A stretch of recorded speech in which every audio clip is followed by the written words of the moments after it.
Hello, everyone. Welcome back to NADCL. It is season 5. We're back. A whole new season, whole new teams. My name's Wesley. I'm joined here by Sandwich. Sandwich, how are you doing? How are you feeling? Turkey sandwich. All right, I need to be specific. You could be any sandwich, but you're specifically a turkey sandwich. How are you feeling today? Feeling pretty good. Ready to see Bullish on Gaming kick ass. Yodi Brody, the newcomers. We have a bit of a biased cast today as we're both Bullish on Gaming Division 2 members, which is also something new that's come to NADCL Season 5. Yeah, we're part of the Div 2. You'll see us in some community streams. I might cast some of those. Yeah, maybe. Wednesday, Thursday next week. Yeah, I'm definitely excited to play on those. There's a couple things that have changed from this season to last season. We don't have our sort of roster shuffles every week. It's more of a stable roster. Our initial drafts were based around an auction system. How are you feeling about these new changes? It feels like we're moving so fast in ADCL land. Feels good. I mean, the bidding process is awesome. There's a lot of like weird mind games you can play. Like in owner chat, I just kept talking up Samuel. Well, Hatlord started talking about Samuel Soy first, and I just fed into him. And started getting, oh, I want Samuel Soy. And I did. But then, you know, when the bidding time came, got to waste all his gold. Did you have problems putting your money where your mouth was sometimes? Because I also heard you wanted Xeriscape. How did you? I mean, why didn't that happen in Div 2? Well, you know, sometimes we make mistakes in life, and you just can't take them back. You know, it's just yeah. All it took was 100 gold, but now a friendship, it's gone. 50 gold blew up a relationship of bros. You know. Yeah, sad. It's all highs and lows here on NADCL, but we have a matchup today. It's our first match of NADCL Season 5. We have an NADCL staple. We have Bullish on Gaming, and they're going head-to-head against Yodi Brody Nexus, a newcomer onto the scene. Obviously, we're Bullish on Gaming fans, but what can you tell me about Yodi Brody Nexus? It feels like this team, at least for me, came out of nowhere. Well, Yodi Brody seems chill as F. And but I mean, Scourge McDuck and BGod are staples of the DPC in the cut, and now BGod won. Scourge McDuck came in second, so this is going to be an incredibly strong team. This could be a grand finals right here. So we'll see. Yeah, I know. Definitely coming away from the draft, it looked like the Nexus lineup on paper looks really strong. Like you said, they have super stable players that we're familiar with from last year, like SMD and BGod, but we also have Gunga Ginga from last year. We have Door from last year. And yeah, we can go ahead and look at the rosters. Let's just jump straight to that of each team. Where we said we have some staples on the Yodi Brody side, but also on Bullish on Gaming, we have some familiar faces there too. Tell me about our new Bullish on Gaming roster. Double King, it's awesome. Probably, I'd say one of the best carries in the league. Mark, he's kind of a newcomer to this season. He's from C-Dub, DPC Pro. Frugos, old NA veteran, chill, stable players, not going to cause any drama. He'll guide the young lads to victory. And then we got Collapse and Madokaya. Yeah, maybe we say Madoka. Maybe we say Madoka. Madoka for easiness sake. And if he wants to come to us after the cast and say he doesn't like Madoka, he likes Madakaya, then we'll fix it for next time. Apparently, it's a weapon, right? A Madoka or a Madakaya? Are they A the same thing? Madokaya. I don't know. I know Kaya is a sword in the video game Dota 2. I don't know if you've heard of it. This is all yeah. starting to make sense here. Yeah, there's a bit of lore happening. Let's go ahead, jump into the draft here. Bullish on Gaming versus Yodi Brody Nexus. What are some heroes that you want to see banned here from either side? Well, Bullish has to ban Bigot Pudge, first of all. That shit had 80% win rate in the NADCL, I believe. So, Bristle, SMD Bristle. Yeah, love seeing that Bristle ban. Wouldn't mind also seeing an IO ban coming out. Speaking of B-God, it seems like Pudge, IO, those are his two heroes. And then in Scourge McDuck, we see the Bristle ban. Also wouldn't mind seeing a Weaver ban, which has also been a pretty meta carry nowadays. Well, Yodi's 3 plays Sand. He has 3,000 games of Sand King played. I'd really like to see that banned. We'll see. Yeah, DNC is a 3 player for Yodi Brody Nexus. And it seems like Sand King is his hero puddle. This is just based on stats. Stats, aren't necessarily what we're going to see here today, but based on our illustrious and award-winning Dota Buff journalism, we saw that this game has this guy has a lot of games on Sand King and not much else. So, wouldn't mind putting him on a more uncomfortable hero. Skywrath? I'd like to see Primal banned. We'll see. Yeah, I like the Primal as well. I think a hero that we might see contested here in this series is the Bloodseeker. This is a hero that both Double King and Scourge McDuck really prioritize. They played a lot of games with that hero recently, so maybe we'll see a struggle there. Another thing I could see from Bullish is the Troll, because Double King is so comfortable on that hero. Yeah, he's known for his Troll. I don't mind seeing the Nature's ban, yeah.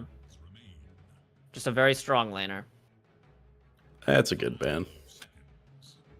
Interested about the Lone Druid ban. Well, I think the 3 on Bullish is a Lone Druid player, so might be strong for him. Yeah, I think so too. It kind of like in TI, Gaiman would run the 3 Lone Druid. Almost as like the true carry. Oh, I've seen his Lone Druid. It's very good. Mm-hmm.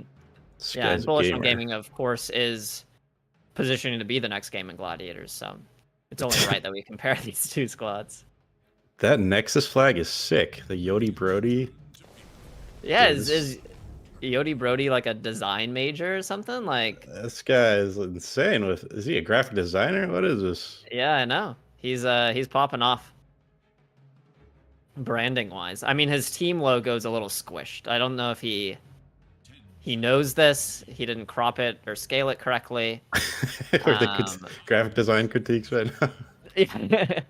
I'm just saying we hyped him up a lot, and then I'm seeing a squished PNG over there by the walking it back. Yeah, Yodi Brody, maybe, and all that.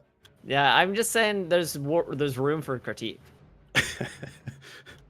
We see the Treant be the first pick, and this is a hero that I suspect is going to be a contested 5 all tournament long, at least until they release a patch, probably in the middle of a series or something like that. Knowing Valve, they're going to drop it like in the middle of a game or something and crash our whole league. But we see the Treant picked up. In response, we see the AA. There's probably a door tree. AA must be Frugos, right? Yeah. I haven't seen a whole lot of AA games on his sort of account, but a super stable 5 position, mostly based around his ult. A lot of the heroes in the current meta, we have the tree, we see the Phoenixes, the CKs. All these heroes kind of rely on some stable innate healing, and Ancient Apparition just puts it into that. Even the Wraith Kings, they're life stealing and doing all kinds of random bullshit. So Ancient Apparition, it's going to provide a lot of team fight, but the issue with this hero is the lanes. Not as strong as a laner. Something like Treant, something like the Nature's Prophet, some of these other 5 positions. So we'll see how it turns out. And they banned out the Necro, which is a Mark Comfort hero. True. Looks like Yodi Brody Nexus has also clicked on the Dota buff links of all our players. So it's even footing so far. I'm sweating. Yeah, while he's graphic designing, he had the Dota buff tab open. He's looking at those. Exactly. He's like minority reporting all the tabs and stuff. Oh, nice. We got Chaos Knight. Let's go. All right, so we can call it here, guys. Thank you for joining us for game 1. Double King is on the Chaos Knight. Oh, man. What a hero. Not looking good for Yodi. We saw this all throughout the in-house combines. Just such a stable laner. I think the trick to dealing with this Chaos Knight hero is that your lane isn't going to go well. Okay, we had the Beat God Pudge. We'll talk about that. Pudge. Oh. You're not going to beat the CK in lane. All you can do is make sure he doesn't get 4 kills out of the laning phase, it feels. The hero is such a good laner, provides such kill threat. I think it's purely defensive maneuvering, which the Pudge, it hooks people out of danger. It's defensive. Sand King? Yup. Knew it. Damn. All right, so Bullish on Gaming, you didn't listen to us. They didn't listen. We said 2 things. We said 2 things. Ban Pudge by SK. What's up? Cool. Yeah, they got the Sand King, super comfort, 3K games played. They got the B-God Pudge, 80% win rates. I think they just even it up against this Chaos Knight. Yeah, a little concerning. I mean, Sand King, not a great hero, right? And I think CK is a hero that actually matches quite well into Sand King. What Sand King really doesn't like is a bunch of sustain and then also relocation things. He doesn't like things that can pull him out of Sandstorm or pull him back from a cheeky little Burrow Strike maneuver. So I think the lane matchup into CK is kind of bad for Sand King. But it's a comfort pick. We're going to see how it goes. And there's a Primal Beast, which is a hero that I quite like. Yeah, I mean, meta-wise, I think Bullish have the edge. Oh, yeah, with Grimstroke, definitely. He matches up really good with Primal and Chaos Knight. But comfort-wise, I feel that's something big to say about having a comfort hero. Yeah, I mean, we'll definitely see where Sand King is in the current meta, right? Because we have like a picture perfect, like Sistine Chapel of what the current meta is right now coming out from Bullish. And on Nexus, we have a guy who has practiced Sand King 3,000 times. So you know what they say? You know, I think it's Bruce Lee. He says, "Fear not the man who's practiced 1,000 punches, but a single punch 1,000 times." And that is what DNC has had in the form of a Sand King punch. You're like a word, so you're spitting poetry over here. It's incredible. What did Bruce Lee say? He was like, "Be like water." Yeah, which is why we're going to see a Morphling next pick. Bruce Lee, what a guy. You ever watch Bruce Lee movies? So I really like martial arts movies, but my problem is that their stories are all really bad.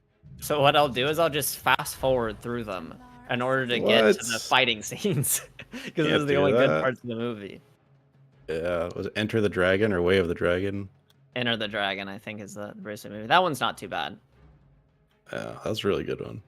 There's Ip Man 3 where he fights Mike Tyson. I don't remember. I like the first Ip Man movie. I don't know if I made it to the third. Ah, man. Scourge McDuck TA. Oh, boy. Interesting. Why? Scourge McDuck has 100% win rate on his TA in his past 5 games. It's a lot of tempo. I can say that. It provides a way to hit buildings, to take objectives. It hits Roche, it hits buildings. It comes on online pretty quickly, but it's not like Bullish on Gaming as a slow lineup either. Yeah, I mean, Chaos and Primal were both good against TA. Probably Yeah, Grimstroke as well. So, I mean, they're I'm just going not full comfort.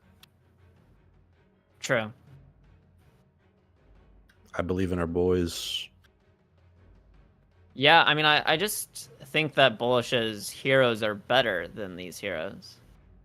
So Yeah. that's how I'm feeling right now. But Pango ban. Nice. That's a good ban. we're definitely going to put these heroes on Nexus aside to the test here in the current meta, since if anyone's going to play these heroes to their max capacity, it's going to be, these three players on Pudge, Sand King, and Templar Assassin.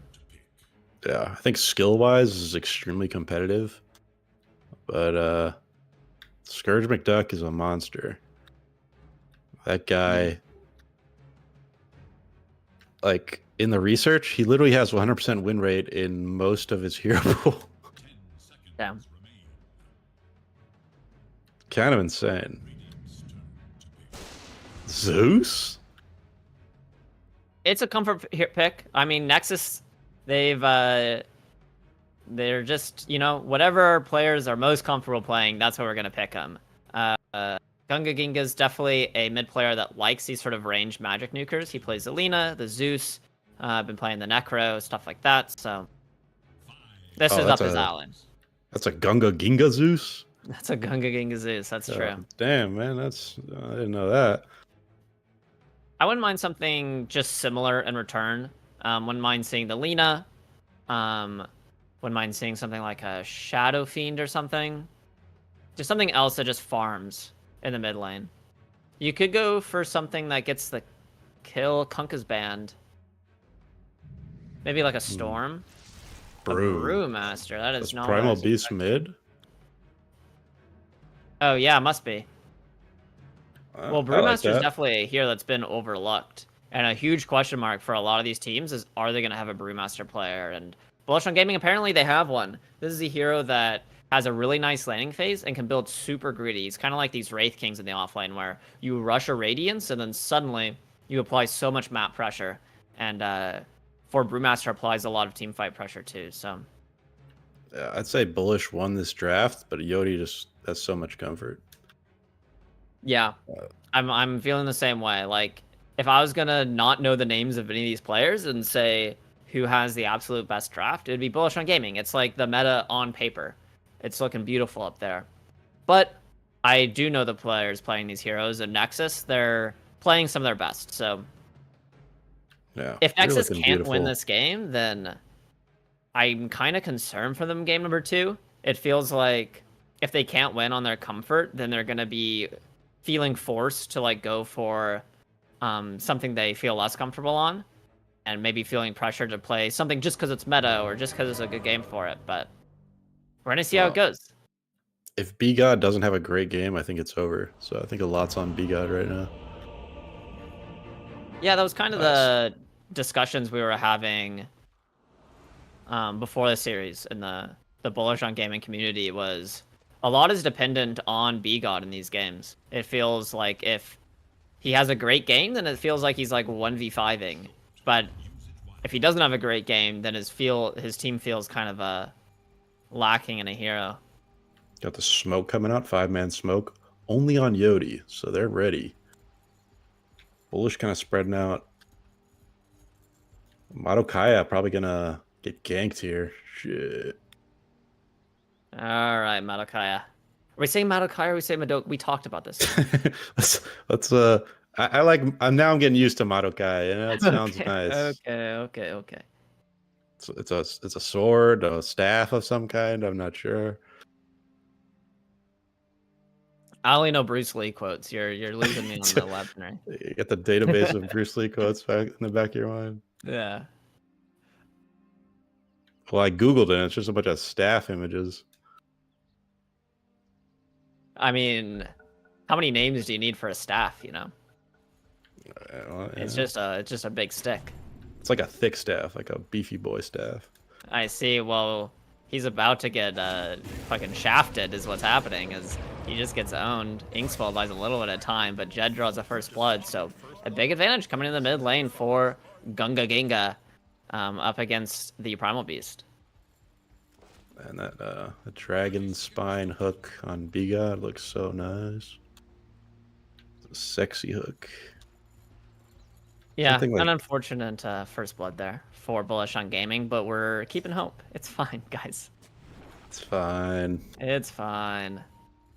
This guy's got it. Well, B-God's off to a good start. He's looking for something. He's searching, and he's searching for vision, which he knows they do have. He's on the left side of the right side, B-God. Where is it? This guy's got that killer instinct, B-God. Oh, he gets the rune. Nicely done. They were looking at B-God's eyes. Are they beautiful or what? Well, it's terrifying, you know. He's got that killer. I see. I'll destroy you. That's how he plays Dota. Turns on webcam, looks at the other team. Intimidates you down, stares you down. That's how you're getting hooked all the time. You're too busy getting intimidated. Mark versus, well, I don't think know about it's a mid pretty lane. good lane for Zeus. Yeah, definitely. Once you have a point and heavily jump, it's actually kind of hard to get on top of this hero.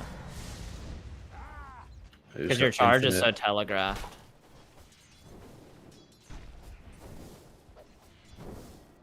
Yeah, Zeus is kind of owning in the first 30 seconds. Yeah, I got the first blood too. He has probably an early bottle coming out. Yeah. Sometimes with these first bloods, you see some mids go for like an early stat item, like a bracer or a null talisman, but I think for Zeus, just having the mana is fine. It's pretty insane how fast, like the first 3 minutes of a game can determine the outcome of the rest of the game. Yeah. That's what I learned in in-houses as I got owned repeatedly. Yeah, watching these 10k guys play.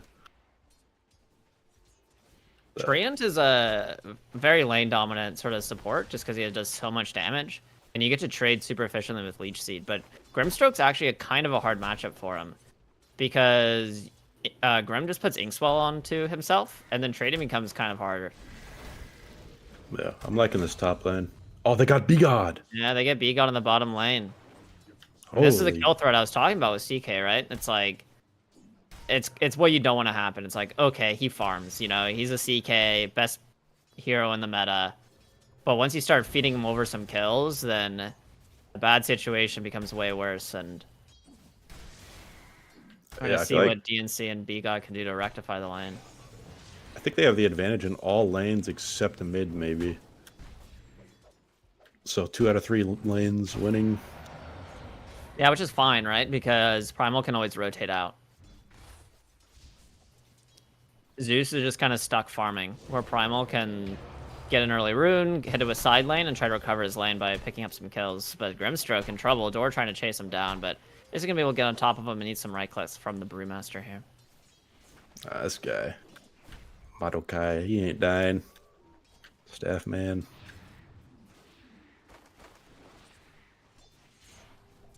Damn, look at that. 18 last hits on Zeus, 13 on Primal. Yeah, I'm sure Brewmaster's feeling pretty happy in this lane.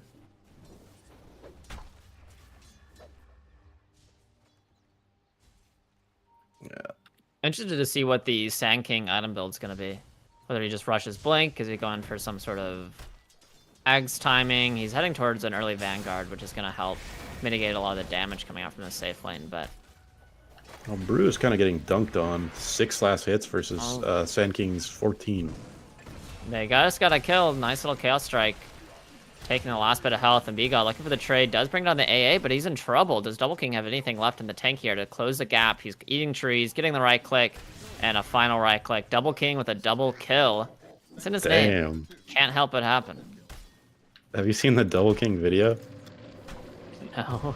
It's like a little monster killing a bunch of rats and animals and taking their crowns. Oh, wait, yeah. I have seen that. It like rips a rat's skeleton out of his body. Yeah, I have seen that. That video is like so kind of like trippy, I guess. I liked it. Yeah, I liked it too. We can play that in the interim breaks as we see Mark picking up a kill. Onto Gunga Ginga. Very nicely done. Wow. That's impressive. Yeah, not able to. I mean, no supports rotated, I guess, for that. Solo kill mid. It doesn't happen often at these MMRs. I mean, that's very huge. But now, okay, collapse onto the Brewmaster top of this turn. They rip apart SMD. B-God showed up, but Mark showed up too. It's going to be a 2-for-1 as another double kill, this time going the way of Matakaya. I mean, these lanes Very are nice. not going that well for Yodi Brody. I'm liking this as a bias caster. Yeah, feeling good for the bullish on gaming supporters. If you're on the side of Yodi Brody Nexus, don't know why you would be, but I'm just kidding. I can't be that mean in the cast. No, that guy's got a lot of fans. He's got a big crew going. He's got a big crew. He can lose a few and not feel too bad. We got a DM from Yodi after this.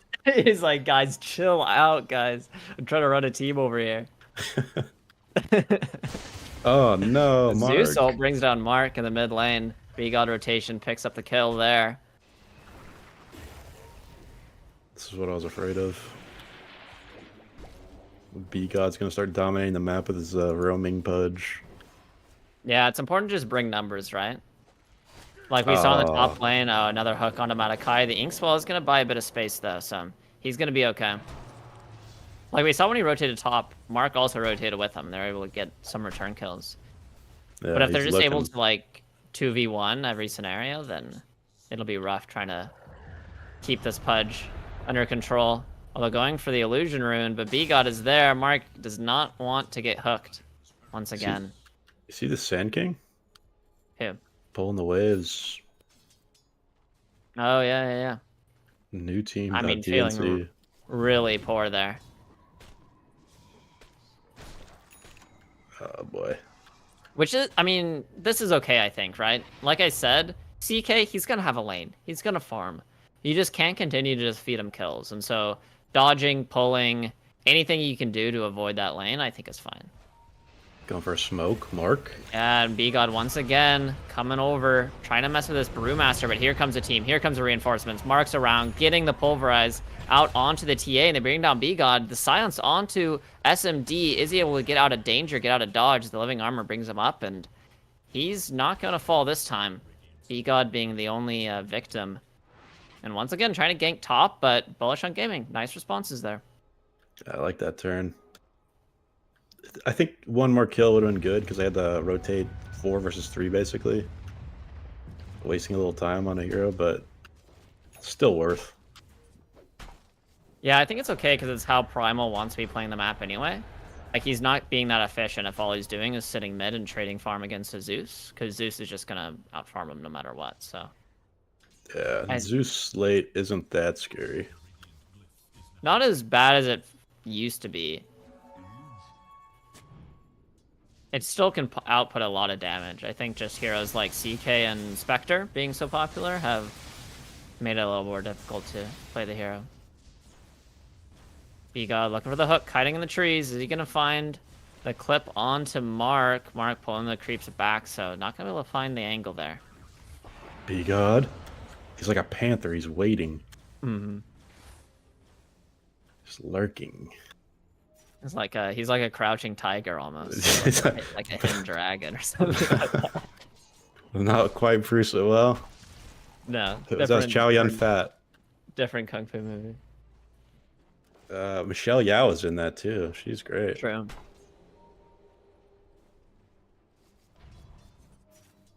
Mark.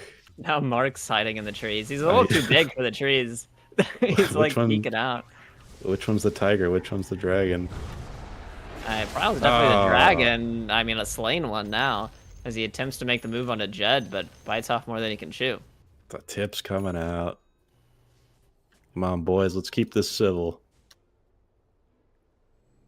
Shit, Gunga Ginga. Yeah, I'm gonna switch between calling him Jed and Gunga Ginga on, you know, how funny I want the play-by-play to be. He's going for a rebrand. I remember this being an issue last year.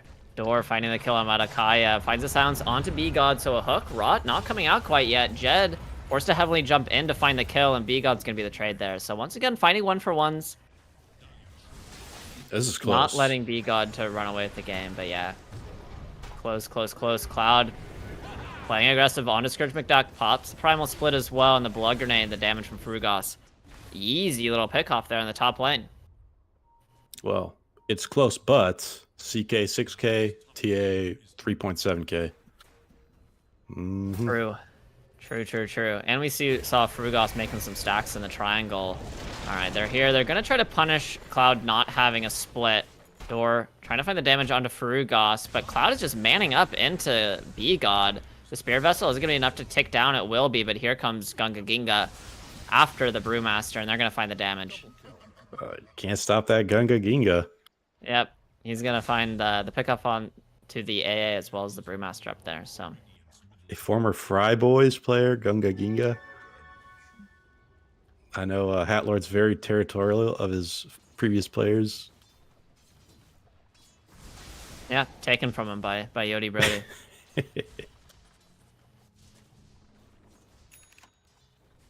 That Hatlord guy. You're right, the discrepancy between the two cores is pretty large, but I mean, overall, it still feels kind of even, considering the game that Gunga Ginga is having so far. Oh, I mean, TA is famous for catching up in farm, but CK is really overpowered. Yeah, okay, here comes the gank out of the mid lane. B-God and Jed set it up.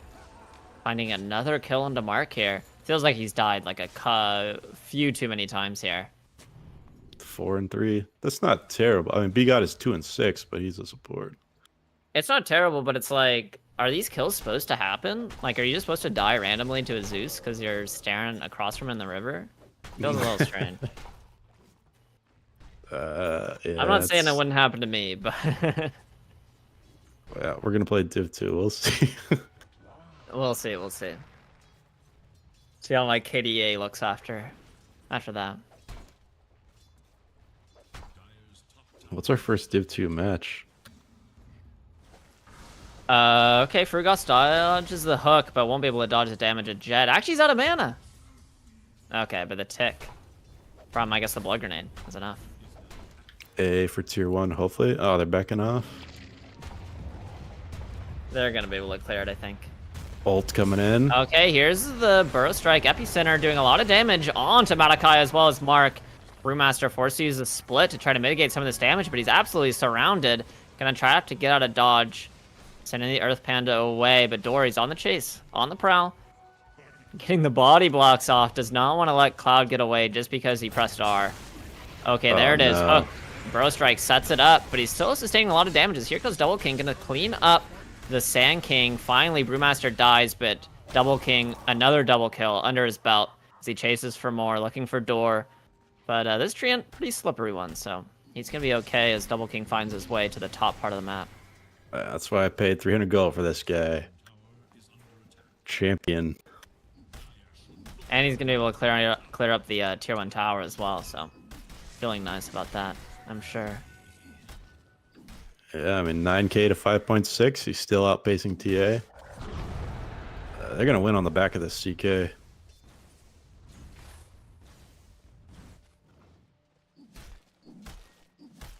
And you know, if you're ever watching Pro Dota and you're like, oh man, why do this team stick together? Why are these rosters so bad or whatever? Why can't X play with Y? Just come into an ADCL. You know, support a team, buy a team. You can be the creator of your own destiny here. Drafting up all these NA players that you'd want to see play together. And you pray that they don't hate each other. Well, I drafted Double King, and I said, hey, is it all right if I draft these guys? Like, yeah, go ahead. Double King, a man of peace. That Double King seems so chill. For the 10K god he is. Well, the rest of Bullish on Gaming are not looking to play chill here as they're smoked up. Looking for a pick off here. They're going to find Door and the Inkswell on top of the Primal Beast. It's a setup that is pretty strong.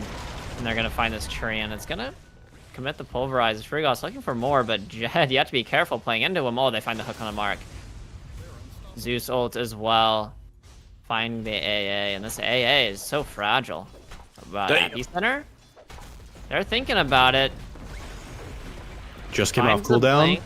Gonna find the stun as well. Nope, able to get the split off. So is there gonna be a turn here? Sending Jed up into the air.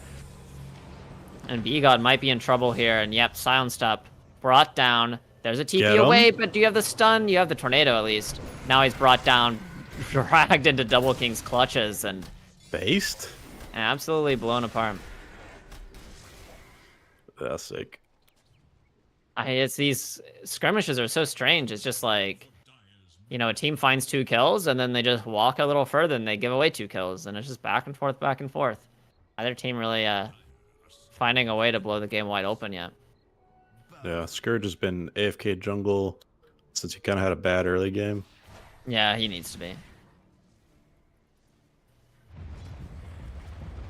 He'll get that Deso, and then maybe he's going to think about Roshan sooner rather than later. What do you think about this Midas trend? Everyone's getting Midas. I think levels just seem really important. Like, sometimes if you don't go Midas, you're, like, sitting at, like, minute 25, and you're like, God, I wish I was, like, 2 levels higher than I am. Like, I feel so weak because I don't have this, like, talent or, you know, level 3 ultimate or whatever. I think that's, like, mostly it, as well as people are just drafting strong laners, and it feels like they don't get punished at all for going Midas. Yeah. That's I've never really done it. But then I was playing with the boys in Div 2. Like, yeah, just go Midas. All right. Seems good. I'm a support player, so I don't really build Midas that often. Sometimes I'll go on Spearbreaker even as a support, but that's because I don't get punished because I play in low MMR, so. You playing Turbo? That isn't an official recommendation. Turbo Tuesdays, everybody. I don't know if it's at 7 p.m. or 9 p.m. It's unknown. One of those times. Every week, Turbo Tuesdays. Yeah, in the evening time. I'll be there. PPD shows up sometimes, yeah. Yeah, you think Xeriscape's still gonna show up, or? Oh boy, oh jeez. Xeriscape, please show up, Xeriscape, if you're listening. He was the soul of Turbo Tuesdays. Cloud getting scouted once again, but I mean, all they've proven is that it's super hard to kill this hero. Yeah, he's got primal Even if split. they do it, it takes so much time and like everything they have, so they're second guessing going for him. Yeah, they're just kind of loitering around, wasting time. Yeah, this hero really is like Wraith King. I mean, you just like try to use everything on him, and then he presses R. But they're gonna get him this time, holding him down with this member, so not able to get the bruise split off. They're gonna try to find the trade anyway as Mark charges forward, finding the trample. But Scourge McDuck gonna find the damage. That is a Deso, so you have to be a little scared fighting into this TA. She's hit quite a strong timing, and they're gonna bring down Mark as well. But here comes Double King, rips TA apart. B-God's not able to save him with the hook. Gets a root off, but Door is walked up way too far. Try to deal with the CK. Worth. I mean, once again, it's just a 2 for 2, you know? In this case, I mean, you lose 2 cores, where Nexus only loses a core and a support, but it's year 1, where the one on Bullish on Gaming gets 2 kills fed to him, so. Yeah, they gotta keep SMD down. SMD is their secret weapon. I mean, even in their lineup, TA does everything for them. Like, without TA, you're not taking Roche, you're not taking towers. Looks like he has vision of the Sand King here, as the split is going to be used this time. And he's... Oh my god. Is he going to find the kill? This Fire Panda's pretty speedy, gets the blink away. Now here comes a chase. Can he hide in the trees? Is Brewmaster aware? He gets a TP out. Damn.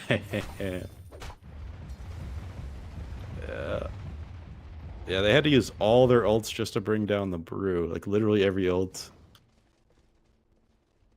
Tree, Zeus, Sand King, and Pudge. And they barely got him, so... Yeah. Once he has this Radiance online, it's gonna be even harder. Oh, he's not going Radiance, he's going Refresher. That can't be right. You don't trust Cloud's judgment there? I mean, I do. It's just like I feel the thing that makes his hero broken is that he goes radiant, and then right-clicking him becomes impossible. I mean, maybe because only TA right-clicks him. Like you're not mitigating any damage from the other 4 heroes. That makes sense. Well, did he have a good lane top? It might have something to do with like where his game's at right now. Yeah, his lane was pretty good. All right. I'm no brew expert. I never play this hero. I trust him. I think it's right. Although if he thinks that it's all magic damage, he's going an AC. That's just to mitigate the minus armor from TA, even for the teams. All right, Cloud, I'm sorry for doubting you. This B-God guy, I want to watch him. What's he doing? He's always up to something. This blink dagger and his fucking... I mean, effing tranquil boots. He's got CK. Oh, no. CK running away. BK being used, but the tree's going to hold him in place. This is going to be a very important kill, but he pops Phantasm. He's trying to turn this around here. He's alone. Yeah, completely alone. Born alone, die alone. Out. Damn. All right, so huge sign of life here, and they might be looking for Roche with Double King dead. Yeah, they got it. Yeah, with the Deso and TA. I can't imagine a contest coming out. They're just going to try to trade an important objective, which is going to be this tier 1 mid. Trayan, take it easy. This guy. Here comes an AA. Well, they might kill the Trayan, actually. Yeah, I think he's dead. I think so, too. He's waving, he knows. Oh, B-God saved him. Got eaten by the Pudge. Very nice. This B-God guy. Gotta watch him.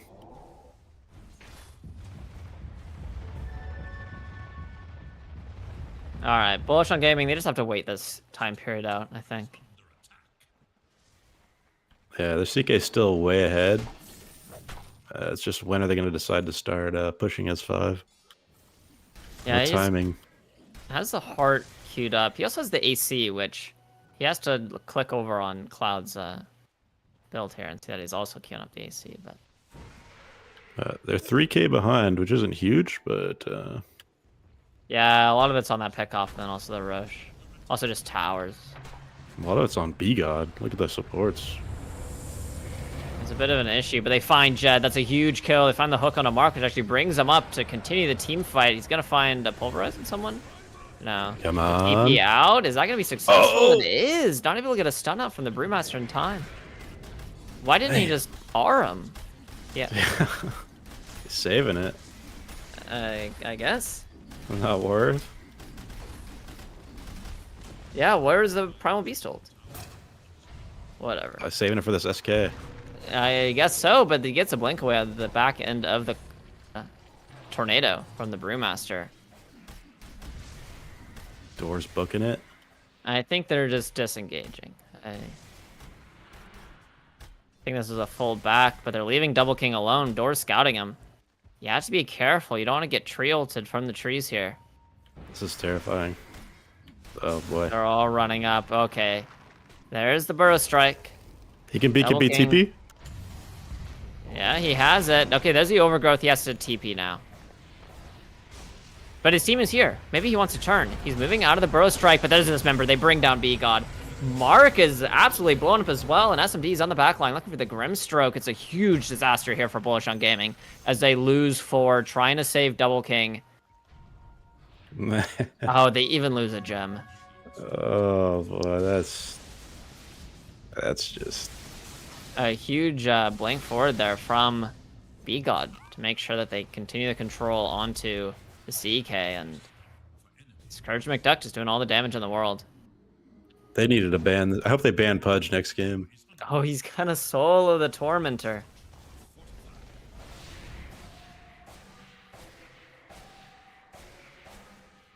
Maybe they'll learn. B-God Pudge is unstoppable. SMD just soloing the enemy Tormentor, taking so much away from the Bullish on Gaming side of the map. At the 9K difference now at 24 minutes. Yeah, Bullish on Gaming, they're going to have to try to push this into some later portions of the game now, I think. They have good ways to farm the lanes. So they can just keep them pushed out. It's not impossible. You just can't lose another team fight like that, and you can't lose second Aegis, because then your maps just start collapsing to the TA. And They're going for a smoke.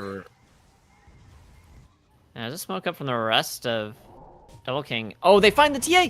A huge kill. Does have 2 lives. We're going to see if the rest of the team can get there. Can Mark stay on top of him. Double King is there as well. There's the first life. Door, position on the high ground. Gets a nice overgrowth onto a lot. Okay, they get the silence, but DNC does blow up the Grimstroke, so he is out of the fight. Mark charging forward, trying to find B-God here.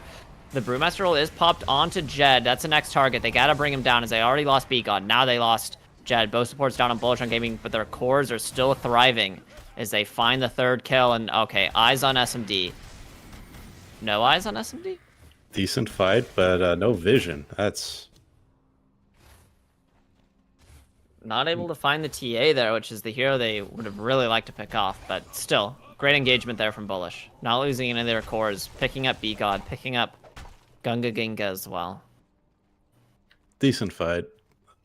Especially considering they were fighting in the Aegis. Yeah. Not bad at all. This is what they need. The no detection.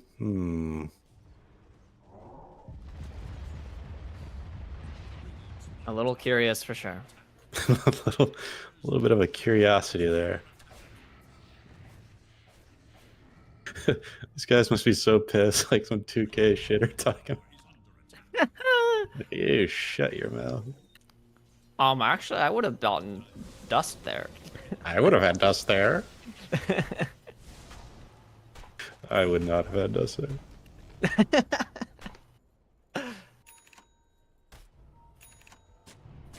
My mentality is that you only live because you go invisible once in my game.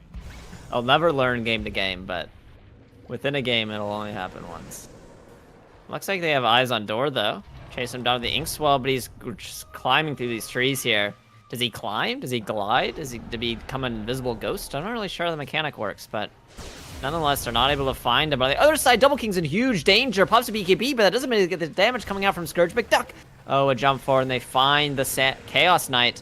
And what does this mean for the rest of the team fight here on Bullish on Gaming? Cloud pops a refresher, still trying to find the kill onto this treant, but he's wasted so much of Bullish's time as they find the support duo. They find Mark on the Primal Beast, and it's going to be full retreat here from the Brewmaster as he's the only survivor left here from the side of Bullish on Gaming.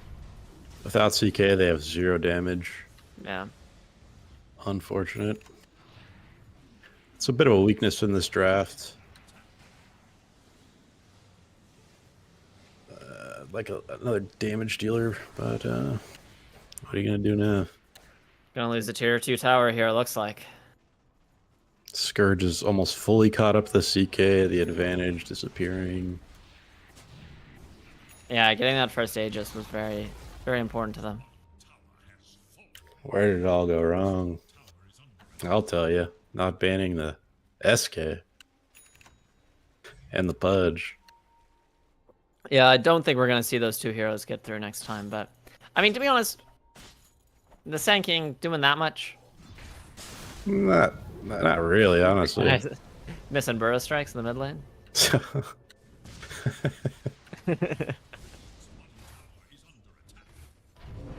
So what do you think the highest impact hero on Dire is? It's probably Pudge.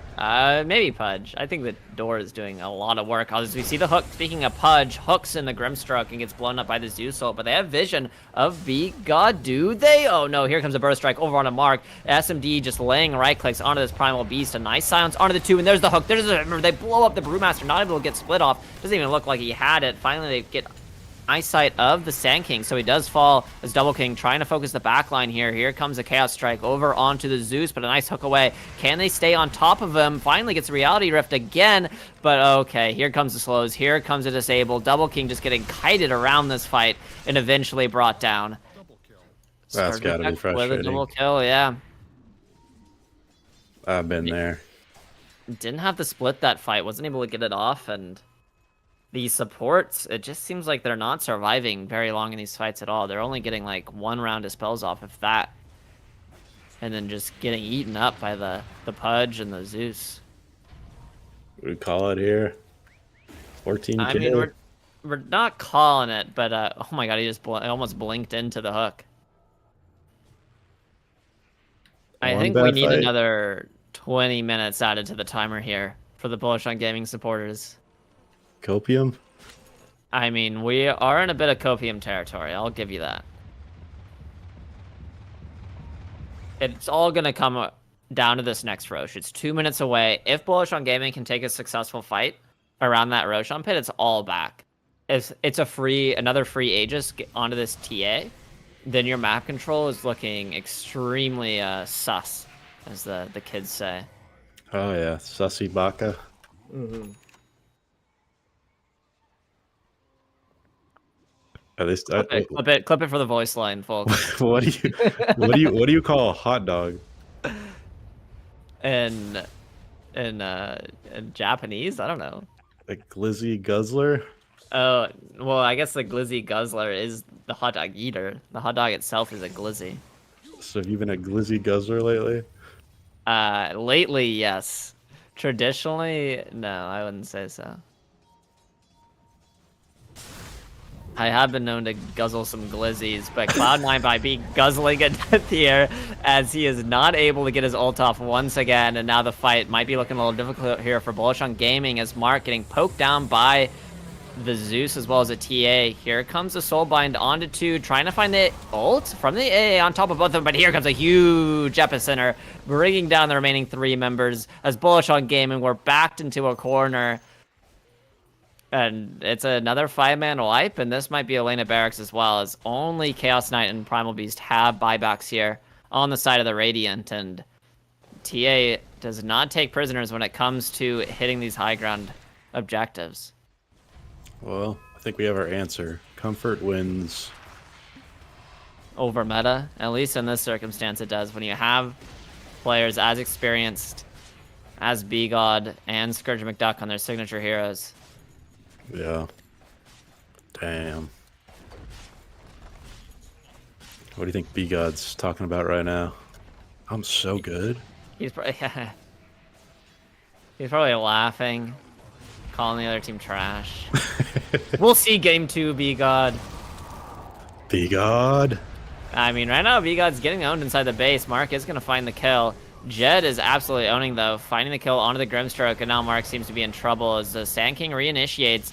The Brewlings not doing so hot either, stuck in the Sandstorm. Can they get out? Doors looking for the Disable, but Brewmaster back to his true form, gets Burrow striked up. Frugos gets zapped down by the Zeus, but here comes Double King. He's back alive with the Inkspawn on top of him, trying to find the Disable onto Scourge McDuck, but with the BKB, it's hard to find the Disable, hard to find the gap close. Mark is back into the contest, and they find a stun onto Scourge McDuck, but into the meld, he just walks away.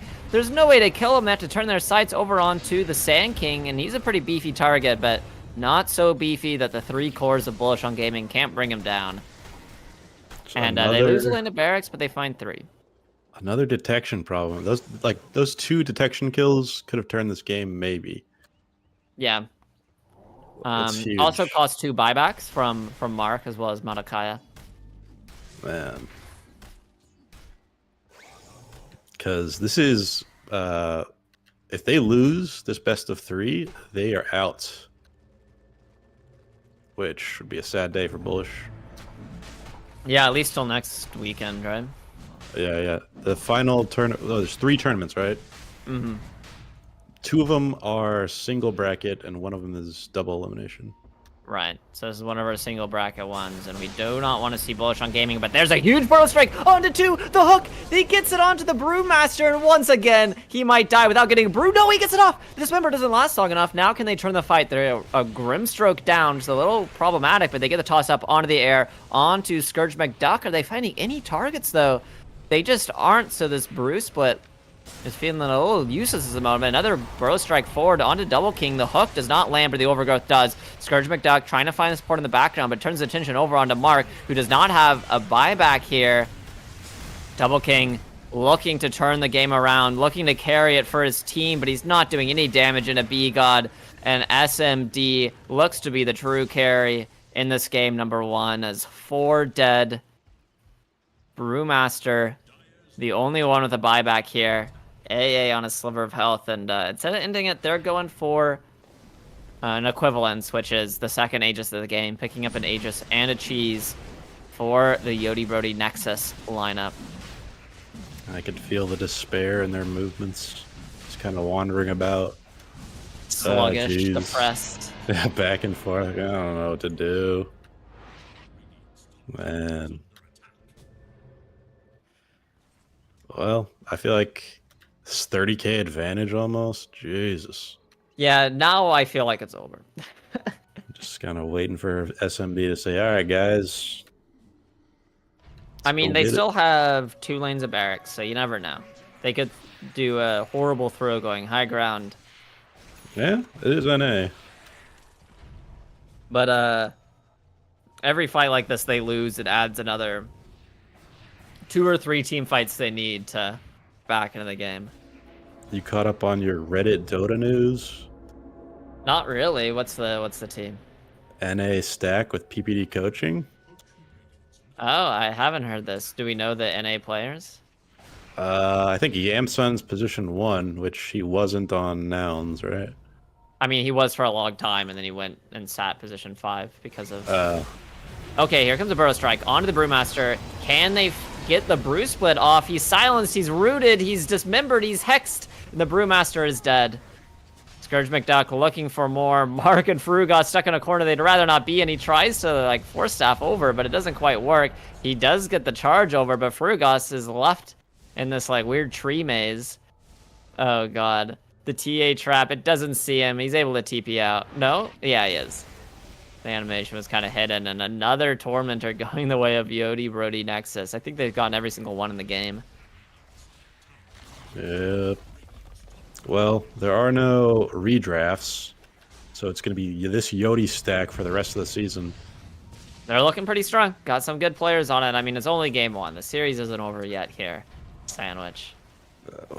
For next season, the rule is now, get B-God on your team. This guy won last season. It's looking pretty dominant this game. Yeah, his Pudge is looking very strong. Double King gets Burrow Strike. An instant blink out. So they're just toying with it, but there's the hook. He's stunned up. Oh, no. Is this the way you want to go out in game number 1? It absolutely isn't. But Bullish on Gaming, not given a choice. As Scourge McDuck, he's into the base. Back focusing the tier 3 towers now. And there's the GG called. A Burrow Strike forward onto the Grimstroke. He might be the final recipient of death here on the Bullish on Gaming lineup, and it's going to be game number 1 going the way of Yodi Brody Nexus. They picked their comfort heroes. They picked what they were most comfortable on, and it looked pretty dominant here. Bullish on Gaming, like we said, their draft looked perfect on paper, but it wasn't enough to seal the deal here. So what are we looking to see change here in game number 2, Sandwich? Ban B-God. This man. B-God's heroes. Yep. Actually, Door's Tree did look really, really good. Yeah, that looked good as well. So maybe we're going to see a switch up on some bans here for Bullish on Gaming. Maybe we're going to see some new picks coming out from either side. We're going to find out after a quick break here. Remember to come back for NADCL. This is Season 5. This is the first series of our season, and we hope to see you in game number 2. Hello, NADCL. Welcome to Draft Night. It's Draft Night for Season 5, and we now have a limited gold pool to work with, each of the team owners. And I was thinking, with this gold pool, drafting the perfect team is a lot like making the perfect $7 hot dog. So come along with me as we make the perfect $7 hot dog for NADCL Season 5. You want your NADCL draft to start off as best as possible with the budget you have. So you always want to start off with the best stuff. And that's exactly what I've got here. I have a beautiful brioche hot dog bun. That's going to add $2 to our hot dog. We also have to have premium hot dogs. So right here we have uncured beef franks, and this is Wagyu beef right here. Another $2 well spent for the best hot dog that you can put inside your hot dog bun for our perfect $7 hot dog. And if you think that's where we're stopping with the fanciness, the premium quality ingredients, that's where you're wrong, because here we have some French whole grain old style mustard. Nothing like some fancy mustard on our already fancy hot dog. You know, this isn't your normal hot dog. This is like the fancy LA hot dogs, and this is going to add us another $1.50 up on our $7 hot dog price. All right, guys, we're running a little low on our price counter here. We're up to $5.50. We have to take some price cutting measures here. We have to now, I like something a little spicy in my hot dog, so we have mother-in-law's kimchi here, and that's gonna do. That's gonna do for our hot dog experience, you know. And so this is gonna be $1. You know, we're cutting back. We only have $7 to work with here. Guys, I'm so sorry. I don't know what I was thinking. I shouldn't have spent so much money on the bun and the hot dog up front, because, you know, I like cheese on my hot dog. All I have left is a single slice of provolone cheese. It's 50 cents, guys. I'm so sorry. I should have made a more balanced hot dog. I'm so sorry, guys. I don't know what I've made. This was supposed to be a nice $7 hot dog. I'm so sorry.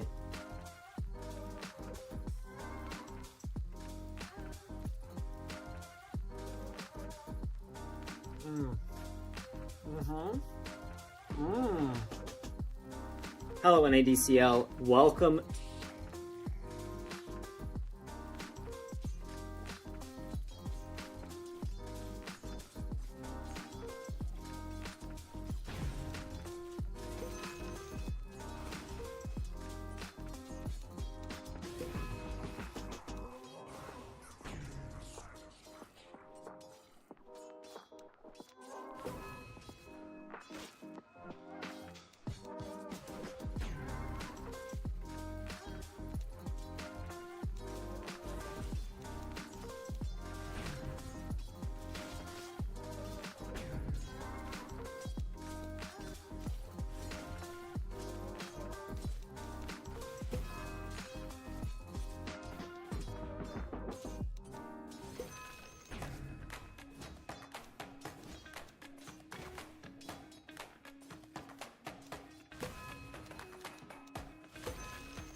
Hello, everyone. Welcome to NADCL Season 5. We saw Game 1. Towers have fallen, and Yodi Brody Nexus took the game, but that is not where this series ends here. It's a best of 3, so we're going to head into a game number 2. My name is Wesley. I'm joined here by Turkey Sandwich. We talked about game number 1 a little bit. We talked about our hopes for game number 2. Are we seeing a game number 3? Be honest with me. Yes, they just need to ban B-God's heroes, ban the Sand King, and then target Scourge McDuck heroes. That's my opinion. But apparently our team guys don't agree because I told them that. And I see what happened. Literally all weekend or all week, all we've been saying is, ban the Sand King, ban the Pudge. Those are the only two things that all of the 2K shitters agreed on. And look at these 10K, 9K, 8K players just ignoring us, treating us Basically. like nothing, like we didn't say anything, like we're the wind. Yeah, I got the 11K mind right here. Yeah, exactly. It's only the fingers that are 2K. These damn boomer hands. So if nothing else, we will feel very vindicated if it ends in a 2-0. That maybe we're onto something, but Bullish on Gaming, they're sticking to their guns. They're going to try to play into the Sand King. Well, maybe they're going to try playing into the Sand King. Maybe they're going to try again playing to the Pudge. But we're going to find out. We're going to the draft. Are we ready?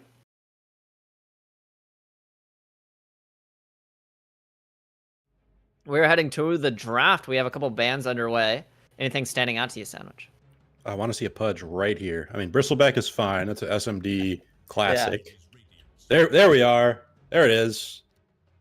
A little golf clap there. Very nice. Very sophisticated ban there. Yes. Took a lot of brain power to come up with that one. Yeah, 11K brain power. So similar bands though. Lone Druid, Spirit Breaker. Yeah, not really wanting to play into the tempo or the comfort of the Bullish on Gaming offlaner. I'm surprised they let CK go through last time, so we'll see if they do that again, because it looked really good. This rest of the team kind of fell apart. Yeah. Like we said, we didn't really mind the Bullish on Gaming draft. Just felt like taking team fights for them were a little hard, so maybe having a support that goes in and initiates, rather than having a Grimstroke AA pairing, might be the move. I mean, really, it's supposed to be Primal, but I like the Nature's Prophet pick. And this is a Door draft versus a Mark draft. So Door is an experienced player, experienced drafter. We see the Treant ban. We also talked about Door's impact on that hero, so yeah, we're liking the ban so far. I want to see an SK ban right here. We'll see. I mean, guy, it's all he plays. Yeah, so we think this is a 2 Kunkka? What if he plays Kunkka? Kunkka's okay. I'm not afraid of a Kunkka. It's a good hero, yeah. I mean, it's nice relocation stuff on the Nature's Prophet. You can drag him away when he's trying to TP. Nature's Prophet likes to play in the trees and play in the back line. Yeah, but who cares about countering a Nature's Prophet? It's a position 5 or 4, right? Yeah, that's fair. I don't know. Those Kunkka hero seems really strong. Once he gets that Ags online, you're just getting stunned, tossed around, boated, X marked. It feels like Kite Central, this hero. Can't talk too much shit about Kunkka. He is the namesake of our old podcast, the Tidebringer. True. This is kind of like a Tidebringer reunion. Holy, incredible! Yeah, hell yeah, Tidebringer. Are we doing Tidebringer this season? What are we doing? Why not? I mean, because the games are on Sunday. It's a little hard. We'd have to talk about scheduling. Yeah, we got to release it direct to YouTube because when we used to stream it, we were losing viewers. Not watching this shit. You know what might be a good idea would be, because isn't there usually a long break between the last game on Sundays and the grand finals, right? Don't you guys have to take kind of a long break to 20-minute break? Okay, that isn't long enough to do a Tidebringer. I think maybe we could integrate it into the thing, but they did do the SK ban and CK. They banned CK themselves this time. Oh, what the? See Hoodwink come out from B-God. They did talk about this. They were talking a little bit of respect towards the B-God Hoodwink and the Bullish Discord. So this B-God guy just scary on every hero? I mean, probably not every hero. Man. Is But Bigot the definitely best comfort player? again for him. Is Bigot the best player ever? How many TIs has he won? Who is this guy? Was Braden Murphy? Is that Braden God? He did carry me through a dungeon on Diablo, so Bigot me there. You got to play with Bigod? Yeah, we're in like the same No. Diablo guild. Oh my! You're in Bigod's guild? Yeah, I mean it isn't his guild. That's We're both in it. nuts, dude. I wish I could play with Bigod. Wraith King. Wraith King. So that's gonna be our off lane. I like that too. I talked about how kind of similar this is to Brewmaster, but even easier because you don't even have to press an ability before you die. You just die and come back to extend the fight. So Yeah, I know J-Mac's a big fan of Venge. I feel lukewarm about Venge. I feel lukewarm about Venge too. They need Especially someone what is this, tanky. a 4? A 4 Venge? Mm, I mean that seems like a pretty strong lane, like a Wraith King Venge lane. Seems pretty annoying. yeah, true. You get a lot of minus armor from the Wave of Terror, and these Wraith King skeletons, I mean, that's half what makes this hero strong. They got like a damage buff just to heroes. And so with the Wave of Terror skeletons, these skeletons like rip through heroes. It's crazy how much damage they do. Yeah.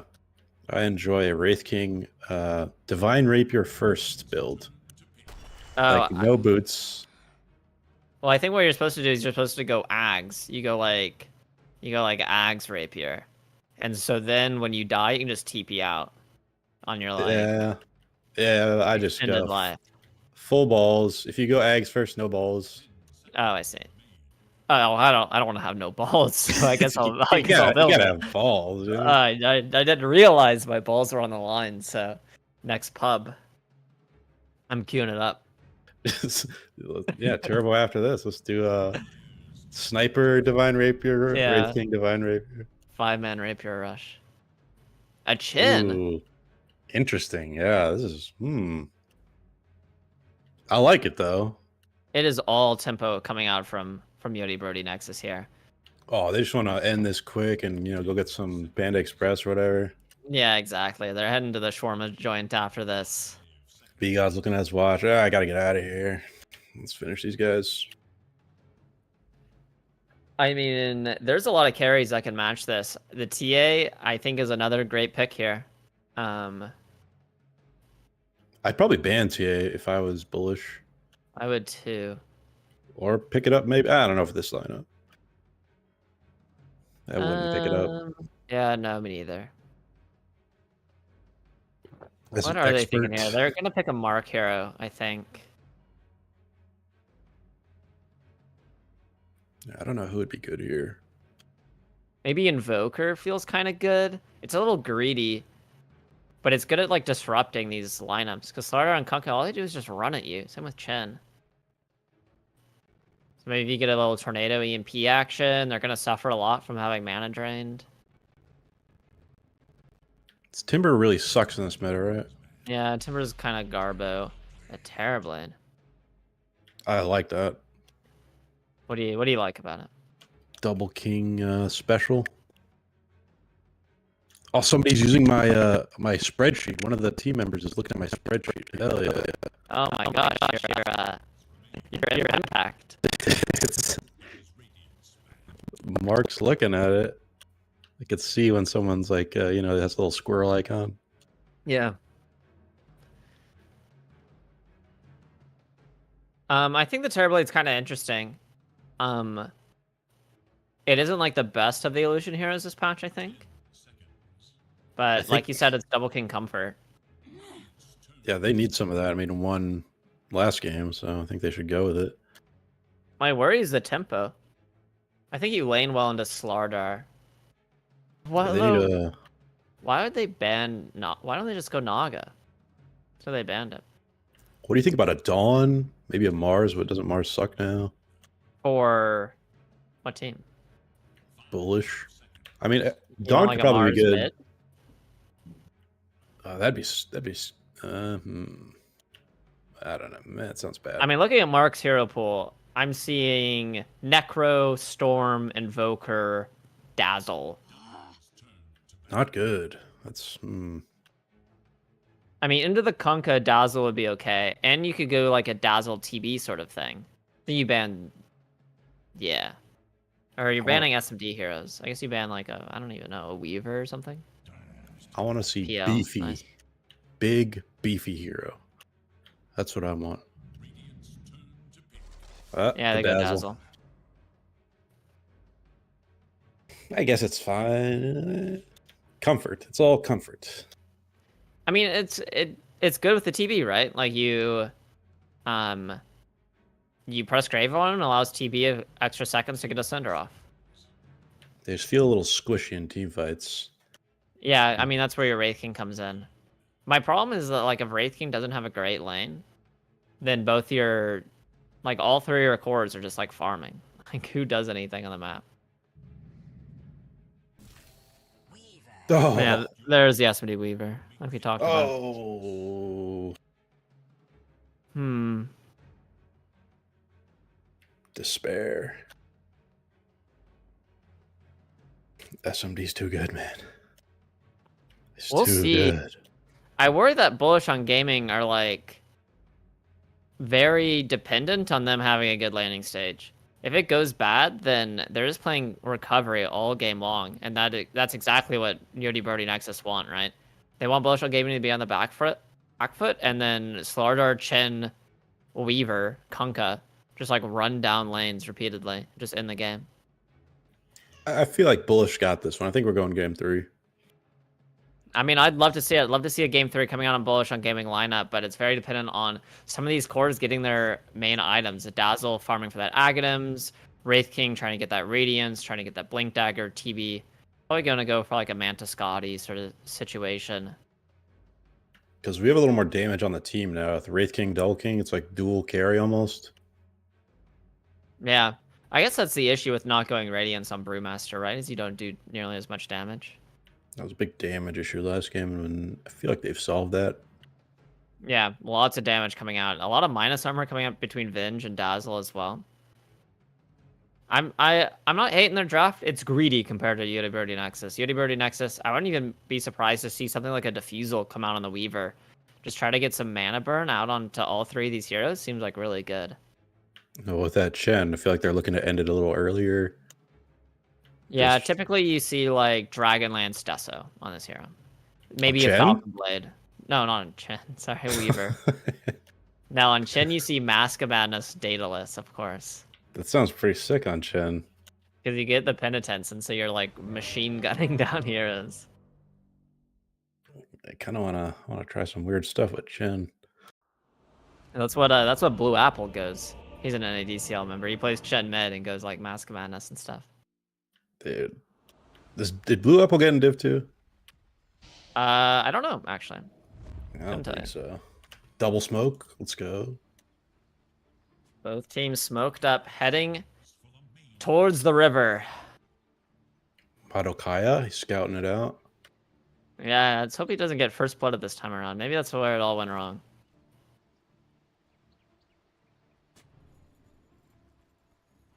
I'm following B-God. Where is he at? See how much impact he has. Their lanes are like not crazy strong on Yodi Brody. Like a Slardar Hoodwink, a Weaver Chen. And you have a nice matchup into the mid lane, Dazzle and a Kunkka. So what do you think B-God's little F up, H down? It's like F'd up, hands down? Maybe feet up, hands down. Oh my, that's this little getting me a little hot here, B-God. Well, it could be a handstand. Doesn't have to be. Rat XD. Never know what these people mean by. Maybe it's like a cheat code from like an old game system that doesn't exist anymore. He's like, oh, to get Pikachu early on, you have to press F up, H down. Yeah, with the Game Shark. Yeah, exactly. I remember my NES, my SNES. You like enter a combination of buttons, you got unlimited gold or whatever. Yeah, that shows I was never an SNES player. My first was a Game Boy. Advance. Respectable. Oh, that you left the Advance hanging there. Yeah. Like, it was a Game Boy Advance. Advanced. It was fancy. Oh, I had a Game Boy. The original Game Boy. I'm old as fuck. I guess it was a Game Boy before a Game Boy Color. Yeah, it was like black and white. It's big, chunky gray color. Yeah. It's pretty cool. Mark having a pretty good time in the mid lane. I mean, you just get poison touched, and you have to like go walk and hide behind your tower until it's gone. So Yeah, Mark is a very good dazzle. I actually 1v1'd him mid as sniper, and I was kind of trading a little even, and then I just made one small mistake, and he killed me. And then I just lost the lane after that. This guy's. I was playing some Weaver in the end houses, and it's so crazy. At my bracket, like you use Shikuchi kind of incorrectly, and it just doesn't get punished at all. But you make like one bad Shikuchi, and they just recognize that you're weak, like a baby bug instead of a strong bug. And you get out. Baby. Like a baby spider. I was like 1 centimeter off, like one step in the wrong direction, I'm dead. It's just the skill level right here. Yeah, I got to scrim a little bit with Mark. It's pretty cool. They lane Venge with TB. I thought it'd be the other way around. They put Nature's Prophet as the 4 with the Wraith King. I kind of like it. Yeah, Malachi is playing the NP, although he's in trouble. Just barely. He lives, and now the Blood Grenade coming out. Metamorphosis popped as well. Oh, God. Be God. Oh, not again. I was gonna excited. I thought DNC would die, but actually, it's Venge that falls. Be God, man. Am I hyping him up too much? He's just godlike. Be godlike. Hey, God's God in the name. He already knows. He recognizes it in himself. It's confidence. TV's still a pretty strong laner. It's hard to lane into this guy. Pops up meta, pretty scary for a moment. Yeah, mid is I'd say it's going Dazzle's way. It looks like a Mark show right now. 15-5 to 10-1. Okay, another magic missile. B-God turning, gets the acorn shot. The bash comes out from DNC. Slithering crush as well. Moving forward, trying to get another kill on a Ferugos here. Has the wand, but okay. There's the bushwhack. Pins him to the tree. Double King trying to get a return here, but another crush is available and gets a distance. Ferugos dies once again here in the top lane. Man. Yeah, B-God's just a great laner. Yeah, putting in a lot of work on this Hoodwink so far.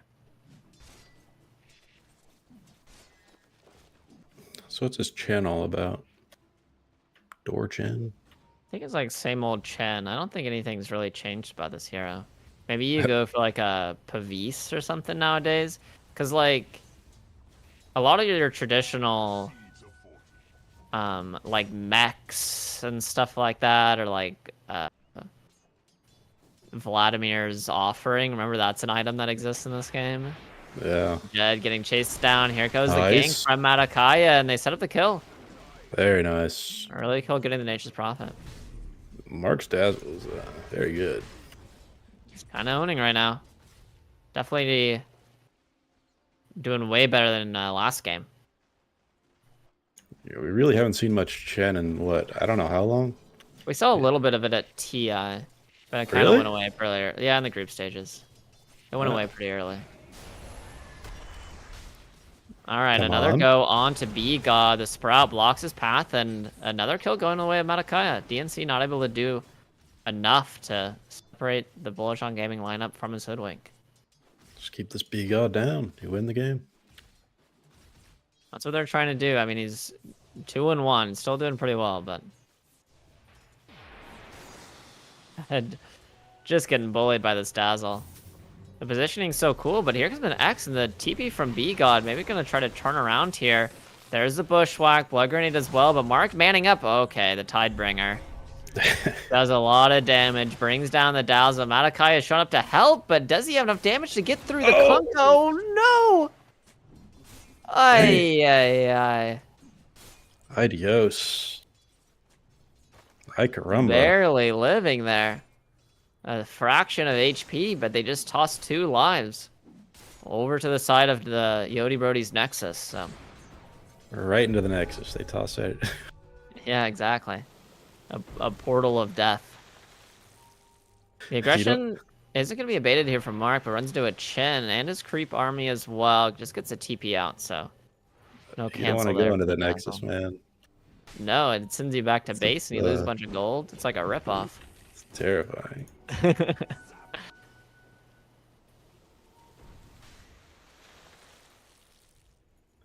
Doors TB is doing very well.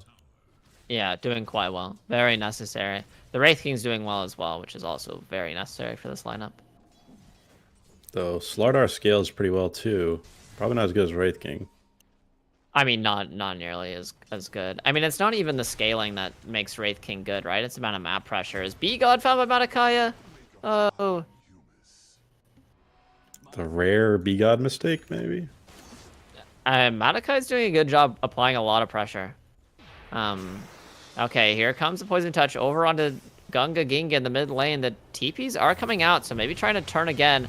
Trying to make Jed live on a fraction of HP, and there's the bash, there's the boat, pulled back into all the damage. The illusion rune, can he live? Trying to get the heal off with a Shadow Wave, but it, once again, just isn't enough to kill this Kunkka. 2 unfortunate deaths, but they get the Wisdom rune here onto Farugas. He might give up his life as he can't get the TP away, at least not with a Bushwhack available, but actually just runs away. B-God decided trading into that was not worth it, so a very nice pickup there. And so I think that's 2 Wisdom runes, right? I feel like the mid Dazzle. Oh, SMD got the other one. How are you feeling about this mid Dazzle? He was owning so hard, he got a little overconfident, started overextending, and then they just rotate and kill him. Now he's 0-2. Yeah, definitely not respecting the rotation potential from Nexus's lineup. And here's a go onto the Wraith King. He's not level, or he is level 6, but he doesn't have Reincarnate available and didn't level it in time. So he's going to be out for the count. I mean, that was a mistake, actually, from Cloud. He pressed the skill right after he died. So now he has a skill point into it and has nothing else. Here's an expert on Amato Kaya. Here comes Door as well. So certainly a dead Nature's Prophet here. Mark not able to get there in time to save him. Come on, guys. Come on. A little bit of sloppiness from Bullish on Gaming. Yeah, they were winning early game last game, and then they turned it around, and now it's not looking great. Aggressive positioning once again from Mark.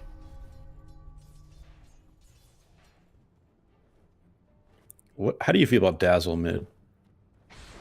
I like it. I think it's very similar to like the other lane dominators, like the Vipers and the ODs, where you win your lane, but your rotation potential is like kind of lacking. Like Dazzle isn't like walking to side lanes and setting up ganks, so I think that's like the main downside. In team fights, though, he can be super annoying. I've never been blown away by a Dazzle. Like, oh my god, this guy's owning. As it gets to late mid game. All right, early game, yeah. Wraith King. It's gonna be okay. 4 bottom for Yodi. Another death from Mark coming up. Maybe he's gonna try to get away. Scourge McDuck playing aggressive over on the Cloud. Gonna pick up the Lotus, but Gunga Ginga one-track mind wants to try to find this Wraith King, but he's gonna be okay for now. 4 bottom still for Yodi. Gets Frugos some levels mid. Not bad, little wasted rotation. Double King, just AFK jungle. And NP's farming jungle too. Yeah, we really wouldn't mind seeing Orchid picked up by this Nature's Prophet. Is that a good item? It's good against Weaver. Yeah. I very rarely go Orchid on most heroes. I've been seeing it a lot on CKs actually.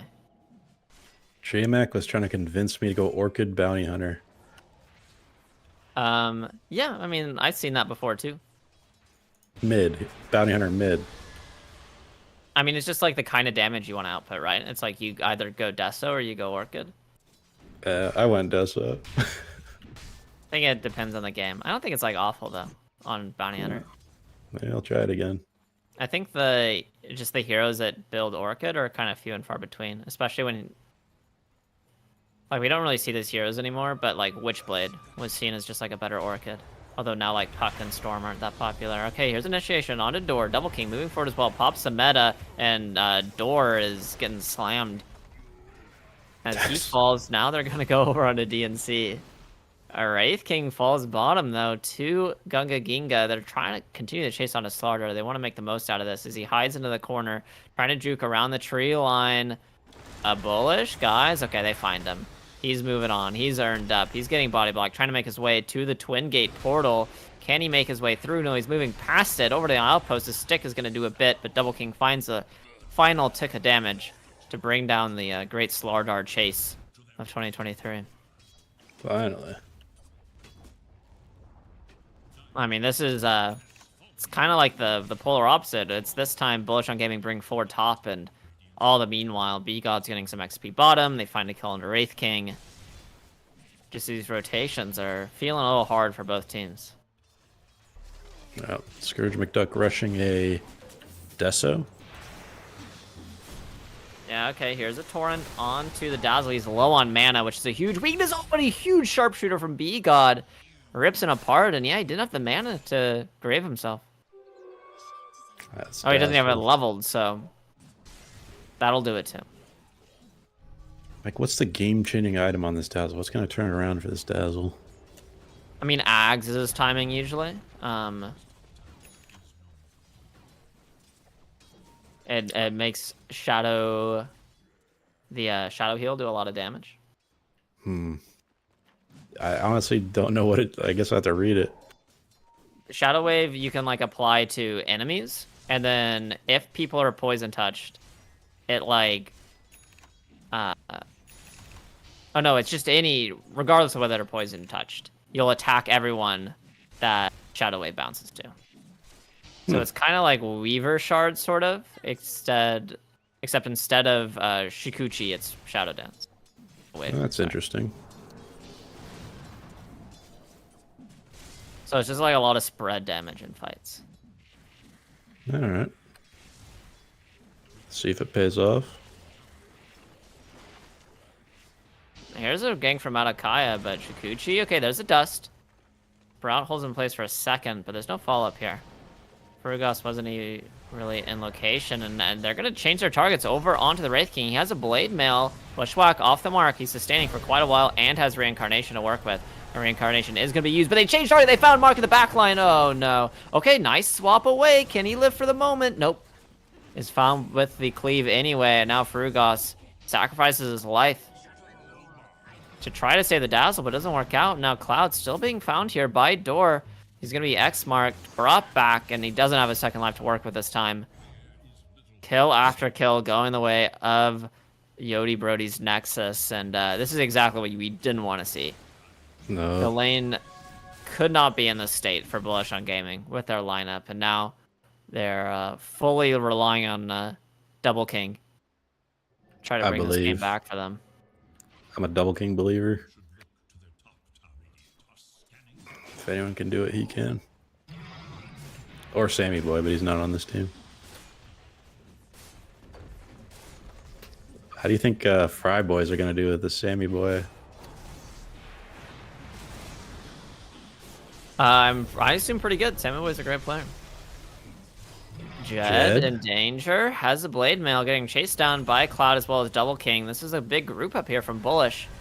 Bring their Terrorblade into the midst, and they're going to claim a tier 1 tower. So, a nice Metamorphosis use. Not getting a kill, but getting a big objective. Yeah, they're just ignoring this, letting it go. Yeah, I mean, what you don't want to do is throw the game away into a Terrorblade, right? Yeah. Nexus has a lead, and when you have a lead, you need to identify like the ways the enemy team takes it from you. And the way they take it from you is all 5 of you die into a TB metamorphosis. And then suddenly TB has like a bajillion gold. But okay, there's an initiation on a focus on the side. Swaps the Wraith King up to the high ground. There's initiation on Mark. They're kind of focusing different targets, but the Tidebringer as well as the Wildering Emperor bring down Frugos in the end. Now the Axe Mark. They're just ignoring Wraith King at the moment. All he has is a Blade Mail. They're just allowed to ignore him for the moment as he doesn't have a Radiance. And they march right past him and bring down the Dows on the back line. Now they're looking for more. A huge pushback on the 2. Oh my god. Not just God, it's B-God setting up the double kill on the tail end of this fight. And all in the meanwhile, Scourge McDuck just toying with Double King, killing his courier. Doesn't have a time lapse to work with, so has to be a little careful here, but his team is around. B-God's scouting for him. If Yodi take this, I'm calling it. They're winning the whole thing. B-God. I think B-God and SMD are just really good at not throwing games. Just very important. We'll see if they lose this one, it will definitely be a throw. So, see what Bullish on Gaming can do. Going for the gank on Mark again. I feel like the Blade Mail is kind of a mistake on the Wraith King. Yeah, maybe. I mean, you just saw in the last fight, like he pops Blade Mail and stands in the front line, and Nexus just like don't care. They just like walk past him. Oh my god, damage. Once again, finding the Dazzle. Oh god. They have Mark's number, I think, in both these games. Yeah, this guy, I'd be tilted if this was happening to me. It's definitely pretty unfortunate. What items does he have at the moment on the Dazzle? Yeah, it's still pretty far away from max. Not 1,000 gold. Definitely not what you'd hope for. I know that feel. Playing mid and you're just ganked over and over again. It's like, what can I do? Once again, Bullish on Gaming, their hope is to take it late. But Nexus, they're not looking to give them that opportunity, as a first Aegis once again goes their way on the back of the Deso pickup on Scourge McDuck. B-God and SMD, they know how to close out games. Yeah, they're eyeing up this tier 2 tower in the top lane for themselves next, and the big timer here on Bullish on Gaming isn't even necessarily Ags and Dazzle, it's going to be the Radiance on this Wraith King. I actually tweeted before this series started, if you don't like 2-0s, don't watch our game. Didn't know I'd be meaning for Yodi. Damn. It's not over yet. It's not over yet. Let's have some hopium, a little copium for the Bullish on Gaming side. They have the late game. We just need to get there. How do you like your copium? I like my copium direct. I like to sort of, I like it through a sort of ventilator, just breathe it right in. Yeah, I mix a little cinnamon in there. It makes it go down easier. Like the bad guy from Blue Velvet. You ever see that movie? No. It's like a David Lynch movie. And the guy's like huffing nitrous the whole time. Jesus. That's me on copium. You ever hear of cinnamon and coffee? Cinnamon and coffee? I've heard of that. Is it good? I don't know. It doesn't really taste like anything. I don't have very many. I don't make my coffee very fancy. Yeah, whenever I go to my coworker's house, they always get cinnamon and coffee. What the hell? I don't know what this is for. Seems very luxurious. I mean, I do cinnamon with maybe some hot chocolate. That I can get behind. A little dusting. Fair enough. A man of taste. Drink hot chocolate. It's getting to the Christmas time, so hot chocolate might be back on the menu. For Scourge McDuck, looks like tier 3s are on the menu. This guy's got balls. Yeah, I mean, just like what's supposed to stop them right now? They're so far ahead. Bullish on Gaming needs big items in order to feel any sort of presence in this game. And Frugos getting X mark, finds a stun. They're gonna miss a Torrent. He's playing very aggressively, swapped all around. The little Some X mark swapping shenanigans there, but DNC has his eye on the prize, and his prize is Double King.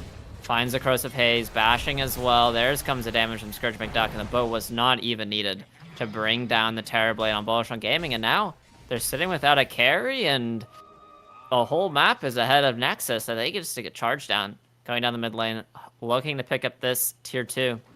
Feels like they can even run top and focus high ground, but these towers fall pretty fast to the Desolator. I'm not feeling good. Oh, jeez. Me neither. What's our radiance counter on this Wraith King? How close are we? We're 600 gold away. We're getting there slowly but surely.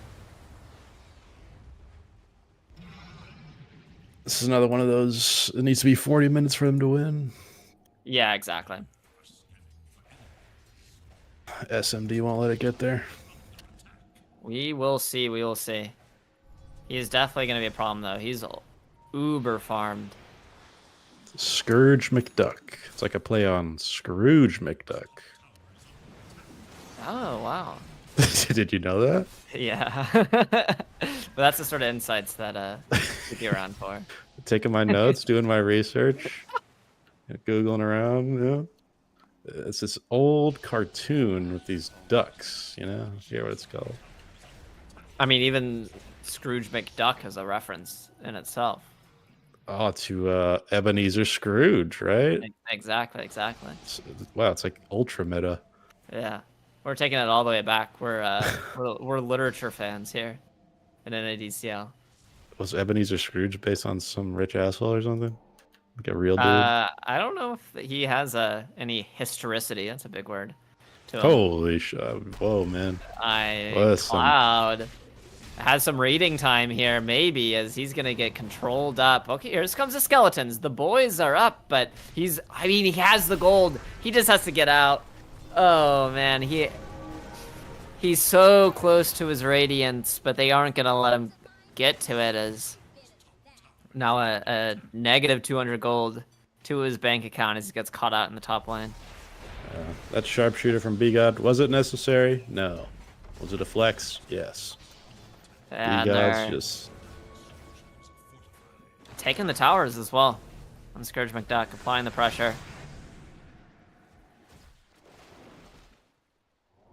And it feels like in a good Weaver game, like you don't even need to go to defensive item.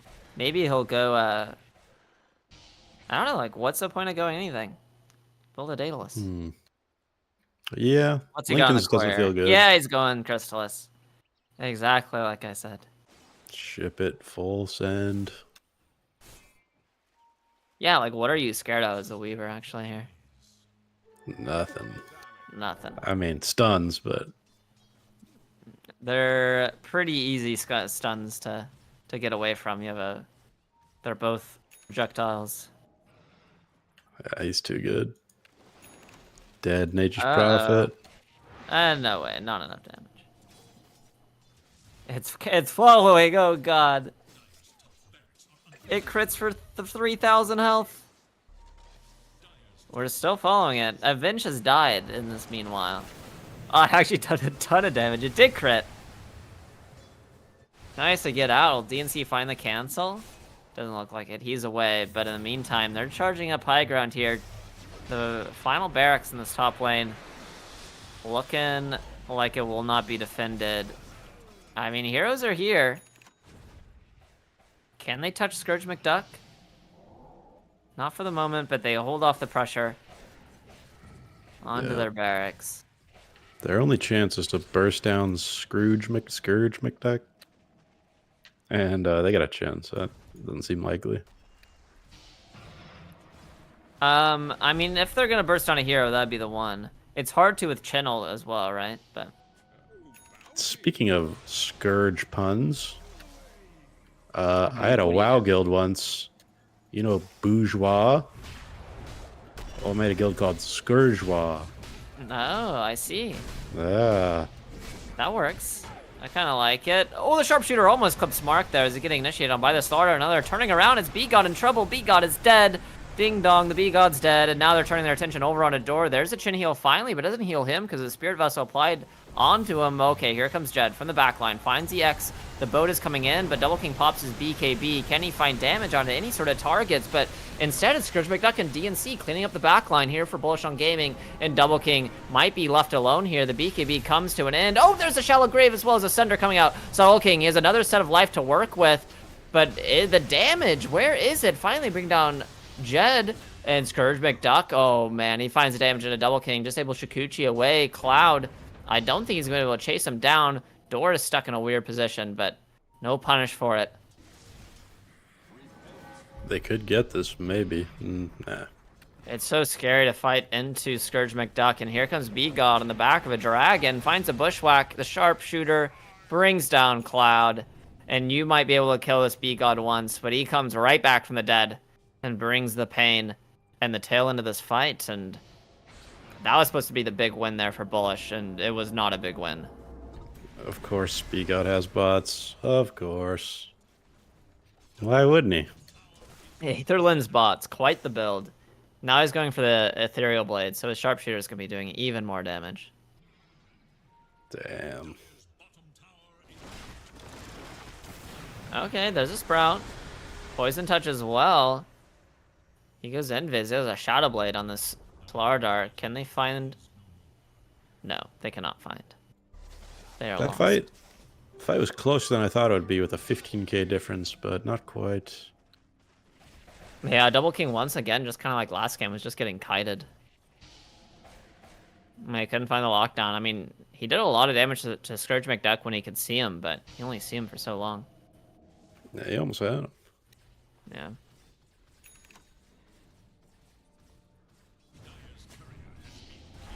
So what's the next team's playing after this? Great question. Take a peek at the schedule. GRIN versus FryBoys? That's pretty good. The GRIN lineup looks really good too. Stick around for that one, folks. For sure, for sure. I want to see this FryBoys lineup. Samuel Boy, Sammy Boy. Yeah, Famous. he didn't participate in last season, but he was around. He casted some games with me, with moi. He's doing that again, right? Yeah, we should be casting some games tomorrow and maybe Sunday. He might be playing the ESL qualifiers, but for sure tomorrow. And yeah, excited to see how he does in a detailed format. Sammy cast. Some insight. I hope so. Everyone should be. Giant Sammy brain.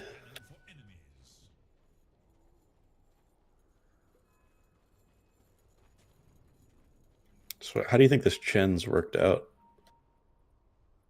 I mean, very well, I would say. I mean, I would say Door is looking like an MVP of the series so far. Is there another sharpshooter? Gets a Shallow Grave off in time. The swap away as well. Can they keep Mark alive? Gets a blink away. Doing okay for the moment. I mean, that's what you want to see out of your Dazzle. You try to go on him and he just lives on a sliver of HP. Yeah. I just don't see the damage on him, though. Like, he auto-attacks everybody, but hits for what? 150? Yeah, I mean, you have the minus armor as well. And I think in, like, really, really good Dazzle games, because he's a universal hero, and so you just kind of, like, build stat items, and then suddenly you start doing a bajillion damage, because you're a universal hero. I don't think Malachi is getting out of this one. He can TP, but he gets extra right back into place and brought down by B-God. You ever take a long break from Dota and come back and like, what is all this shit? Even when I didn't play as much in college, I would still keep up to the competitive scene. I was never in a time where I was completely out of the loop, but there's definitely some times where you take a break from playing and then you come back and playing and you're just like, oh my god, I'm so bad. The game is so much like about feel, I think. Yeah, when I came back, there was neutral items and there wasn't that before. Like, what is this? I didn't know how to use them, didn't know how to pick them up. And then there was like, I don't know. Sometimes I think about how you had to carry TPs in your inventory. Yeah. buy them too for 100. Oh wait, you still have to buy. You still have to buy them, but You didn't you get one didn't on have a death. dedicated slot. You couldn't. Yeah, you didn't get them on death. And then there was the courier. And there was one courier to bring them to you. People would, oh, that was like the biggest cry ever. Like nobody ever buys courier for 30 minutes. Yeah, and even if you did it correctly, then your mid has like complete, dibs on courier for the first 5 minutes. Dota was so great. It's still pretty good, but I liked it back then, honestly. I mean, I had fun. Despite all that. Just goes to show. It's Dota the best game ever made. You know, I haven't played every game, but I think so. Bullish on Gaming might feel that maybe it's the worst game ever made after this series, but we're gonna see as Cloud gets initiated on once again. He does have 2 lives to work with, but he is pretty alone. So I think he's gonna be giving up both of them. He does have the Ags online. So his life is going to be extended for a while. But not much he can do with it. He's going to try to farm a catapult. Will he be successful? No, the catapult lives. Sad. 4 bullish heroes farming in the jungle. It's not a good sign. That's all you can do right now. You're not fighting into this Weaver with Aegis, but he's going to bring the fight to you. At least try. As he finds Ferugos, and they're going to die the base for this. He doesn't last very long, and Scourge McDuck basically 3 shots the poor guy. Too aggressive of a TP there against a Weaver. Hey, Bullish goes out here. We're coming back. Is it next week? Yeah, next week is the next time we're gonna see Bullish on Gaming play if they can't turn around this game, but it's looking like a mess. We're coming back strong next week, and Div 2. Watch out for Bullish's Div 2. It's me and Wesley here. Sure, I mean we're gonna have to redeem some honor here. We're gonna. If Bullish on Gaming can't turn this around, we're gonna have to make up the brand name in Div 2. It's about to be a Megas here. Yeah. They're gonna have to take the fight now. There's a BKB popped, meta as well. Nice stun onto the 2 of them, but where's the damage? Where are they finding it? They just can't. And now Wraith King does have a second life. There it goes. The Water Park's tossing everyone around. A nice sharpshooter almost brings down the Terrorblade, but the Shallow Grave keeps him alive for the moment. Can they find a Sunder? He doesn't have it. He already used it. Now into his 3rd life, thanks to the Wraith King Ags. He's trying to find the right clicks, but Bullish on Gaming, out of gas, out of buybacks, out of life onto the Wraith King, as well as a Terrorblade. The Venge gets 3 shot, and that's going to be GG called. Nexus, Yodi Brody's Nexus, 2-0 Bullish on Gaming. We hate to see it, but that's going to be the result.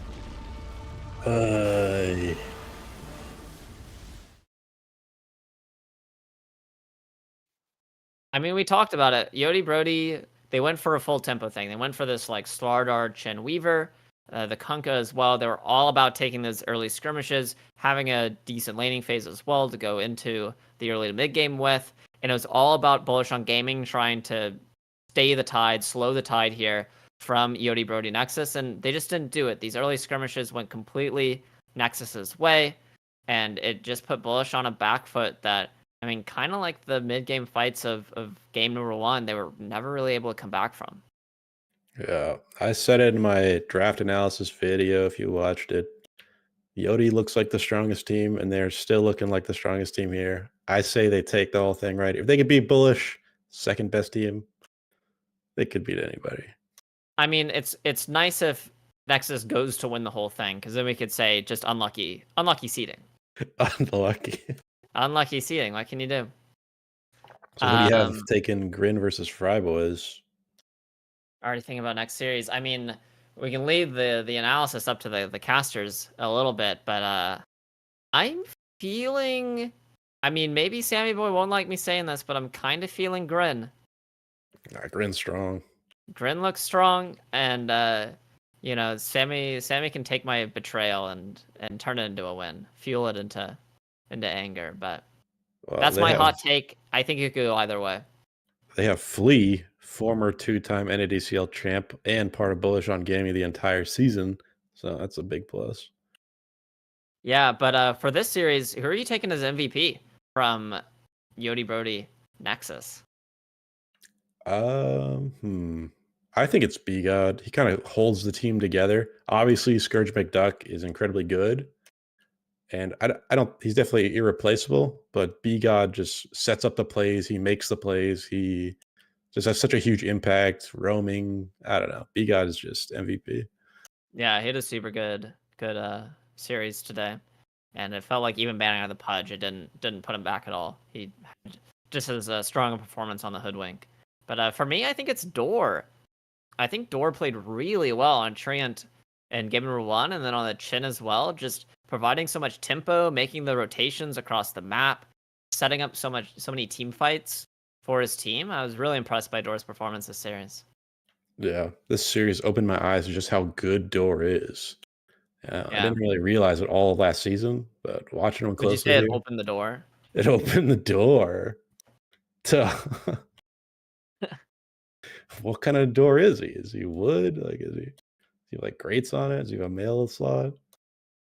I don't know. I mean, he's a door that can play the video game Dota 2, so it must be a door with hands. You know, anthropomorphic doors. Is that your thing? Is that your kink? No. Take it easy what you see on the air here, Sandwich. Is Door here? I got a with brand us? to maintain. Speaking of, we have a winner interview with the Door himself, Door. Hello, Door. Can you Door. hear us? Hello? Hello, Hey. hello. How are you feeling after that series win? It's alright. Pretty easy. Pretty easy. Easy. We're on the Bullish on Gaming roster. We're the Div 2 players. You gotta take it easy on us. Is that the letters EZ or is it like spelled out? Probably spelled out. I don't know. Alright. No disrespect. All right. That's what we like to hear.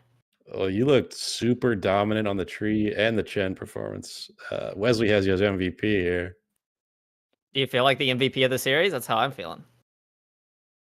I mean, I don't know. I feel like the second game was really boring, so I don't know what happened.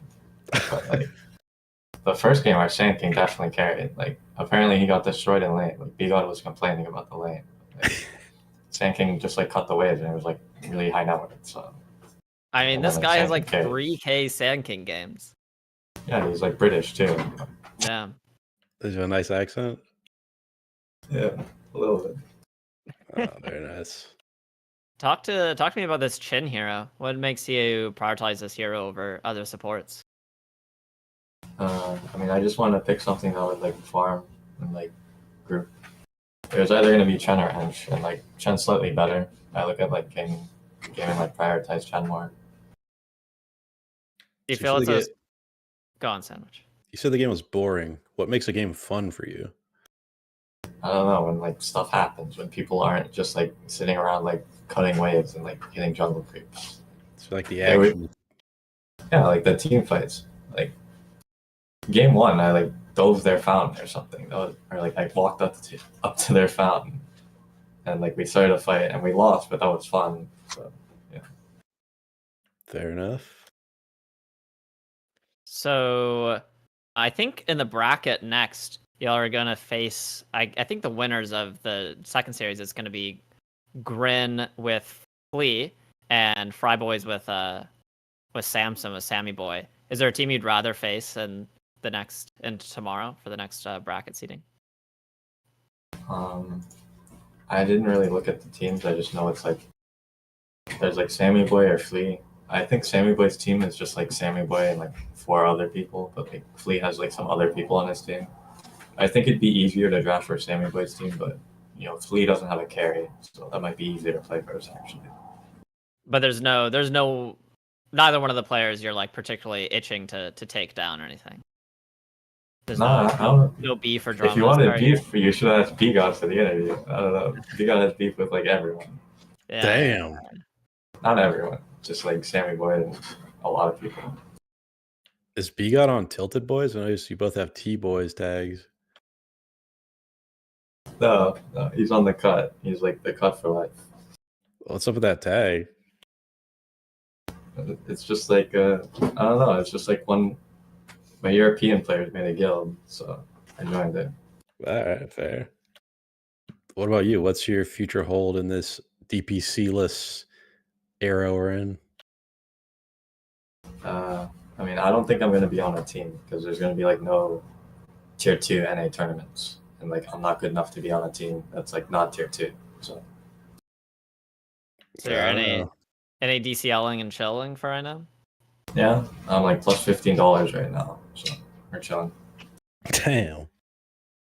Got the plus 15 there.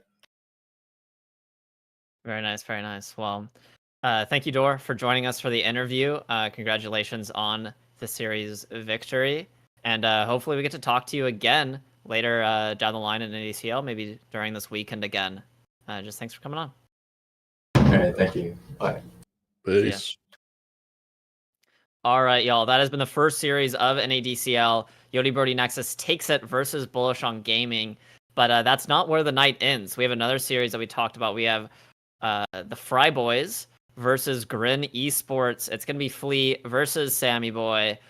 Stick around for it. Sandwich, is there anything you would like to say before we head off into the night? Zero Escape, forgive me, bro. I don't think he will. That's All right. it? Oh, your Okay. interview's going on during the break. So we're going to get some behind the scenes, some interview content. So stick around during the break. We're going to have some videos for everyone. And stick around for the next series. Peace. See ya. You were telling me about their least favorite neutral creep. Why did they say the Hellbear Smasher? And then again, what is your goal for the Bullish boys in the tournament? Sweep everybody, just whoop ass. I got screwed over by not being able to draft Xeriscape. Porkface took my love away from me. We're back with another interview. This is, who are you? Sandwich, turkey sandwich, you might call me. And what is your affiliation with the NADCL? This season, I am a partial team owner. I was bidding on my own team, but the Bullish on Gaming guys are going to bid on teams. Like, I'll just jump in with them. Interesting. So they just kind of found you on the street, maybe asked you to run their draft. Very, very bold strategy for the Bulls. During your auction process, what was your favorite part about that? Bidding up Sammy Boy against Hatlord, definitely. Hatlord is a major troll, paying almost all of our gold to pick up Sammy Boy. The Discord was in shambles during that time. How did you feel after that? I felt great. I mean, he got me back later with bidding me up in my own Div 2, but I felt like crap, actually. So, terrible. We lost out on so many good players because of that. yeah, you guys kind of got screwed. I'm looking at your guys' roster, and for your Division 1 team, who do you think is going to be the standout individual? I think Double King was everyone's fan favorite throughout the Combine, as well as the draft and the auction itself. But is there anyone that you think is going to be like a hidden gem for the Bullish boys?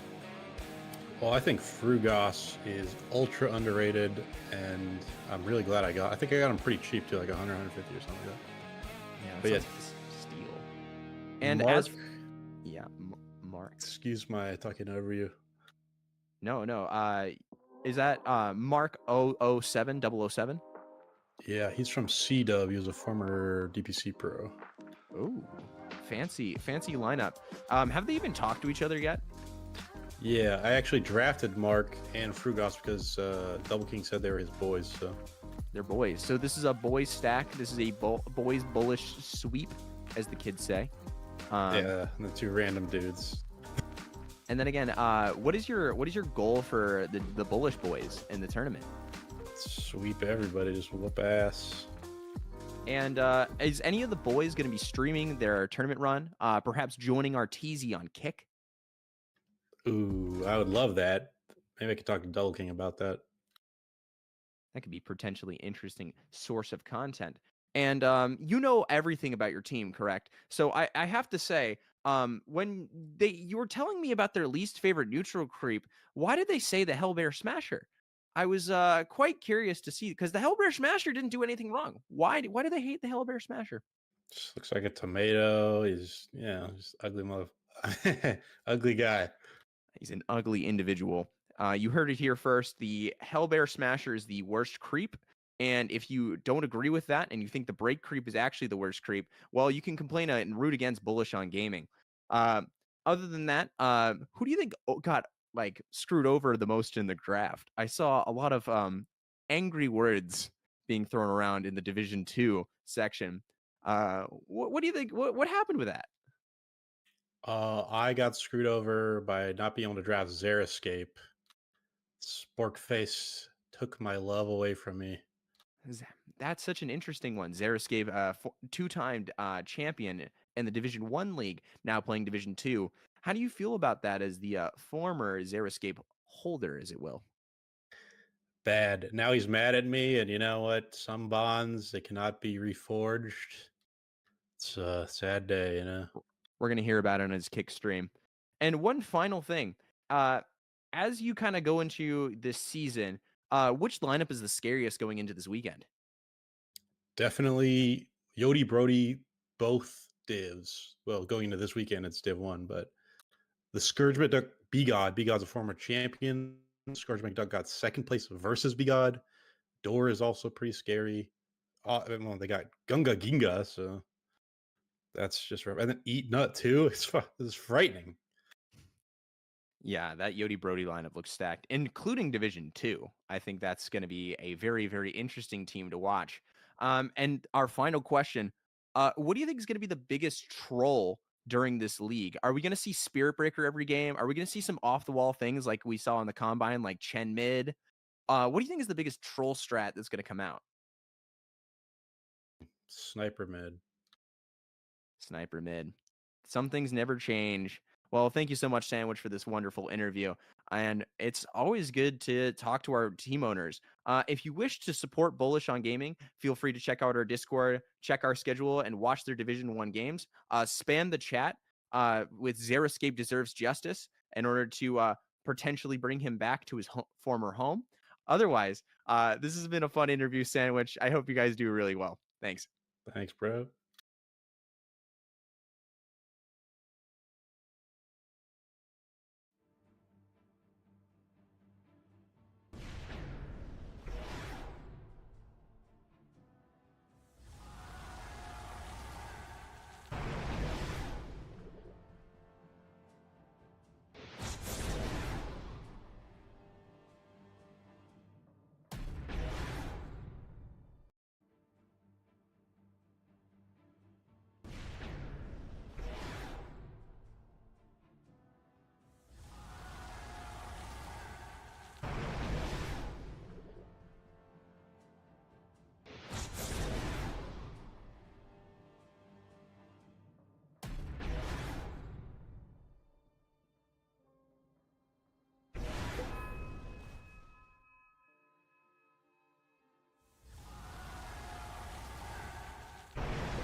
everybody, and welcome to the NADCL Season 5. It's me, Math Magician, and we've got Malibu Jesus with us today. And it's going to be a good matchup here. So are you ready after your PC debacle that you already had this evening? Man, I had a nice evening, got some pizza, had a nice slice, went for a walk around the neighborhood, got back an hour before cast, and I'm like, all right, I'll restart my PC, get things set up. Thing black screen, wouldn't turn back, nothing. I had that shit torn apart, man. On my mobile, I'm like, yo, I need help. I need a guru. Somebody guide me through this shit. Uninstall my old C drive. I had a new NVMe installed, and it was getting strong armed by the old drive. So just ripped that out. Put it Just back. take it out. Yeah, and we're here. We saved there. D from having to make an appearance. So That's some hillbilly fixing, man. We sent our truck out to my grandfather's one time. We were like, yo, when we press on the brake and it kicks back on us sometimes. It doesn't stop. Can you fix that for us? And like a week later, we get the truck back and he's like, yeah, I fixed it. It was something with the ABS. I was like, what'd you do with it? And he just handed it to me. And I was like, Matt, wait a second. He goes, just don't press on it too hard. This won't bother you anymore. Don't worry. Yeah, right. He took it out back and shot it, and then gave it back to me. He's like, he won't be causing any more problems. We took care of him. So, Now yeah, you might not be able to brake immediately if you're above 40 miles an hour. But very much leads into it. but Hey. yeah, I'm excited to get underway here with GRIN Esports versus FryBoys. New season yeah. in a DCL. We got Very some graphics loaded up for us too. Pop-Tart, you wanna switch us over to the rosters real quick so we can check out who is playing for us today. The rosters are live, and of course we've got ourselves. I have it pulled up on my screen as well. We got Sammy Boy, Karan, I believe Hal, LGTK, and DJ Dingus. And Sammy Boy is quite the, I want to say, celebrity right now, right? He's got a lot of coin on him, and I'm sure that he's got the power to carry this team victory. Mr. 500, I believe. Mm-hmm. Oh, that's a good nickname. Mr. 500? Mr. 500. That was his bid fee. That's what he went for in the draft. See, it sounds good. I mean, it kind of reminds me of baseball, and I'm sure that Sammy, he's pretty talented. He could probably bat 500 in baseball. Homegrown talent, man. North American boy right there, Also, I can't see the graphic. No, I can't. I pulled it up on Wikipedia, so I look really cool because I know it and you don't, but it's really, I have my ways. On the other side, we got Chives, Rojo, Leem, Flea, and Vinny. I believe Vinny is going over to the support role, possibly. We'll see if that actually ends up staying true. But yeah, I think one of the big things for this matchup is we got Mr. LGTK and Rojo Fireflu on two different teams. Both were, I guess, fine. Pop-Tart, let's take us into the draft here for game number 1 of the FryBoys versus GRIN Esports. And as I was saying, we do have Rojo Fireflu versus LGTK. They were both contracted for GRIN Esports for NA Div 2 under GRIN Esports for last season. So pretty excited to see them get to play against each other. I'm sure they both will have a very fun time as they show off who is the better GRIN player. Right. As one fights to stay in the org and one's trying to claw his way back in, maybe. Also, I play a ton with Karan as well, who is on the FryBoys. I think he got picked up last for them, but he had been playing a lot of mid. He played mid last season as they went to the grand finals, and he was playing a lot versus Dog there in those few matchups. But I got a lot of faith in both of these teams. Do you have an early prediction for who you think looks stronger on paper? I watched Rojo do pretty well in season 4, but I was casting at the Turbo TV event and had Samson behind me, calling out all the moves for his team, just natural leader. And just watched him stomp his way through the bracket. He ultimately fell in the finals against Speed, I think, but I think Sammy's probably worth the gold that the FryBoys get him. So I know there's a little bit attached to the name, right? Like he's definitely really, really good. I'm not saying that Sammy is like some overrated player or something. with how much of the fame that he attaches to himself there, being on the wild cards and being the last up of NA for some people, he's gonna be a little. He's gonna take a lot of. It's gonna take a lot to grab him. Yeah, and I mean, some of these other guys on the GRIN Esports team, they played, like, I think Vinny, Chives, Rojo, Leem also was in Season 4. I don't Okay. know if they ever all landed on the same team, but maybe just being a little more familiar with the others could lend itself to some early season synergy, that we might not see in the FryBoys just yet. But we don't really know what's going on behind the scenes. So they Oh, got themselves this CK to start. That's I mean, this hero, I'm surprised it honestly gets let through sometimes. It's very, very good. And we saw, I think it was in the last series, man. DK had this. He was like 10k net worth up. He was like 4k above the next person on even in the game. It's a wild hero. yeah. CK really outpaces a lot of the other cores that we're seeing right now. And he just has that staying power. As soon as you get Chaos Strike, you don't need to bring out any more regen. You just heal in lane off of last hitting, off of trades. I think now that TI's kind of passed, this patch or this particular letter of the patch is getting played out a little bit. People are starting to figure out how to deal with it. We see the max HP damage and the heals from Phoenix, the Grim Stroke, also strong. I found Axe to be pretty good at dealing with the CK as well. Yeah, no, anything that clears those illusions, big armor, and I do like the openings from the both of them. Already a few bans out that we saw from the last series. The Primal Beast getting taken out quite early. Brewmaster as well. It seemed like people had figured out Brewmaster during TI. The Weaver seemed to be a very good answer to it, but FryBoys, they actually took that one out quite early as well. But we're speedrunning it. So overall, you got 6 picks in. Who do you think is winning this team fight right now for both of them? And do you think that there needs to be some sort of like up from the other team to match it, or do you kind of like both these drafts splitting into 2 different directions? Right now, I feel that the GRIN draft is gonna get more kills. I mean, with Cookie, it's like the poor man's Inkswell from Grimstroke. You don't get the Grimstroke, so you go for the next best thing with the Snapfire. So just between the CK Snap, you have a ton of kill potential. And then the Natures obviously can rotate wherever needed, but Dazzle, frequently banned out, makes it through to the second round of picks. This is interesting. It's a good hero, and I love also bringing up the Nature's Prophet. It's very good. Sammy has had some trouble. I'm not going to say who it was, but there is a certain 4K player who got matched up versus both Sammy Boy and Ush with only base immortals on his team, and with the Nature's Prophet, almost had that game. It was very, very close. But being everywhere on the map with this hero is huge. I love this energy that these 3 heroes have together. For the Snapfire, you can even lane it with the CK, right? You got double stunts with the Cookie and the Chaos Bolt. CK actually usually goes for the sampler, right? The QWE build first. So a lot of kill potential for all of them. Yeah, and I mean, you're gonna have a ton of damage from afar once mid game starts opening up with Nature's Wrath and Mortimer's Kisses. Your supports don't even have to get in the middle of the fight to be effective. Yeah, true.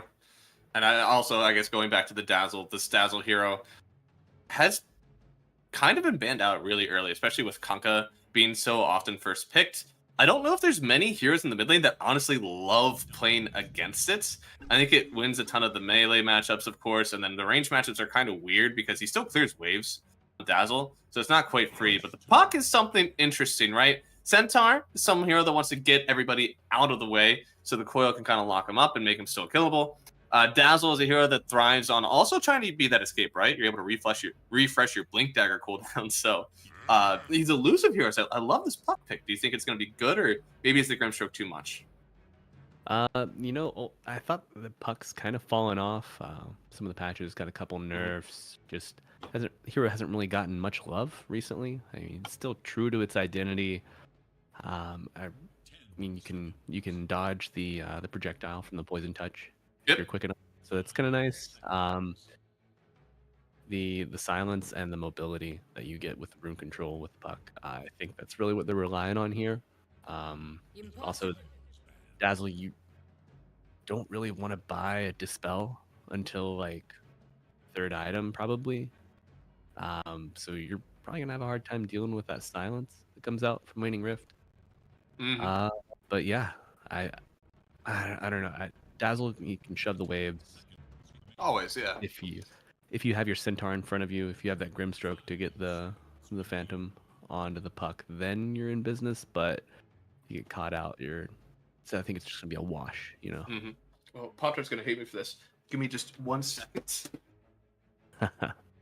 He's got to get that big I am kind of a W fan. behind I him. don't know if you're able to see this, but I got this nifty little pillow. Oh, at TI, dude, he's so cute.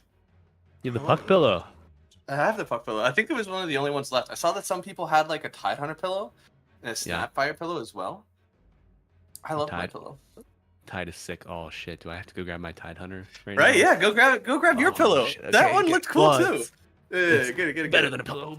Pop-Tart, he DM'd me. He said he loves when people run off camera in the middle of the cast. He's a really big fan. Great content. For the rest of this draft, of course, something I wanted to circle onto. I think the team fight right now for FryBoys is awesome. I think that the Grim CK can always be a very good lane for you. This Phoenix has actually been played. I'm actually sometimes. Dude, where's thief and a liar and a bastard. No, where is so it? My wife took it to work. Oh no! Okay, that's kind of cool though. that's pretty fun. Yeah. So TI attendees, you could get this big action figure Tidehunter, and I got it. And one of my wife's coworkers plays Dota, and I was like, "Yo, you should just put this on your desk. Don't say anything. Just let them walk by and be like, what the is that?" Yeah, awesome. All right. So the drafts are finalized here for both teams. Something that I'd like to comment on. Ursa. This is a hero in this current meta. Just so many strength heroes, so much beef. I was just constantly thinking, like, why are we not seeing Ursa? Like, let these Furious Swipes just build up. And just you want that against these strong heroes, but I just never saw the Ursa. Now we see Samson picking him up. Do you think it's a good pickup here? I think the hero has a double-edged sword sometimes because of the slow resistance thing, right? Because the way that BKB doesn't actually give you that, you only get the slow resistance off your W now, and it's only up to 25%. So where you used to be immune to slows, now you kind of don't have it at all. And even I think his ulti, with the way that status resistors now, you don't get any slow resistance. So I think that's the only reason that we didn't see a lot of the Ursa. You have to be in a game where you believe that you can either blink and kill people, or you just won't get slowed up as you're trying to run and kill people. And in this game, you know, he can do that, right? Like the scatter blast slow is, and maybe some of like the torrents if you get right into them. It's a really good BKB game, and yeah, I kind of agree with you. It should be a good game for the hero, and you love people who build Battle Fury versus the Nature's Prophet. You gotta always have your hatchet on you, you know. I will say though, I still think that this Nature's Prophet hero is very good. They did do an oopsie in my mind and picked this Kunkka into the Dazzle. I think the reason that this Dazzle actually got a lot of focus is because it owns Kunkka in lane. And just last season, in the Grand Finals, Karan played this versus Logical first up. It was Dazzle into the Kunkka. And you would not believe, for the rest of the series, they prioritized on the other team picking Dazzle first because they knew Karan would win that matchup easily if they gave it to his hands. So I think it's kind of wild for them to do this, but we'll see. Maybe Chais has something in his pocket, some other way to play this, but I mean, you just look at the Dazzle kit. You don't want to be a melee hero into it. Interesting rap coming out here. I really do not see this very frequently from the Dire team coming up onto the triangle there. Yeah, I don't know. They clearly didn't look at any replays. This is like the first time that these teams have been playing, but they are trying to get something going here on Sleepiness, and maybe they have the damage, torn it up. That's first blood. Roho Fire Flu getting the first blood. Perfect for the mid laner. You know, I commented, Puck, not the strong hero he used to be, but I mean, give him a little gold infusion and a 15-second bottle, and maybe that's the path forward for him. Yeah, right. Like a lot of heroes start to feel very good whenever you get an easy 300 gold. Yeah, yeah. I could think of quite a few of them, and most of them are in this game here. You know, I totally forgot. I guess I should recant what I said. This is instead the Kunkka into the other hero that loves melee heroes. It is into the Ursa. I don't know if this is great either. Right? I mean, what do you think? Would you want to be a Kunkka into this guy with Fury Swipes? No, I would not. You get the torrent for a little control. Pretty predictable. Oh my god, baiting with the courier there. Chives. Crazy. Still has his bracer recipe on it. You gotta wonder what happened there, if he's got a little bit of game one jitters going on. Maybe. I do like this combination of the Nature's Prophet and the Kunkka, though. Very easy to hit the torrent with the Sprout.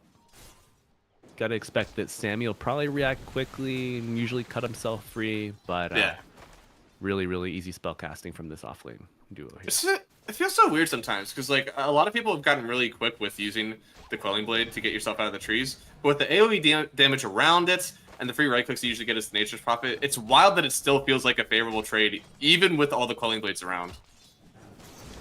Yeah, I think players, as they've evolved and gotten more accustomed to just chopping their ways out quickly, I think you're starting to see some Nature's Prophet players use it more for the denial of space rather than just, oh, I'm going to trap him right. I'm going to make it hard for him last hit. If you like get it in front of them, right? So that they would have to go through like, I guess, Quelling Blade twice if they really wanted to. Right, and then even if they do get on top of the creeps to last hit, they're still taking that damage. Mm-hmm. That's pretty good.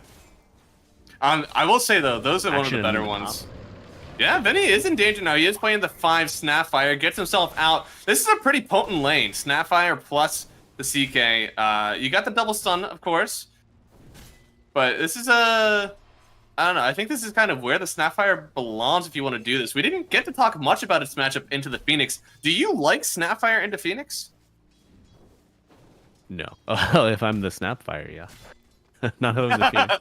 I don't know. Sometimes I looked at it whenever I would play this matchup. It's like you would start to Mortimer's Kiss and you'd feel cool about like getting all your spells off, and then an egg would happen like far away, and it's like, yeah, well, I can press my E, but I have to stop what I'm doing, basically cancel out my ability, and hope that I get there fast enough. It seems that early game, sometimes being a Snapfire into the Phoenix is not all that great for you, actually. Yeah, I find that it becomes a bit of a game of cat and mouse. You know, Yeah. you gotta see if you can bait it out a little early if you're the Snapfire. Yeah. Maybe give a little pump fake on the Mortimer's Kisses to see if they can get a snap reaction on the Supernova. I will say, I guess it's somewhat easier now because you're also used to be a Mars in play, so most of the time you wouldn't even like get close enough with your little shredder. But now with this one, it seems like it's pretty open for everybody, right? You don't have a ton that stops the Snapfire from getting on top, right? Like, I guess maybe a Centaur stomp, but otherwise that's actually it. Yeah, I think you're gonna mostly look for the Ink Swell, the Stomp, or maybe you just kind of put the Ursa in the vicinity and dissuade anybody from stepping up too closely with the threat of overpowered Fury Swipes coming out. I am obligated. JMax said show anime body pillows next on stream. This is not a Kerwa stream. I just want to let you guys know we are not that cool. You can ask him, but we don't have that. I'll get one. Or I'll get my people on it. Yeah. I think Kerwa actually brought just the pillowcase into TI on the last day. Oh, how many signatures did he get? I don't think he did. I think for the first time in his life, there was actually a little bit of like concealment with it. I don't usually see from him. Yeah, usually if you're brave enough to bring the body pillow into the venue, you're at least you're committed to the bit, you know. Yeah. But Samson getting a little low in this lane. He is, and this is not the difference that I thought it would be. In my head, this was supposed to be pretty Sammy Boy favored, but it looks like the CS is at least somewhat even, and he's not getting the kills that he wanted. But top side, they are getting the kills that they want. Vinny goes down again.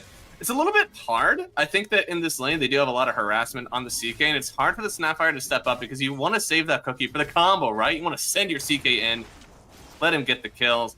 But he might have to start trying to use it only defensively now to get some trades in and then cook himself away when they start to go on him.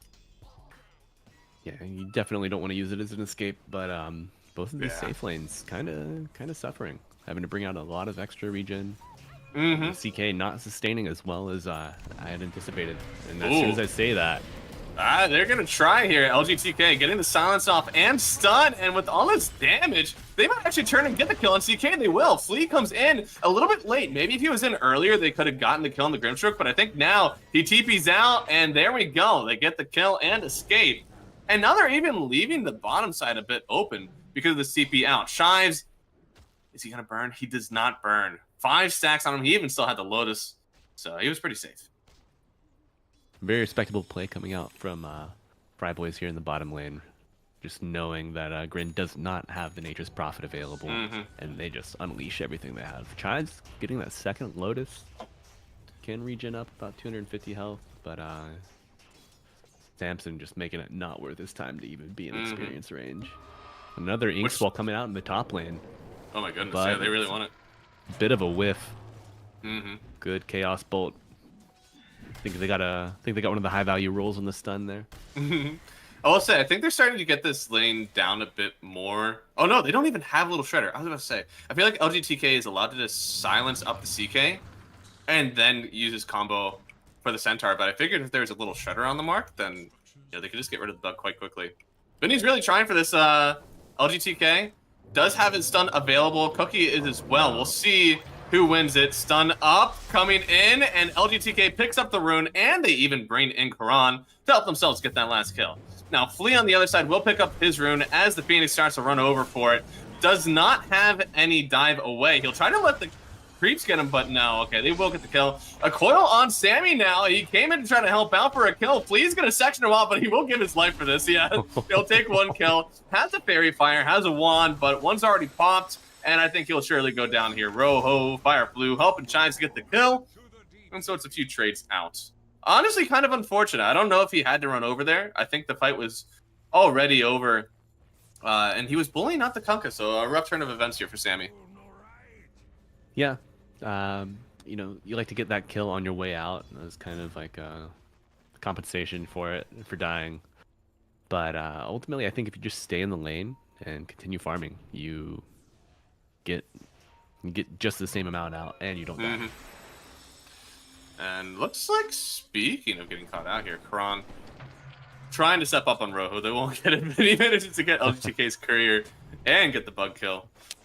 Just a little bit of poking around here. I will say these supports, they look like they're a little bit more farmed. Almost, you know, what, 25 CS between the two of them? Yeah, so they're pretty decent there. But Phoenix is a hero that I think Otto actually called it out when I was casting with him a little bit earlier. This Phoenix hero seems like it can just be a pause 5 now. You really only want the levels. The net worth isn't as important for you anymore. You just get your shard at 15 and you feel like a real bona fide hero. And speaking of bona fide Sammy hero, leaving bottom lane and coming top. Little world tour action here.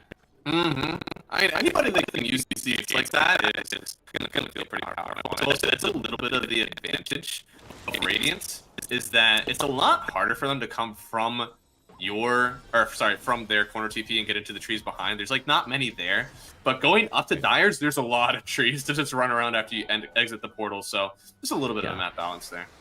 And I feel like the path of access is much easier. But speaking of access, we're gonna see them reach into and grab this Chives Kunkka. Yeah, but I think they're regretting slightly. Boat, Torrent, and the coil. A little bit hard for this Dazzle once again sprouted up. And they'll get the kill. Now, Sammy, dude, he got intimidating. He's doing a little bit less damage, trying to find anybody. He runs back in a random turn of events. Yeah, I would say, I think he's in a little bit of danger, but they're going to lock onto the Ursa, see if they have enough. They already used the boat, so it's just Torrent and LGTK potentially giving his life. This is the most dancing I've ever seen for just a team fight like this. Nobody wants to commit. They got their shoes on, that's for sure. But LGTK, a masterful zoning Inkswell there, making room for Samson to come back in and clean up this kill onto Flea. Yeah, will they very get the kill on good. the Chives? I think They should here, yeah. With the Sunray, it should be enough to help get the kill. LGTK doesn't even die, but the Urn Charge, they do end up getting it from the grave. Caster Curse says what? Yeah, I know, right? Yeah. It wasn't until after I said it that I saw the little like red tick above him, and I was like, oh no, I think they might have it. Yeah, but game 7-5 here at 10 minutes. Not really a super tangible net worth. 1,000 for GRIN. Just been kind of even back and forth. No team really pulling ahead from these trades just yet.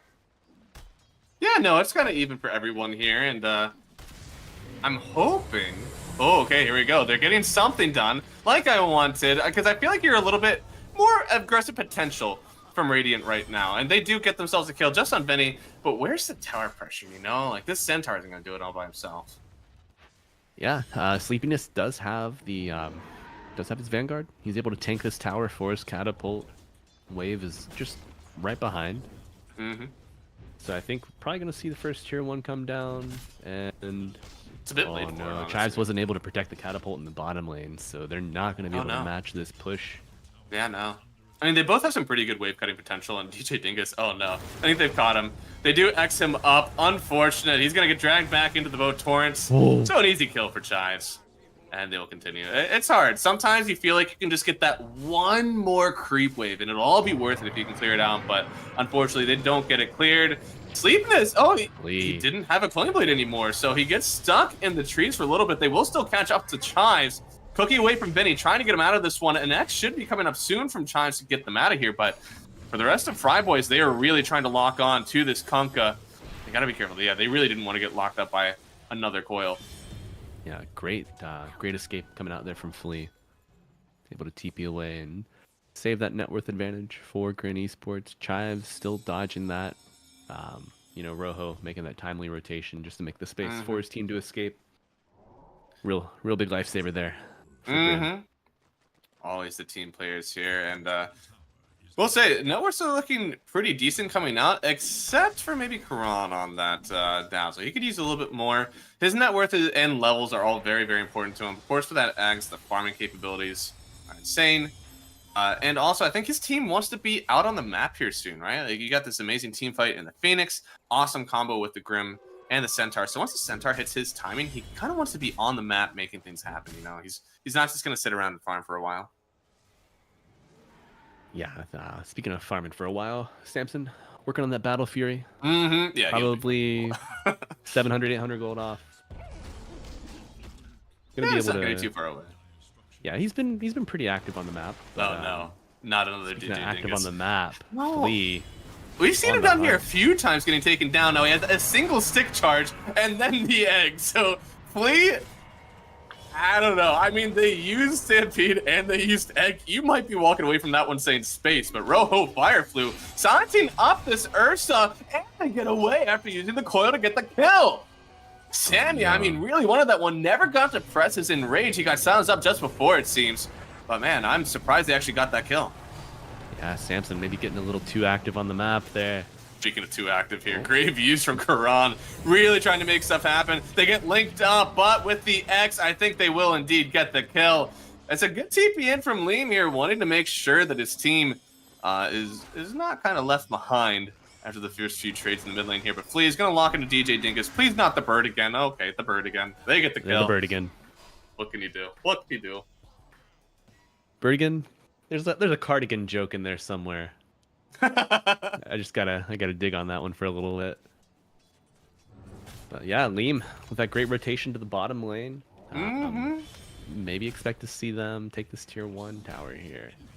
It's really nice, right? I mean, he's got the armlet now. He's also getting close to the Echo Saber. So just being able to TP to a tower, get a mid kill, take a few waves, feels pretty good. Yeah, use your Phantasm on cooldown. It's only got like what, 25 seconds of downtime if the illusion survives. Not a ton. It kind of feels like Sven, right? You just want to use that ulti to farm, and by the time that you're actually fighting, it'll be available. Yeah, I feel the same way about, like, as you mentioned, Sven, Razor also to some extent. You know? Oh, yeah? No, I'd agree with that. Pop it, hit the waves, hit the camp, make the space. Oh, speaking of popping it, Rojo, he's got the Switchblade, which makes it really easy for him to just, like, solo kill anyone. And he'll always be able to chip you down. It's once you try to turn on him that he'll end up popping that coil. And he has a very good eye for when that is. Already forced out the ulti from Sammy Boy.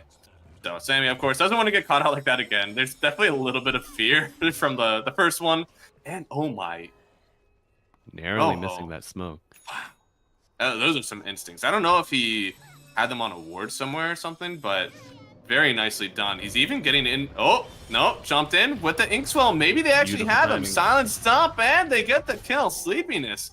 Picking it up, and yeah, pins out. Very good ward placed to get them that one. Hopefully slow down the farm of that buck.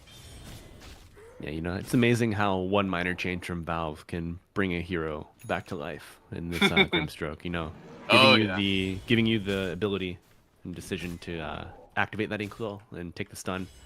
Yeah. So value, and brought this hero back to life. It was really good. Also, I don't know why they had taken away the first time, but that ulti used to pierce spell immunity. And then whenever they made the change with like how debuff immunity worked, it didn't pierce. So it was terrible versus Pango. And then they, at the same time, added in the decision on Inkswell as well as the debuff piercing ulti. So it was really good for the hero. They're like, you know what? We were wrong. We I know, dumped right? this hero by accident. We're so sorry. We can't give you your MR back, but yeah, right. Please. Out of pure instinct, I thought that it still did it because I like you play against a Pangolier for so long as a Grim, and you're like, oh, I just like easily counted the hero. I was begging for this hero anytime that we were drafting, and then all of a sudden it just doesn't work. I felt so bad after begging to have the hero for so long. You just link a Pangolier as he's rolling, and he just keeps rolling. He doesn't care at all. It was so sad. All right, it's just the same. Like you go to shoot a gun or something, and it just jams. You're like, oh. Right? No. I didn't prepare for this. You go to right with the pin, and it just falls apart. So Puck is going right in, not only for the Kaya Sange, but the Sange first. I mean, trying to survive this burst, you can see it's pretty potent. Gets silenced again, didn't kill the bug in time. Does get it silenced away, trying to jaunt through. He doesn't have a blink dagger, uses the coil, and then the double jaunt out. Okay. But yeah, no blink daggers. So Sleepiness still gets the kill. Almost good dancing from Rojo, but he just didn't kill that first bug in time. If he had gotten it, potentially they get away. But another nice kill, kind of keeping him down after he was really contesting the map. Yeah, you know, like when I think about ganking duos, like I feel a lot of control coming out from the Grimstroke and Centaur. I just don't envision a ton of damage, but I think I need to reframe how I see this combo because it's the second time they've done it. Double Edge is one hell of a drug. That spell has been doing a lot of work for them. And even in the laning stage, I don't want to do a one-to-one comparison, but kind of whenever Morphling got good, you would just spam it in lane, right? Easy spell, low mana. Double Edge is almost the exact same way. And you can see here, they're getting another kill. It was, what, 2 Double Edges and plus the stun and a right-click? Instantly take down the Snapfire, which is not a low HP hero. I mean, it's universal. It's got good strength gain. And they'll try to make something happen here. Input is conventionally good versus Sleepiness. However, Flea just sacrificed Chives and just sectioned him into the Sprout while also leaving the Centaur out of it, so he dies. And Rojo is the one to pick up the kill. LGTK is chased down next, and well, GRIN Esports, they're just taking this one for free. Now, Sammy Boy is in. He's trying to make something happen. The Blade Mail is too much for him to work with, so he's got to get out of here. Rojo doesn't have much left in the tank. He already used the coil, and now with the ticking down on the urn. Oh my goodness, yeah. They want to force it out of him. DJ Dingus just barely living. And Sammy Boy, I mean, he's not done yet. Knows this song. Yeah, right? He was ready for it. You know that Double Edge? Doing a ton of damage, but maybe ultimately just getting him a little too low on Centaur. Yeah, it's the trade out. The HP effectiveness of the trade is good, but yeah, he died. Yeah. So 2 Double Edge, 1 Stomp, that's 900 damage. And then you factor in the Grimstroke, the Phantom Embrace, 280 with the DPS. Oh my god, man. Yeah. It's so much. And it's going to get even better because I'm imagining... Wait. Does he have a shard already on Grim? Yes, he does. Okay. So this is a me build. LGTK is wild for this. Going right in for the Agnes Scepter next. So thinks that... I guess the CK Illusion is very strong. I didn't know if it would be worth more than like a 4-staff or a Glimmer, or a Yules, or anything like that, but if he's allowed to play the back of these fights, it'll be good, right? Yeah, I feel that maybe the 4-staff for your Ursa, just helping his mobility in these fights. Right. Oh, no. Trying to go on Rojo again. Here. Coiled down. They do actually pop the Inkswell at the right time. He gets out, but he gets linked up now to the Snapfire, so this should be enough for him. He gets a one last jump, but I think it should be the last one. No shot. Rojo Fire flew. Oh my goodness. He was dead to rights. He should have been very dead. Sange, good item. I suppose. Yeah. I mean, with what, 100 HP left, surely the Sange made all the difference. Speaking of all the difference, the double damage available here top. Mm-hmm. Dazzle. Give it to LGTK. Karan has finally finished his Aghanim Scepter. Ooh. Yeah, I like great timing for that rune. And honestly, his shard is really value as well. I don't usually love it whenever teams lose map control to go get that that outpost, but it's actually pretty value for them. They already have the shard on the Grimstroke. I believe the Phoenix should already have his shard, so he might actually be in the running for it. Oh, he doesn't? Okay, so it'd just be between, yeah, it should just be between Karan and the Phoenix then. So it's potential that he actually gets it. Into the Roshan pit though. Smoked up. FryBoys, they could contest this one. Already Inkswelled jumping in now. Roshan is not dead yet, but this is going to be a nice fight. CK already so low, and with all that damage from the Soulbind, they're going to take out two. Rojo is well out of here. The boat and the water park is getting thrown down from Chives, but your team is just already dead. You have nothing else to offer, and this is at least going to be a free roach. Maybe they even get the Kunkka still. Flee on the high ground. Yeah, that's good pretty orchid. nice. And maybe he gets the kill on the Phoenix, but yeah, okay, he does. I think he gives his life for this one, though. Sleepiness will get a triple kill on the Centaur after it's all said and done. But a very nice fight there from the FryBoys. The instant setup with the Grimstroke and the Centaur. I mean, that's all you need. Yeah, you know, that's a huge golden experience swing. 6.8k experience gain for FryBoys and 3.7 in the gold. Sammy now level 18. Massive change for him. I almost felt like he was kind of struggling a little bit for the last like 5 minutes. But yeah, no, he's been having some lower end. What do you think of this build? He has the Blink Yules. This is eerily reminiscent of the what is it? The Octarine Ags. Wind Waker. Yeah. Ags.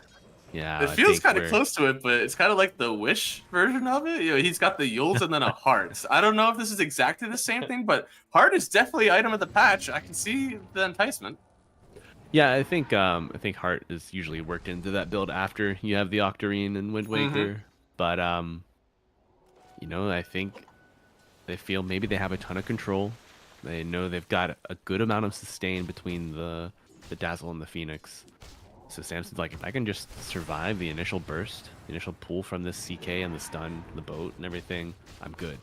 Yeah, and I will say, like, the Yules to survive through the X grab, right, is very good. And even under their, you know, offensive on the map, if the Kunkka X's himself to drag it to a wave that's a bit risky, you can Yules him up before he gets X back, and then you have another free kill on top of you. So I like the Yules.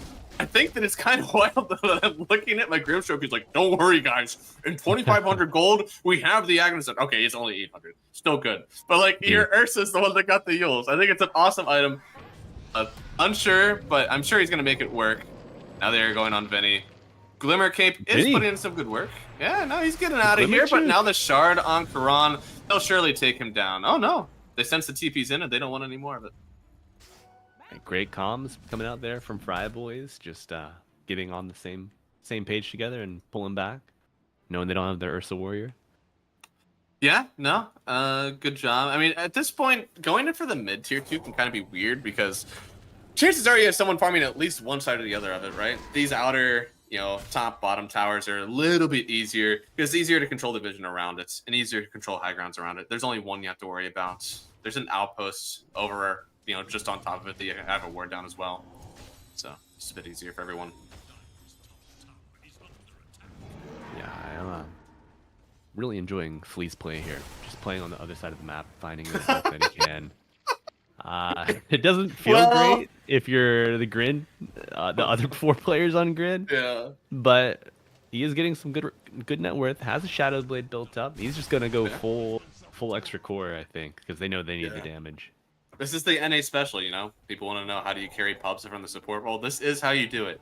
You you take those extra waves. You get your farm. You try to be at least in the dangerous farming, right? Like, this is the wave that they're trying to push. Flea probably knows that there's someone who's going to try to come out and get him, but oh, the coil is down. They actually have it on both the Centaur and the Dazzle, but they have linked up the puck. Rojo able to dodge out one, could blink away surely, and well, no, he's just going to, get out himself. On the other side of it though, Samuboy tried to find someone under the tower, wasn't able to get towards anyone, and now he's just kind of staying out of the Torrent Storm. So they did keep everybody outside of this team fight. Wanted to make something happen, but couldn't end up doing it. Flea is the one that's pushing out this wave. They can't take this. This tower is dead, and the wave is gone. Flea's been cutting this wave for, I think, 2 iterations now. At this tier 1 tower, and he gets the tier 1. Huge success. They defend the tower. They don't really lose anyone. Very, very good. Full heart flying out to Sammy Boy now, though. So that makes it a bit harder to kill him. I don't know where the damage is really going to come from. Flea trying to TP out. He does barely get out of there. But yeah, I mean, your Centaur has, or not your Centaur, your CK has to be all this damage. I'm not sure if there's a Silver Edge yet, or what does he have on that CK over there? Oh, he has Ambition. He blinks in on the Ursa. That's going to get the first life. But, I mean, you got to be careful with these illusions. Sleepiness could take them down quite quickly. Phoenix silenced up. Can they get the kill before the Ed comes out? They do. And now they're turning back on with the coil onto Sammy and the Centaur. They can't just get themselves away. They've got the water park now. They're fighting under the water park. But as his BKB wears out, it'll be a little bit harder on the Ursa. He wants to get out of here. He doesn't want to stay any longer, but Sleepiness, he's not done. They get the kill on LGTK, but they're sending everybody back under the tower. Ursa with another kill. Flea trying to get out just with the Shadow Blade. And you can just feel it. They don't have the damage, and as you said, that hard, definitely putting in the work. Yeah, Samson saw the need, and played the long game. Got there, got that heart, and just was able to weather that fight. You know, he's like, if I can survive the Torrent Storm, I win. And they did. No, Flea. Let's see if he can survive this gank. Missed stomp, but the dust coming out from the dingus. They will get it. So Sleepiness, once again, this Centaur, I would be interested on the opinion of GRIN. Do they think that this is just an awesome Centaur game, or is Sleepiness just owning on this hero, and it's got to be banned out? Because right now, I tell you what, he's had a phenomenal game. Yeah, between Sleepiness and the CK, both of them had great laning stages. Like maybe 1 death on each side, but both of them were just farming as much as they wanted. But I definitely feel like the impact of the Centaur has been more notable. Oh yeah, I mean, the power of the Grimshow combo as well really enables what the Centaur wants to do. I don't think without the Grim you're able to do everything that the Sleepiness has done in the game. Yeah. Plus, of course, now that the lane has gone well for him, he's got a decent amount of net worth. He's itemized correctly. He's got this heart plus the Crimson, so not a lot of physical damage is really touching them. And really, the magical damage... magical actual damage is coming from a little bit of puck, a little bit of snapfire. Otherwise, it is mostly on the physical side, so not a whole lot to touch him at the moment. Yeah, you know, Rojo played the puck very well and still continues to play it well in this game, but I think that's just a limitation of the hero, you know, the damage output.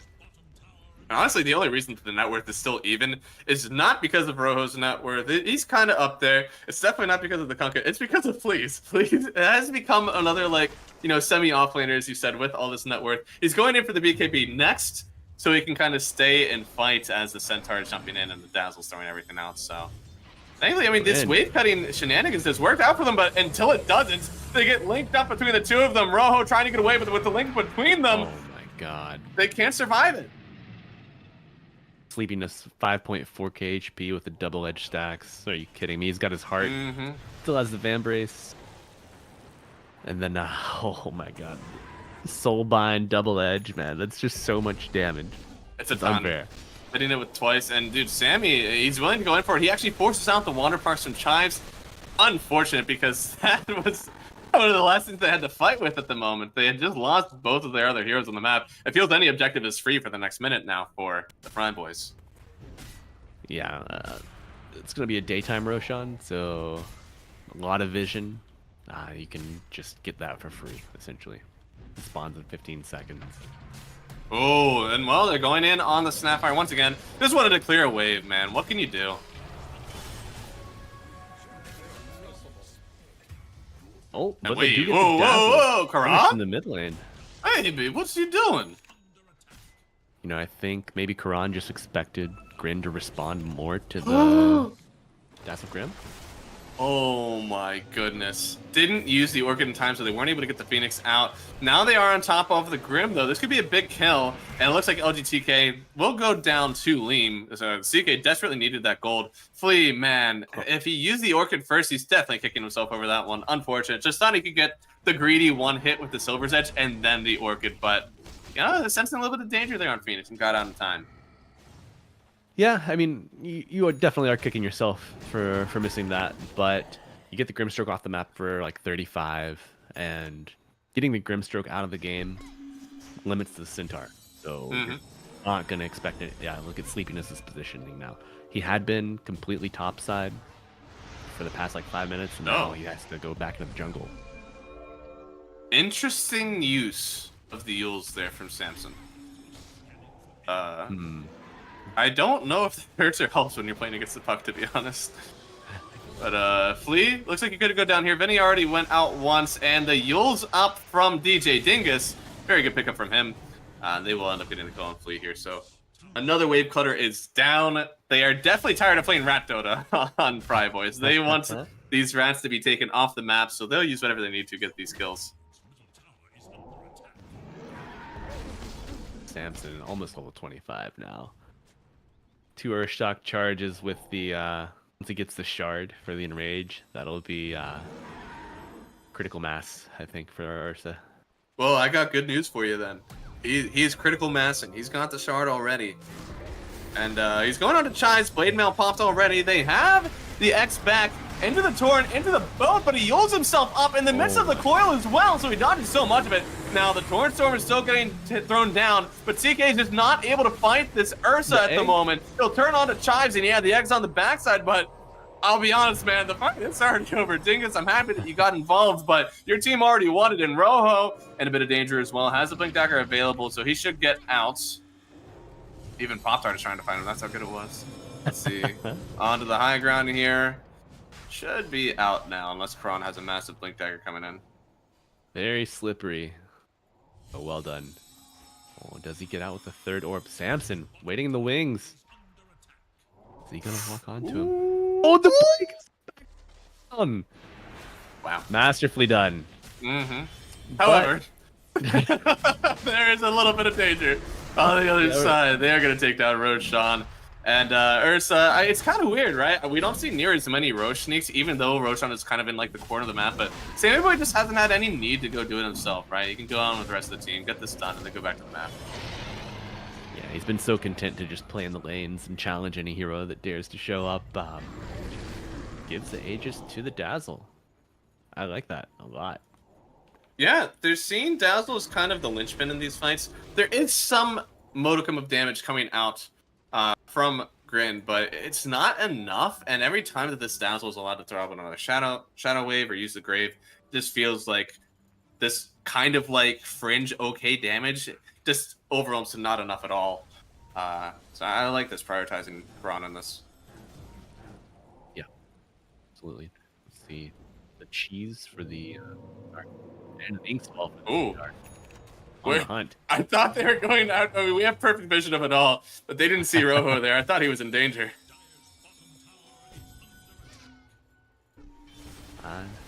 Rojo's still in danger. 3 heroes on the chase here.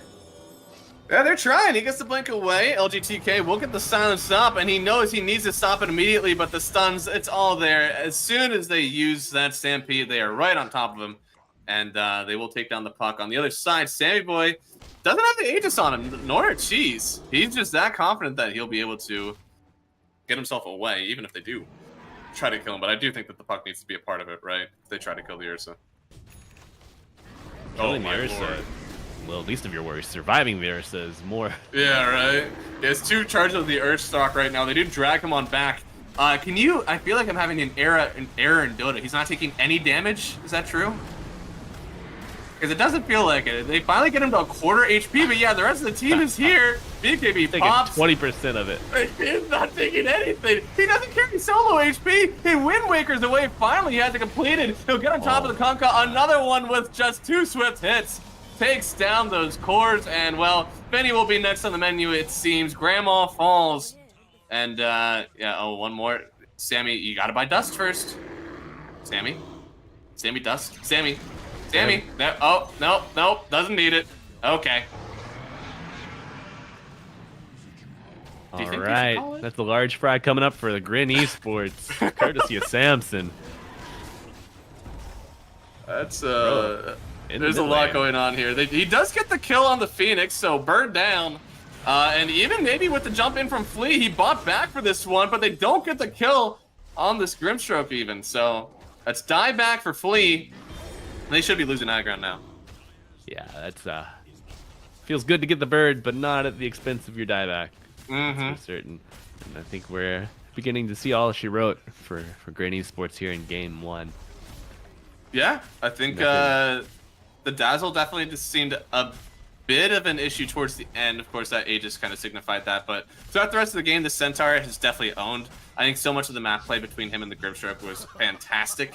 And Samson, of course, with this, experimental build, it worked out. He survived that fight, he got initiated on, and the rest of the team was just allowed to come in. And you can see just how little he needs damage items. He gets the automatic proc on his passive once he gets that Q in.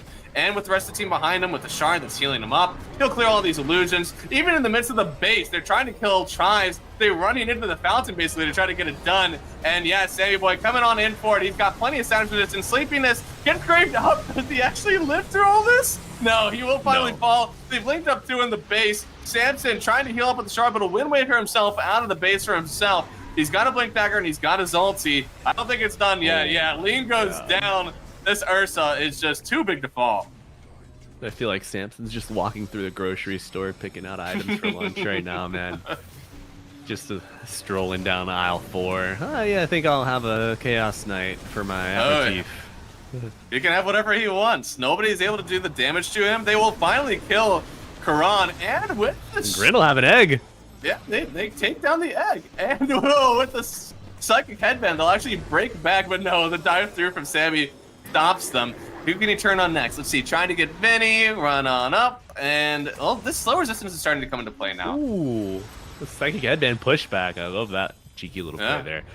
Oh my god, he's still going for Sammy, Vinny. that's not your, Sammy. Oh Sammy, that's not your fountain. Jesus, he's just, I don't know. This is the effect of this, Octarine Wind Waker Ursa build. They do push him out of the coil. Do they have enough damage? No, with the shard healed, I think this is going to be a little bit more healed than they were banking on. Even though there's no Dazzle in the mix, it could still be enough. Turning back in on Rojo, Wind Waker down onto the low ground, and with the Witchblade slow plus Scatterbass, it's not enough. Still, the standard distance still enough Big to take pull. him, and maybe they finally get him. God. Let's see, that is a 2,600 gold God. going to GRIN Esports. They'll also take down LGTK for a whopping 1,200 gold, and this net worth lead has been cut down sizably. You have buyback on Sammy Boy. You have buyback on Grim. Yes. You got me, guys. You got me. Not the gutsy, dude.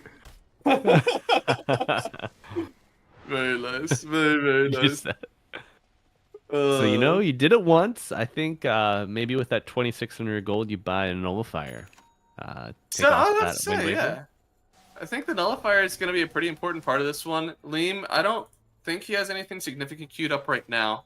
But he's got so much actual dispel that you can't do anything like a Bloodthorn, right? Because he's just going to dispel it with one of the 8 different ways he has to dispel you now. So yeah, I think the nullifier is the only way. Yeah. It's a little bit of an awkward crossroads here for both teams, Mm-hmm. Diving fountain, getting 2 lanes of racks, losing your carry, still have your 18k lead. Oh yeah. They still are in a good spot, I'd say, theoretically, for the FryBoys, but he bleeds. We can kill him. GRIN trying to cook up 2 sheep sticks. One on Flea and his Nature's Prophet. The second one on Kunkka. Yeah. Okay. Getting I mean, I like close, it. too. At this point, you're getting a little bit close to what if we just ignore this Ursa somehow? What if it is possible for us to just let him do whatever he wants while we kill the rest of them? Because they do have damage for, a Grimstroke or a Phoenix, maybe a Dazzle. They need to have the lockdown for a Dazzle mostly. But they have the option to kill them. Centaur and this Ursa are a bit much. So you almost, again, ignore is not really possible with all the damage that Sammy's still doing, but you gotta somehow section them off while you kill everybody else. Dazzle. Scythe of Ice of his own. Good. Yeah. Even more lockdown for the Puck. Puck has been dancing pretty hard. At any point click lockdown, of course, will just stunt the game. Oh, it has no defensive items. Not a 1, unless you count the blink, maybe. Maybe. Gets the Dagon pickup. Oh, they're going up to try to get the megas here. Good water park could potentially save this Rax, but it's going to be hard with Sammy Boy's 5k HP, and Lord knows how much status resistance it gets pumped on top of it. Centaur has the Hex also? Oh my god. Oh, yeah. Rojo's got to be crazy careful. They do use the Mortimer's Kisses now. I feel like you could just back out of this one, but they do torrent up on Sleepiness. He's getting healed, though, on the other side. They'll evacuate for a little bit, but oh no, in was Liam, and out he goes because the damage from the Ursa is way too much. Egg is in a nice spot on the other side of the fight, and nobody from the FryBoys will even need to protect it. He just gets it off for free, and while Sammy's on the high ground, you can see barely any damage now. They've bought back on Liam, so hopefully they can get something done, but Vinny is just scrapping for his life as this Ursa chases down whoever he wants. And they got He the saw Hex Hex up Puck, and he's going for it. They will just barely get out, and now they turn back onto the Ursa. No. Maybe actually have the damage. He didn't get his status off. Wind Waker is off cooldown, and he didn't get to use it. Oh. They can actually turn this one. I mean, with the skill of Centaur, Chives, send it, please. Tell him it's a master chef, baby. It's a team wipe, and Grin from the ashes, and not on their Phoenix either. Get a team wipe here, and it's not so bad for just the buyback of the CK. That's fine. Sous Chef Flea. What does he? Does he have something cool? Nope. He just has Hex. Yeah. He's just clicking his buttons. Yeah, the blink and the glimmer on Vinny, just enough to keep that Ursa. Like you dangle the keys in front of him, you know. Yeah. Ooh, shiny. I'm gonna chase this one. I will say, it does seem a little bit hard for Sammy right now to see who he should be focusing in these fights because of the kite. We kind of talked about it in the draft. The reason that the Ursa can kind of feel a bit weird is because he does get kited quite hard sometimes, and that fight definitely shows it. I mean, he did an absolutely beautiful job of destroying the Chaos Knight in his first life prior to buyback. Yeah. But then I think the Chaos just enveloped him. It was released from his body and just took over. And then he kind of lost track of where he was or maybe what he should be doing. Nice career kill. Easy. But so far, I mean, with these fights going the way that they are, you know, Rojo's definitely dancing a bit more now. He's a lot more scared to try to jump in straight up in these engagements. But your CK is just getting taken down first. It's even hard for the Kunkka to stand. I mean, do they just have to halberd? I feel like halberds are way underrated right now. Because it's not affected by status, right? Or is it? Dude, the interactions between status resistance and halberd have just always like been changed.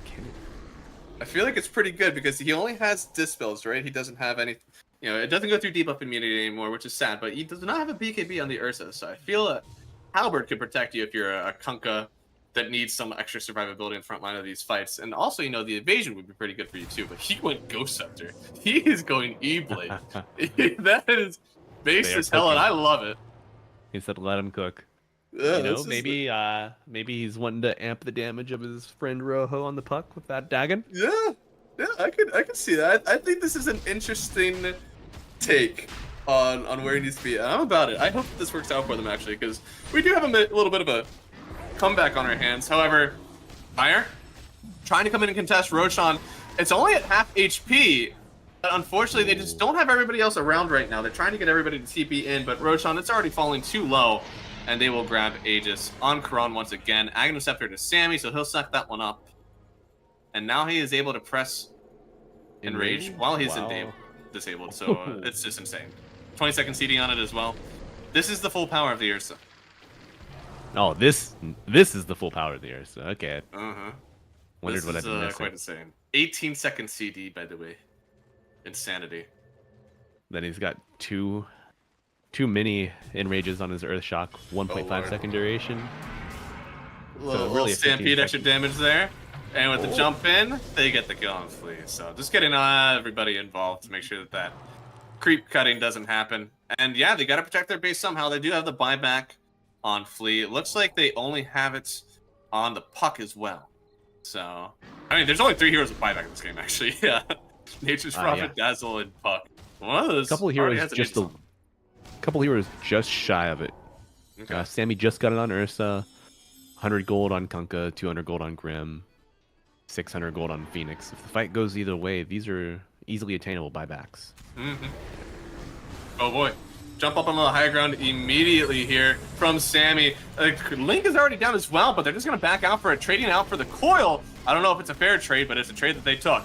Haunted up on the Ursa. Again, he does not have any extra life on him. If they take him down once, then they take him down forever. But I think that Chaos Bolt lasted a solid 1.5 seconds, maybe. It does not last long at all for the Chaos that it's supposed to provide. But they jump in onto Chimes. Got to be careful. Needs to toss out his spells now, but he's just hexed up. He can't get anything off. He doesn't have a buyback, and he just goes down. A faithful leg on the high ground. They don't think that anybody's able to kill it, and the CK falls as well. They're just fighting right under this Phoenix, and they do not care at all what happens. Now, Flea is in danger. They just got the buyback on the Kunkka, so he's able to jump in with the Torrent Storm. They get the first life of Quran here, but they'll take down Flea in trade, and even DJ Dingus dying on the back half. It don't matter. They call GG. Game number 1 going to the FryBoys. It was a good attempt for the comeback, but they just didn't have the gas in the tank to end it out. Yeah, first time, shame on you. Second time, shame on me. And then Sammy's like, okay, third time I got this, guys. I'm just going to hit the tower. I'm going to hit the tower, let them use their spells, and then we'll see. We'll see where we're at. Oh yeah, no, they had enough afterwards. I'm happy that they were able to close it out. It would feel bad, if you're in their fountain, literally killing people over and over again, and then somehow you lose the game afterwards. So, yeah, I've never had that happen before in my Dota games. Right? Yeah. After the tower diving happens, it's no, I've seen this one before. It never goes well. The 1,000-yard stare. Oh god. I like this draft overall from FryBoys. Clearly, the Ursa did work out, even though there was some kiting at the end. The Aghanim Scepter clearly proved to be enough for them to end out the game. The combo of the Grimstroke and the Centaur was awesome too. I don't know if we're gonna see it. If we certainly don't see both of them. I would like to see at least one of them banned, but I don't think you can let that combo go anymore. Yeah, I was trying to reflect on that during the game between the Grimstroke and the Centaur, and I'm like, does Centaur have this good of a lane with any other position 4? And right? Nothing really came to mind that buffs him up that much. I mean, there are other heroes with stuns, there are other heroes with slows, but it just seems the kit is so complementary. There's so much damage with it too. It's something that the Grimstroke really does offer. I think he would really only get something similar from like a Crystal Maiden, honestly, where you have that slow, sustained lockdown, but it's obviously in a total different fashion, and you die. You die, and then you Crystal Maiden. The problem of fighting in a basement is you are fighting in a basement. Oh That's what you have with the Crystal Maiden. So we're gonna go here. We're gonna give Pop-Tart a little bit of a break, everybody, but we'll be back with more Dota 2 just after this. Stick around. We'll be back in about 5 minutes. Call this, the ballpark Franks. Any feet enjoyers out there? Get a little bit of this Kerrygold, some butter. Just kind of get that. Yeah. Turn this shit on. Get enough. Oh, what's going on with my pan? What is that?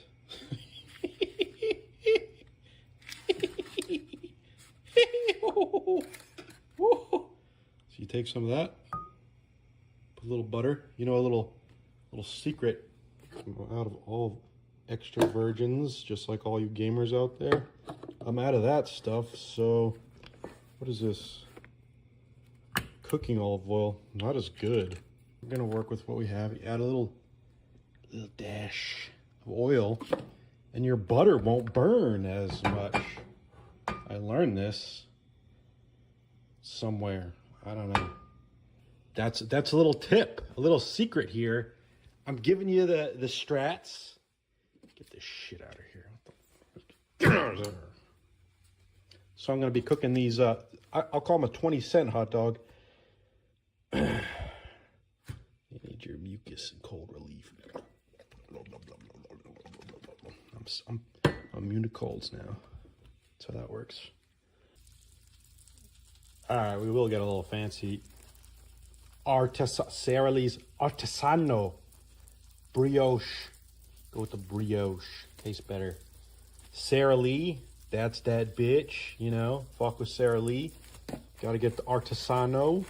Sounds a little fancy, so it's, you know, get it one-handed.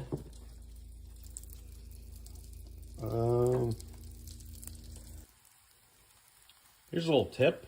You know, burn the shit out of everything. Just, yep. And I give you a $10,000 hot dog. 50 cents in ingredients. $9,900 in hospital bills from the heart attack later on. Also support Bullish on Gaming. I have a baby to support, for God's sake. Call this, you know, the ballpark friend. You were telling me about their least favorite neutral creep. Why did they say the Hellbear Smasher? And then again, what is your goal?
Hello, everybody, and welcome back to NADCL Season 5, where we are not in the studio this time. We are streaming from our rooms, and as I'm seeing on stream right now, I don't actually feel that bad about my living space anymore. This is, yeah, no, you got some nice stuff behind you. You even got the whole door. Oh this yeah, is good. we love doors. Yeah, you should have been casting the last series then. We actually had a door in the game too. What? Oh yeah. My I didn't God, even know what his name was. I saw him in the draft and I was like, "Who is Door?" I remember later. He had done some like NA stacks. So I'm happy to see him in NADCL. But no, we have him all over. You're missing it out. I don't even know what you could get in this one. This you need a I don't know. Do we have anything cool for that you could just sit on a desk? Fire flu? Like a lava lamp maybe? That would be cool. Yeah, you definitely want the lava in the lamp though. That's true. It could get problematic. It's true. But speaking of do- problematic, let's yeah. see if GRIN Esports can solve the problem of the Grimstroke Centaur in this draft. Oh yeah. If only there was something that they could do. We'll go over to the draft and find out what you can possibly do to get rid of 2 heroes before the picking stage begins. And of course, you don't have to directly ban it out, I suppose, but I don't know what you do in that lane that is like so much better versus a Centaur and Grimstroke. Like maybe you do Undying +1, like Undying Drow. Even then, I don't know how much better that is. I mean, Undying definitely feels really good against that Centaur for sure. Right. No, But it's so hard. yeah, I just think you just ban it. I would agree. So far, they have banned out the Spirit Breaker, which has been seeing a lot of play, and the Muerta. Other heroes that have been on the ban list. I don't know what you kind of value as your top 4 bans, but I always think in my head, it's like the Spirit Breaker, Primal Beast, Muerta, and then depending on who you are, it's like Bristle, Phoenix, AA after that. And I don't think there's a definite like one choice there.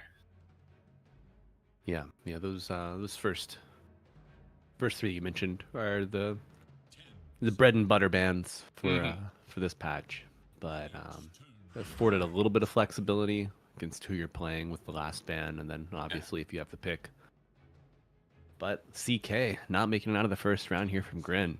And to be noted, for the FryBoys, there's still technically a Centaur and a Grimstroke available, but this time GRIN does have first pick, so if they think that's a well thought out strategy, they may go for it themselves. They may ban out the AA and pick up the Phoenix for themselves, so they can go for an all-strength lineup where they have that Sunray behind them. They may do some other combo with the Bristleback, who knows, but it feels like the sky's the limit for GRIN. They have a lot of options there on first pick, and it is one of the strengths now of this new picking phase that you get the ban into pick right on first phase. I think it's quite strong. Absolutely. And hero neither side picked up. I don't think it was banned out last game either. The Wraith King. Yeah, seen some offlane play. I think the Necrophos has kind of shoved that one down. People are starting to realize that whenever you have 30 stacks with a Heartstopper from getting a kill on a skeleton, you feel really strong. It doesn't really matter what other heroes in the game. You just feel really, really strong. Yeah. Oh, then Brilliant Protector banned out from FryBoys. This hero is gonna be my ticket back to Divine 1, man. I can feel it. I've been so close, just one game away. I've gotten griefers in both of my games to go, from Ancient 5 to Divine 1. Oh no. But I can feel it, man. PBD said it. Just play Treant. Easiest Hero's hero. good. Yeah. I think, especially on Radiant as well, because you're able to get into the portal and just use the trees behind Dire side whenever you want to get a gank, it's like insane how strong that is. Oh yeah. But they do ban out the Grimstroke, so GRIN, they're not going for it this time. Still AA, still Phoenix, still Willow even, if they wanted to go for that. And even still Kunkka or Dazzle. So if they do want to try to take that one away from Quran, they could go that route. They certainly do not pick Kunkka with Dazzle being in the pool. I think that was a little bit of an issue last game where you didn't really have anywhere for the Kunkka to go. Yeah. And that was your last pick, right? That never feels good. No. Not having anywhere to go with the Kunkka from the off lane. You're not getting those quick levels that you would from the mid. It's just a little clumsy, you know? Mm-hmm. And then you're playing into a Wind Waker Ursa. Yes. Oh god. Which, however, I will admit, there are not many heroes that love playing into Octarine Heart Wind Waker Ursa. The list is very low. I think I'd like to be a Weaver playing into that. True. Maybe. That sounds pretty good. Yeah. They did end up, so the Brewmaster being in pool still is another one that people would ankle into, especially in TI. Some would try to etch that one out, but here they go. They go for the AA, which means Phoenix still in pool, Weaver is now picked up, so FryBoys knew exactly what they wanted. If there was an AA pick, they would go for the Weaver because your ulti is HP swap. It's not actually heal. So even if you do get hit by the AA blast, you're still safe. You're all good. Yeah. Yeah, great little counter interaction there between the two. Mm-hmm. I think You know, even maybe- Terrorblade has a merit for that same reason. Yeah, certainly. But people are complaining about this patch, just like, oh yeah, these heroes are so busted. These heroes are busted. But I mean, we got through the first wave of bans, and there are still at least like 4 to 5 heroes that you can pick that make great sense and are completely logical, have the staying power, and are very respectable heroes available. So I mean, maybe the patch isn't all that bad. No, not at all. I don't think it's quite that bad. I love that the heroes that we thought were strong are starting to get some answers to them. Brewmaster got the nerf where you weren't able to choose which Brulin you're going back to, and then the Weaver started to be like, oh, well, now if I don't have to like try to terrorize myself with this team fight playing against the Brewmaster, things look simpler. And the Weaver was an awesome lane into it, so that's why the Weaver started to get in. Brewmaster starting to even kind of tailor itself out a bit. Do you think we could see a FryBoys Brewmaster? I think it's very possible. I don't think it's I think it's a very good hero. I don't think the AA shuts down the hero near enough. So I think that could definitely come out. You do need something to step forward for the Weaver, right? And set up his game. I like it. But they go with the Wraith King. How about this a Wraith is King? definitely the offlane. Yeah, right? This is the hero that we said. And I will say this Necrophos could pop off. Now you don't have to pick it now. You could even 18 pick it if you wanted to. FryBoys definitely can't pick it. There's an AA on the other side. You definitely don't want to do that for yourself. But I think that you are setting yourself up for a rough time if you don't think that somebody here on GRIN could try to test out that Necro into the Wraith King again. And your Scythe is very good into the Weaver, locking him down just enough to get that damage out. But they go for the Rubik. Rubik is a technical counter into the Weaver. You're able to steal the Sakuchi and just kind of send yourself all over the battlefield. But I'll tell you what, this is a very backliney support to it. Do you like this? No, I don't. Okay. Every match that I play where I have 2 supports like this, I mean, it's just a loss, like an immediate fucking loss, man. Oh no, It feels so bad. I don't know if I was gonna go that far, but it's definitely weak. Yeah.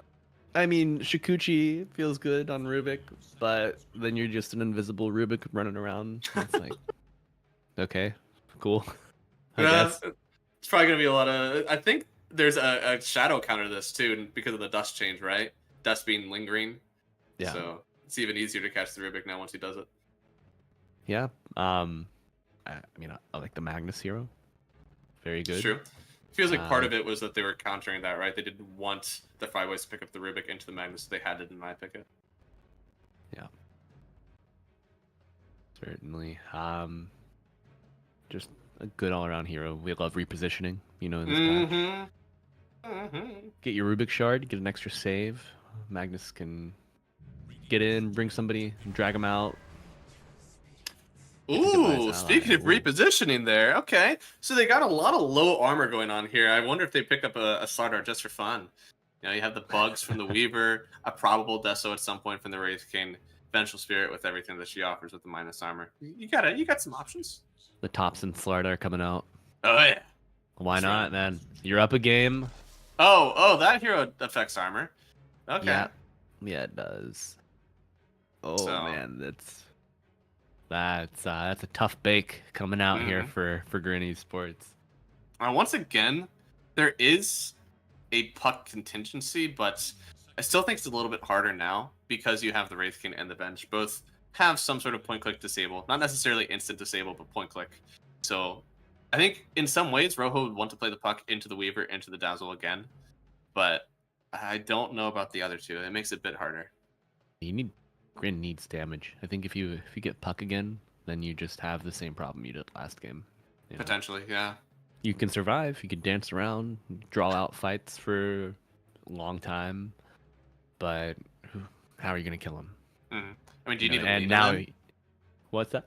Do you need Alina then? Something that lanes into the Dazzle, but also has some damage to offer. It's just too backlining, Yeah, and that's also problematic. Maybe a Void Spirit. Ooh, okay. All right. Interesting. Boy, I don't know. I can't say I've seen a ton of the matchup, but I think thematically you have something that has a decent amount of attack range. You can also tornado to get the dazzle off of you, or even disarm if you manage to walk into that many. I don't think you're getting an extra point that early. If you manage to have it, you have ways to getting the dazzle off of you. I think this rotation potential isn't as great though, right? Like the Rubik can walk in and maybe he smokes and gets a lift back on the dazzle. But I think it's a little bit hard, even with rotations, to kill Dazzle, especially without a TP coming in from their own side. Yeah, you have to have like a perfect ice wall into cold feet. And it's like, you're really gonna bring your ancient apparition mid, like all the way up from there? Yeah. Yeah. I'm really It's set favoring turn, FryBoys right? draft to this part, yeah. I agree. I mean, you have to have something that steps forward now in the carry role, which is also hard to do. Unless they're putting the Magnus in the carry, because you need something that can be initiated on. That's just it. Unless you go really hard and you go for a Faceless Void. But I don't think you can do Faceless Void into a Dazzle Venge and Wraith King. Like, none of those heroes I want to play it into. Right. Oh, no, yeah. sorry. It's already banned out even. Damn. You were really scared of that, Terribly. FryBoys? Come on. You have so many heroes against it. You afraid of a Chronosphere? Come on, man. It's just a Yeah, bubble. what the hell? Time doesn't Big up even for the pass PL. when you're in it. Come on. PL, okay. You know, you have a couple answers. 2 hard stuns coming out. The sheep from Dazzle, eventually with the shard. Oh, and Lord. There's your answer for the Phantom Lancer. Okay. Samson Well, yeah, this is going to be a pretty good Sven game. They have the Weaver going to pause 4. I would actually say that this Weaver game would have been passable just because of his shard. And you still like kind of send those hits out. But I think this Sven is a much better option. And the Weaver, once you get that Aghanim Scepter, was honestly a pretty decent answer as well to the Magnus RP, as long as you're not the one that's going to be trapped up in it. I think you kind of noted it before. They're going to have some damage issues. And Sven matches up 1-to-1 so good in the PL, right? Yes. Yeah. Honestly, I could see LGTK building into like a semi-carry build, like we saw Flea on his Nature's Prophet last match. Yeah, I mean, I guess I haven't seen much of the pause for Weaver. Surely you go Medallion first, and then after, or do you think there's some hard set items that you need towards? No, I think the medallion into the Solar Crest is good. Anytime the Wraith King stuns a hero and the skeletons just surge forward, they're gonna melt. Those things are very, very strong, and I think that people really underestimate them, especially if you have your Venge anywhere in the vicinity. Yeah, I think maybe expect to see like a Solar Crest. Urn is a nice pickup on the Weaver just for the stats. But I don't think you really need the anti-heal, the anti-regen from the Vessel. So he might just get an Urn just for the stats and mana regen early on, and then go Solar Crest. Yeah, because it's only really for this Wraith King and maybe, I guess, a little bit of the Sven, but most of you would be countering out the Dazzle and whoever they're healing. Because there's a lot of heal from the Dazzle, but... Or sorry, wrong team. XD. It would be the Boker. Because of how the Ghost Walk works now. Ton of read. Yeah, I mean, PL literally would just dispel it. Or cancel Blinks maybe on Magnus? Maybe? Maybe. You got a lot of tools. You have the Wave of Terror. You got the Dot from Poison Touch. Shikuchi even is a pretty good tool, I feel, to deal with that. But yeah, does have that Blightstone. Wow, yeah. Oh, got a full Vessel queued up, so. Holy. Yeah, so very much valuing, I guess, canceling that. Interesting. Yeah, very, very wide sweeping wraparound play coming out here from GRIN. This is insane. The discipline, man. Look at that. They're about to walk down into a ward. Yeah, let's say they just walked down into this anyways.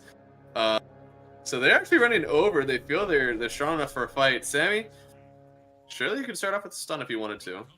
But he's just gonna section everybody off of the. Nope, he's still running. What are you doing? I mean, they see him on the ward. They know exactly what they want.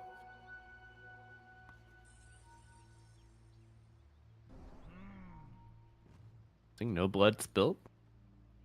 Might see a Insane. couple clicks come out here. Yeah. This is gonna. I don't think this is an easy lane, right? It feels like the PL into the Wraith game. Like maybe that game is good, but Wraith game thematically, you just farm up now, right? You get a Wraith. It's like, is this even that bad of a counter for you? Yeah, you don't care about this PL at all. Even Huh. has the Ring of Protection to really have the staying power, you know?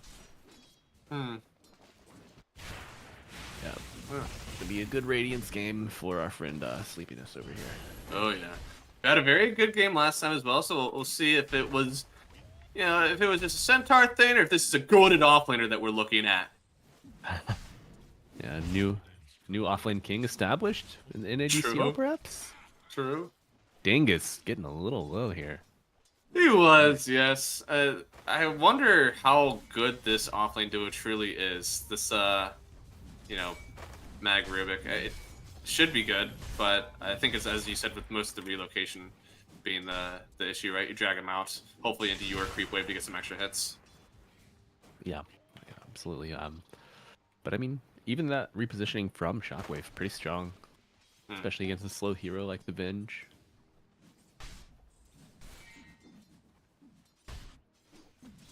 But I think that this laning stage might be a little more... I don't even want to say more even than last game, because last game was like dead even until like 15, 20 minutes almost. Holy. LGTK. Actually really taking it to Vinny. We'll get cold-footed. But he's just happy to send him out of the wave. And this should be a good time for them, hopefully, to get some lane pressure. And Fleet in danger. He's got minus armor. He's got minus armor. And he's got creeps on him. This could be a kill, but Chai's with the cliff, man. Easy. Easy for them. Yeah, we're worried. See, you and I were worried about the synergy between the picks here.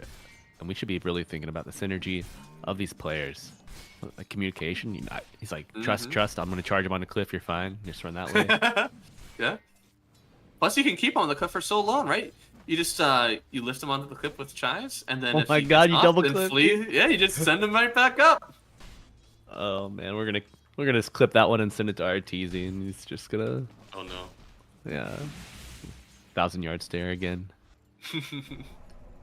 Oh, it looks like the laning stage in this mid lane is pretty even right now. We got not really a CS lead on anyone. I feel like Rojo, being the top one mid laner, should have a slight edge on it, because otherwise the heroes seem like they would be even against each other. Oh yeah. Oh boy, top side. Both They are- teams getting their lotuses. Yeah, they're just kind of fighting out. I bet these skellies are putting in some mad work on Vinny, actually. You got two support forts that don't really deal well with these summons. Not getting on top of them. So, it'll be a bit hard. Yeah, he's gonna fall all the way back to tower to get one lone skeleton off. Feels horrendous. Mm-hmm.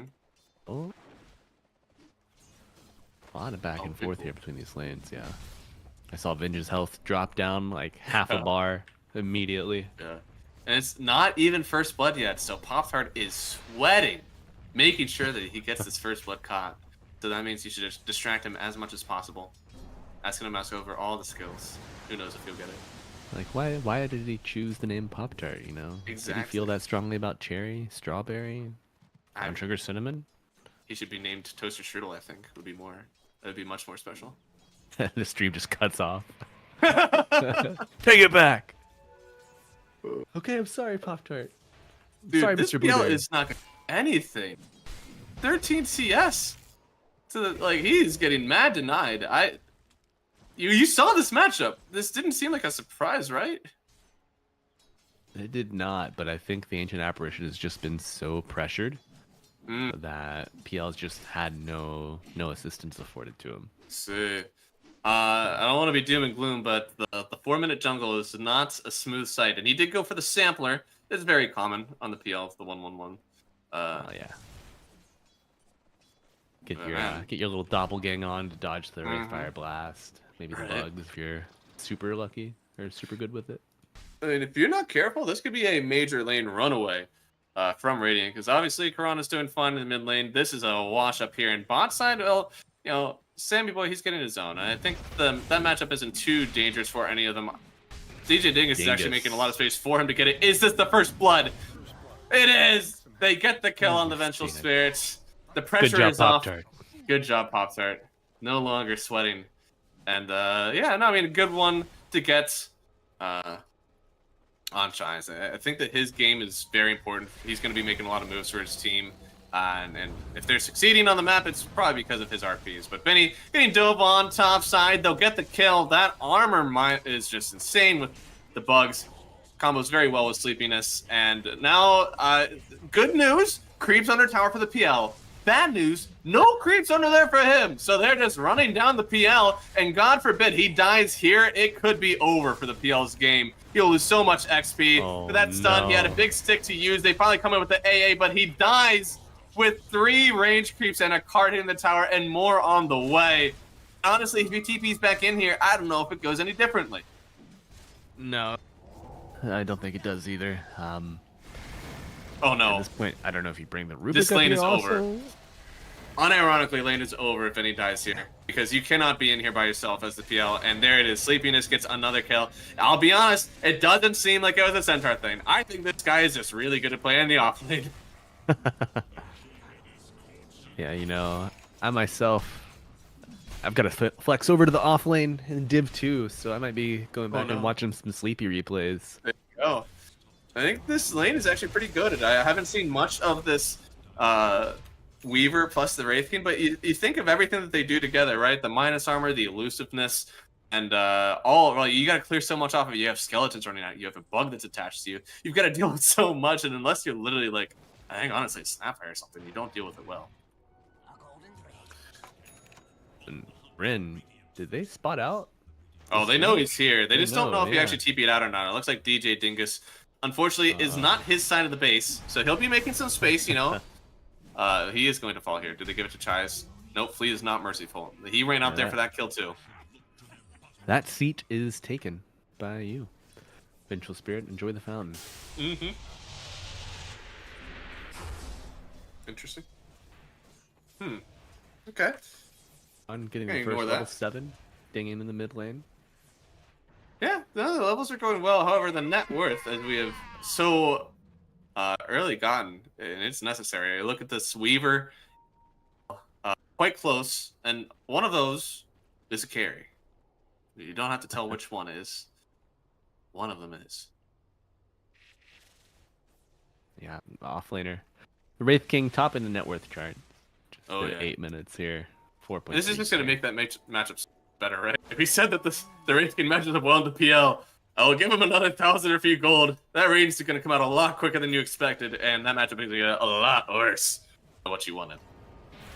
Did you find Rojo as well? Going in with the bugs, the minus armor. He gets a nice tornado out, but they still see him in even Flea trying to help out. I don't know if he can save him, but he may get some return kills. LGTK does fall, but they had already lost their mid laner for it. Yeah, absolute. You make that trade every day, every time it comes up. LGTK getting the bold Shikuchi forward and just really sealing the kill there on the Invoker. Great play coming out. And I mean, you know, GRIN Esports, their safe lanes crumbled, and supports are just now free to come and bring that pain mid.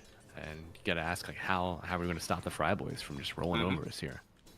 Yeah, I mean, you got to do something, and it's really hard because you don't want to run at a Wraith King because he has that extra life on him. The Sven, thankfully, in the jungle, he won't be an issue for a while. You almost do want to target the Dazzle. If there's anybody that can kill, maybe it's him.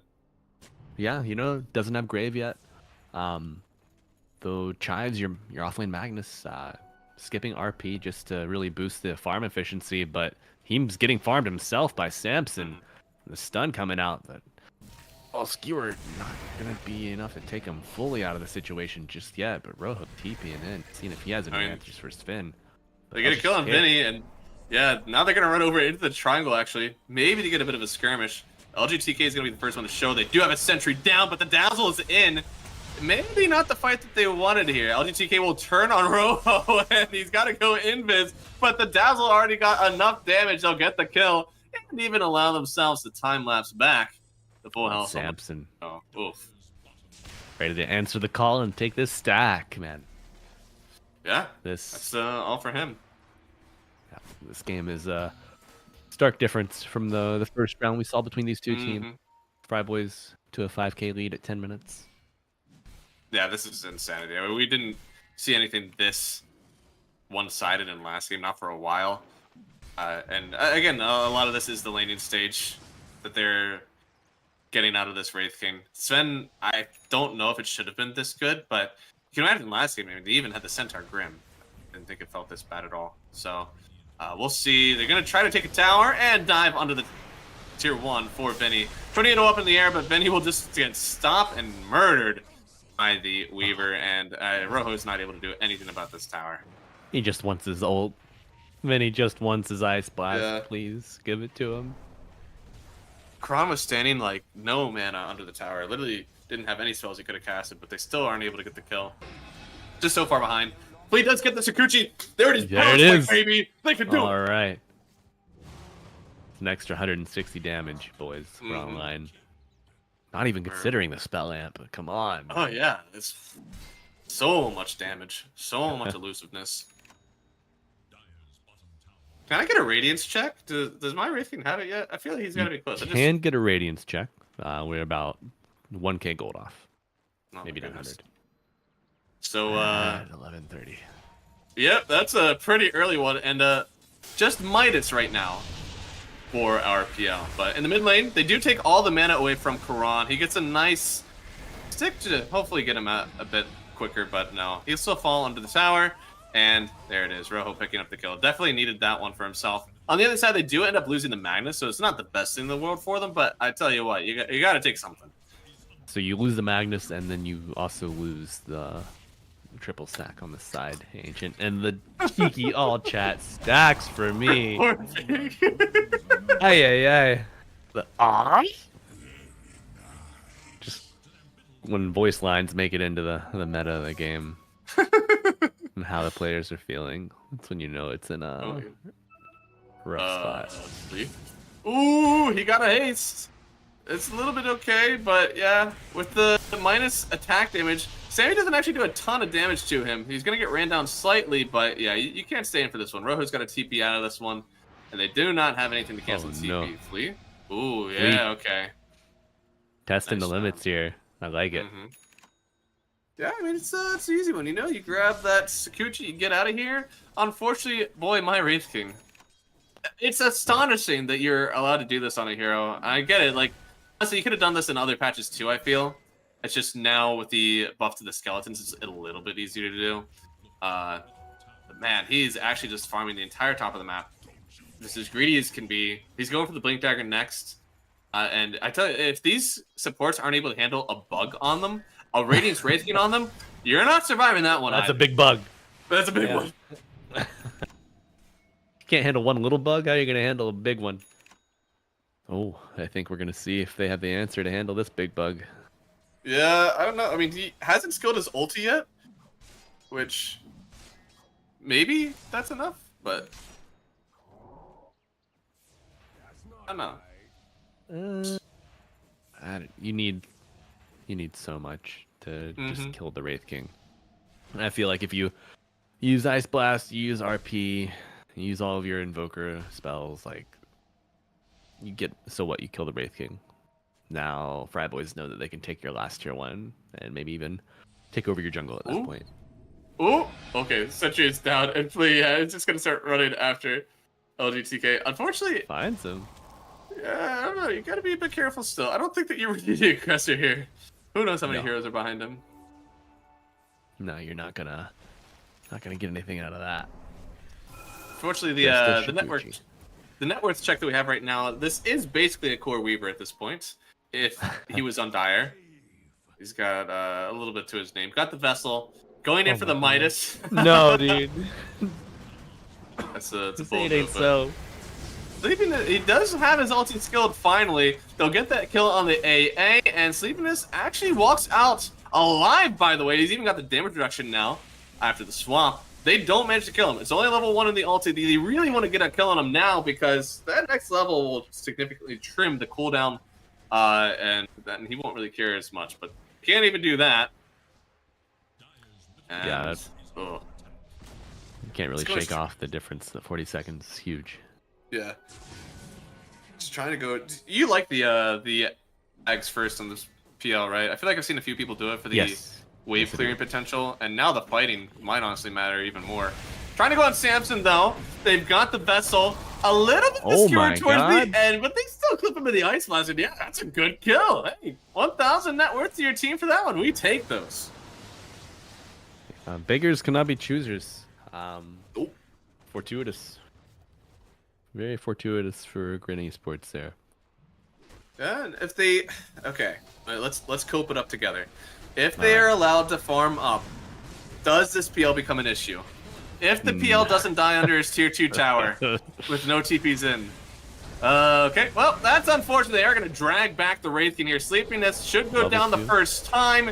Do they get anything else for it, though? They get an RP as soon as he respawns, but the swamp out from this Vengeful Spirit, it could be enough to save him because the rest of the team is coming in. A nice KS secure on the high ground from this Rubik, but now they're running after Rojo underneath, again, his own tier 2 with the Dazzle, with LGTK, and no one else on the team is really here to help him. I mean, Flea is trying his best, but Rojo, oh no, he's invincibility.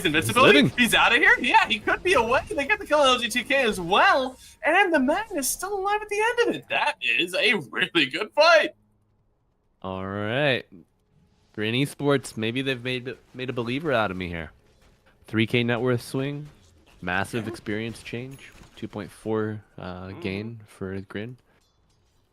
That's got to be Midas for Rojo also. Yeah, he's 5 gold away. Very, very good. He even gets a regen rune to help him out after that one. Yeah, I mean, we can cope now. We can effectively cope, I feel. I can Scepter into a Diffusal. This could work. What's the maximum dose of copium that we can possibly receive, and then we were administered it immediately? Yeah, we can get a lot of it, I feel. Reasonable amount.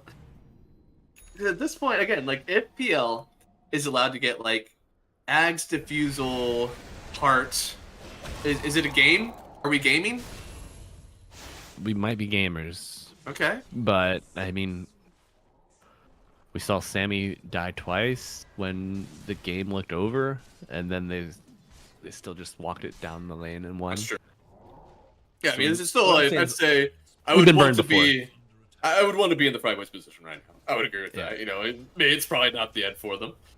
I mean, they picked this PL for a reason. Is this going to be the late game carry for them? Do you think that he does take this late? I mean, you don't have a ton of hard lockdown. You've got 3 pretty good stuns from FryBoys, but I don't know. I think there's I don't know, man. There's enough chaos. You have enough disengage with the tornado and the Magnus repositioning and Ice Blast to kind of peel off of him. Vinny, you shouldn't have walked up there. I think that wave of terror was a warning shot, not an invitation. I don't think you should have walked up for that. He does go down. Thankfully, you can throw Ice Blast from anywhere on the map. So in his, all 20 seconds that he's going to be dead for us at 18 minutes into the game, he'll be able to toss some spells. Oh, and they're going to find Dingus here. I think Dingus might be finding them. You can close the gap. Yeah. They're going on to Rojo here on the backside, stunned up, but the drag away actually from Chives. He's trying to keep everybody away from Rojo. He doesn't actually want to fight, and Rojo found out by the Weaver. Trying to TP out, already used the Ghost Walk, doesn't have it up, and the damage is there. LGTK will kill his former teammate, and well, the rest of them will possibly get ran down. Sleepiness, I think, has a Blink Dagger to use soon. Yeah, 5 seconds, and I think he could get the kill here on Magnus. As he blink forward, stunned up, big crit with his passive, and they will grab another one. Just, I think, 4 kills now off that engagement for the FryBoys, and at least they dragged it away from the tower. Yeah, a lot of time. A lot of time and space built up by Chives' great escape attempt there. That creep wave ultimately sealing the attempt of any juke that he could have dreamed up. Like, not a lot of trees to work with there. You're probably gonna get found out. That extra vision, definitely enough to seal that. And you know, FryBoys are relentless. They're back in the same exact spot where they've been pressuring these fights. Just really hitting this area of the map over and over. Trying to accelerate and seal this game. Possibly find an AA again. Vinny to fall. Poor guy. He has died 9 times now in this one. Very unfortunate game to be an AA. Yeah, But they oh, do. Sammy. They sent him on the high ground. RP on the BKB. They needed a few more teammates here, though. This is the first BKB, I believe. So, yeah, it's very hard to get him locked in. I mean, it would be nice for them to get that kill on Dingus, but man, I don't think it's enough. There you go. Yeah, they're not gonna pick up anything here. But I mean, God Strength is on cooldown. You know, your ancient apparitions already respawned. You're fine. you're good to go. Record low respawn times, by the way. Tactical. You know, people say that Valve removed respawn talent timers from the game. Yes. I'm not seeing any evidence here, though. Nope. This, Yeah. no, with this AA. For just one death every 2 minutes, you too can get CD reduction. Right, first tier 2 removed from the map from FryBoys. They're starting to peel back this onion. Would really like to see GRIN take this Tormentor here. Your AA shard is very, very strong. I don't know if I want AA to get the shard. Then his respawn timer will be like 22 seconds. Yeah, it sounds like too much. Thank God. No worries. Yeah. Goodness. We're so close. Well, we do have the Aghanim Scepter on PL. So what's up next for my Phantom Lancer? What's he doing? Yeah, I like that. Diffusal is huge. I think not necessarily for the Wraith King. His shard he can get pretty much whenever. And honestly, you already have the mana burn from the Invoker, so he's probably already thinking about it. But I think more for the supports in this one to really just kind of take them away from the fight if you can. They do know that this rotation is happening, but surely there's no chance for them to contest, right? No. I mean, maybe an Ice Blast stops them from playing the map for 10 seconds. That's about it. Ice Blast with a Sunstrike could have done something, but no, not enough. Nope. Honestly, the only thing that really matters is that my Peel is finally getting some farm, right? I mean, he's not quite cracked the top 3 of the enemy team, but he's becoming a hero. And I think at least on a high ground fight, he can start to toss out those Spirit Lances and start to feel like he's really contributing. Plus, once this Diffusal is finished again, it'll be a whole new war for him. Yeah, you just gotta watch out. Sorry, go ahead. Oh, no, it's fine. You just gotta watch out for, like, one of the 3 big stuns that they have. If you get caught, with a stun first, then you're kind of in trouble, I think. But if you let one of your teammates eat the first stun, then you can throw lances all day. Yeah. And I hesitate to think maybe if Aether, oh wait, what's going on? Oh, never mind. You won't believe us, but there was a Vinny there.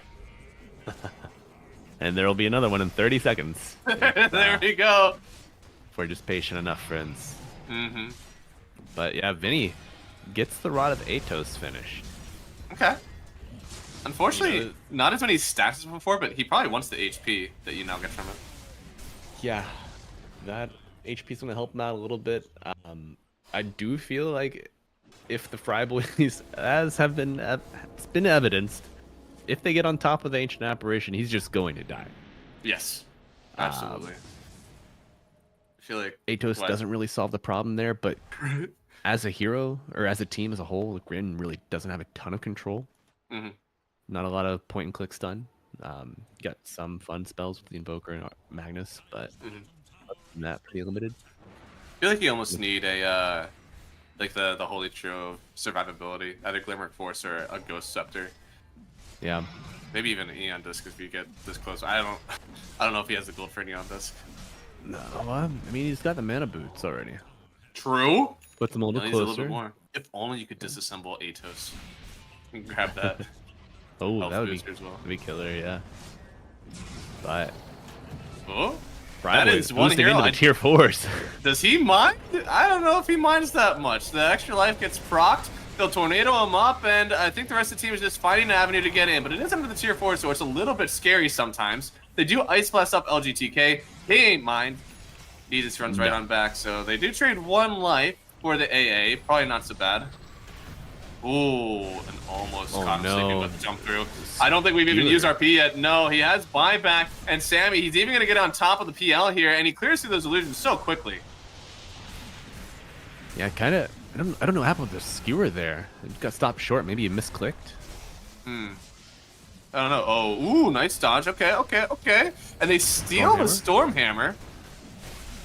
And it's a nice steal, but your base is falling. Sunstrike connects, but they share the damage on the Wraith King and the Weaver, so they don't actually do that much.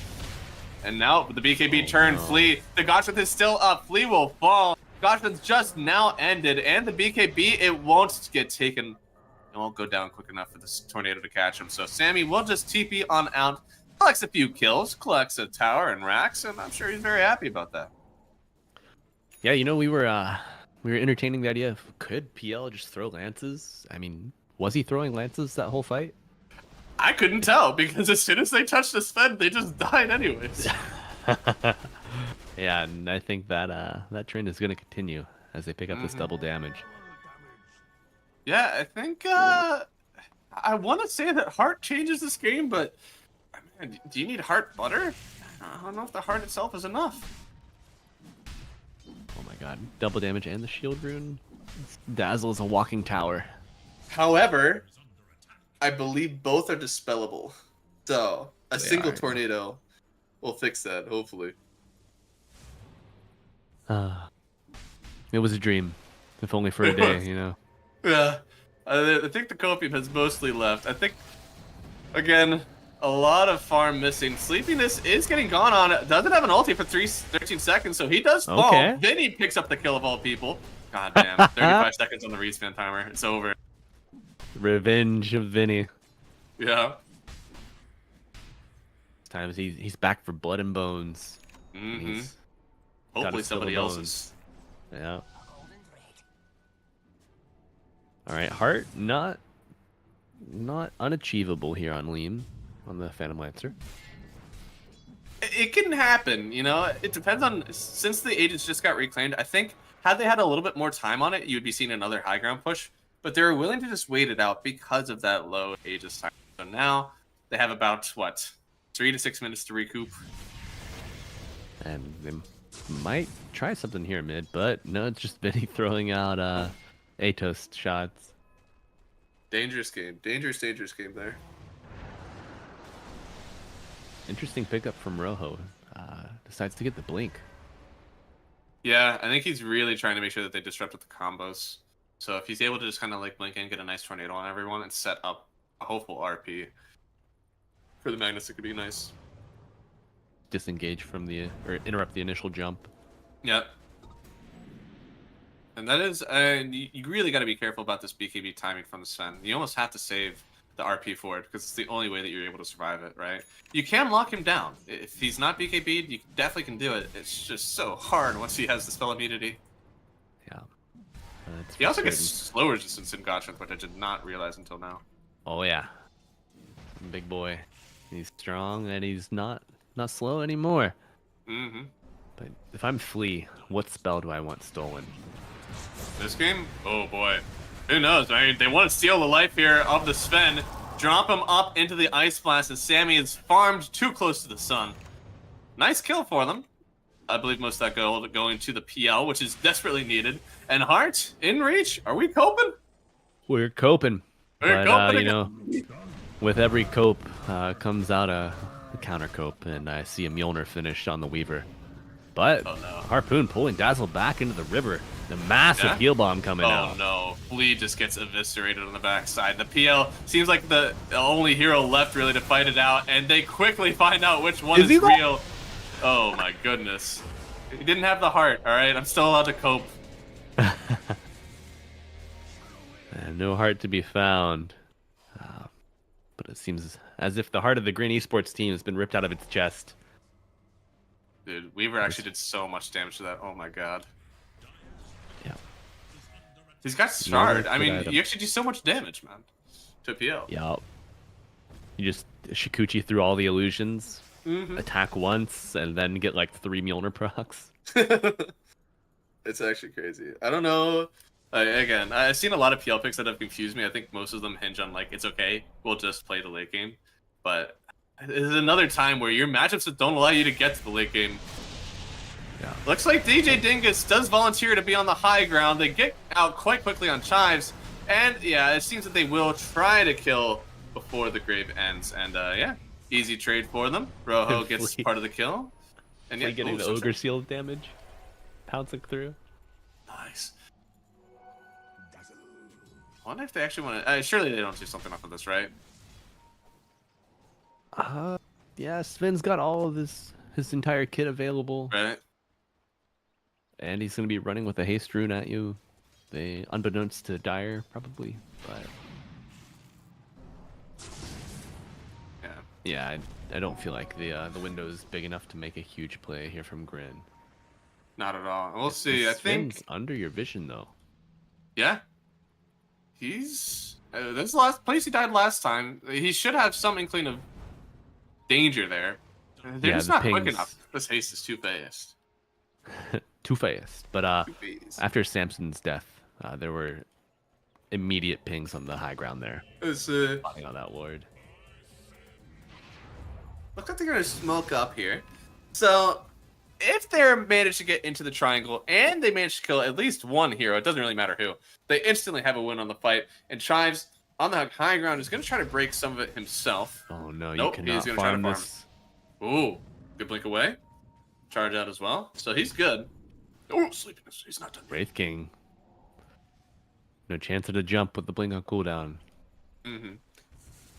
So it looks like they're just gonna keep containing, keep everybody in the base. They did see the, yeah, they saw the bench there, so they should know that the ward is around. But a jump through, oh my lord! Fleet disappears. Oh, RP connects, but the BKB was already out, so he's not gonna get skewered anywhere. They do bring in the PL, trying to take him down, and with the swap, it saves him from the combo on Rojo. So almost a glimmer of hope.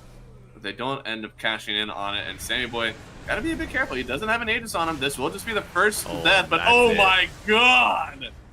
Once again, the Samson. damage with the God Strength is too much. I mean, you don't have anybody else to fight this one back. His creeps or his illusions disappear on the PL as soon as he throws them out, it feels. And even though he has this Axe and this Diffusal, they just don't stay alive for long in the midst of a God Strength. No, Samson ever so patient, just waiting in that tree line for the perfect moment to jump back out. Springs the trap. Oh, but we see a buyback coming out from Rojo. Yeah? Not gonna accomplish anything with it. No, I don't think so. I think that they must have been wanting to make something happen, and then there wasn't, I don't know, it wasn't an initiation or something. Strange buyback. But now with Aegis up, he can make something happen out of this one. I think knowing that you've bought back on your mid laner, you have to smoke out to Roche. Yeah. Well, yeah, definitely is up now. I think it'll be the second one. So Aegis and Cheese available. You do not have RP for another 30 though. Oh, yeah. I mean, surely you at least got to send a nice blast down there to see if it's up. Alright. Sunstrike will spot it out. Yeah, they know. And they are running to it. I mean, yeah, they know. They can't get this up. I can't believe they weren't running to it sooner. Ice Blast isn't even going to touch it by the time they get there.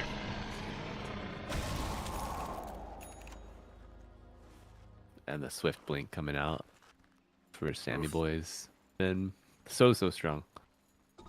Yeah, I mean, this time he's really the one that's popped off. I think once again, Wraithkin had an awesome game. And it definitely shows why this guy is a Div 1 offlaner for us. But I swear, Sammy had a lot more to say about this game. And he is owning with these jumps in. He's using the God Strength timing quite well. And at this point, the sky's the limit for him, right? Like, he can go for the Satanic if he wants. I think there may even be a Nullifier answer if he wants to, but it doesn't really matter. He can build whatever he wants. It's just... It's gonna pick up that Satanic first, you know, get another Dispel, buff up your lifesteal. But GRIN Esports here on the ropes. Really gonna have to rely on these repositioning spells. And maybe a little bit of a throw from FryBoys here. You definitely need a high ground throw. I'll be honest. This game is not in your hands anymore if you're FryBoys, or if you're GRIN. FryBoys will be able to do whatever they want. They can probably just send some Skellies to the high ground at this point to do the work, for someone to show out and then get a kill. Heart of Tarisk finished on Phantom Lancer. Copium. That's good. Yeah, that's good. That's I like sure hope they don't just kill them. That's what it sounded like when I used to talk to my students. They hold up a picture, be like, "Hey, I drew this." Be like, "That's good." Yeah. But what is it? You know.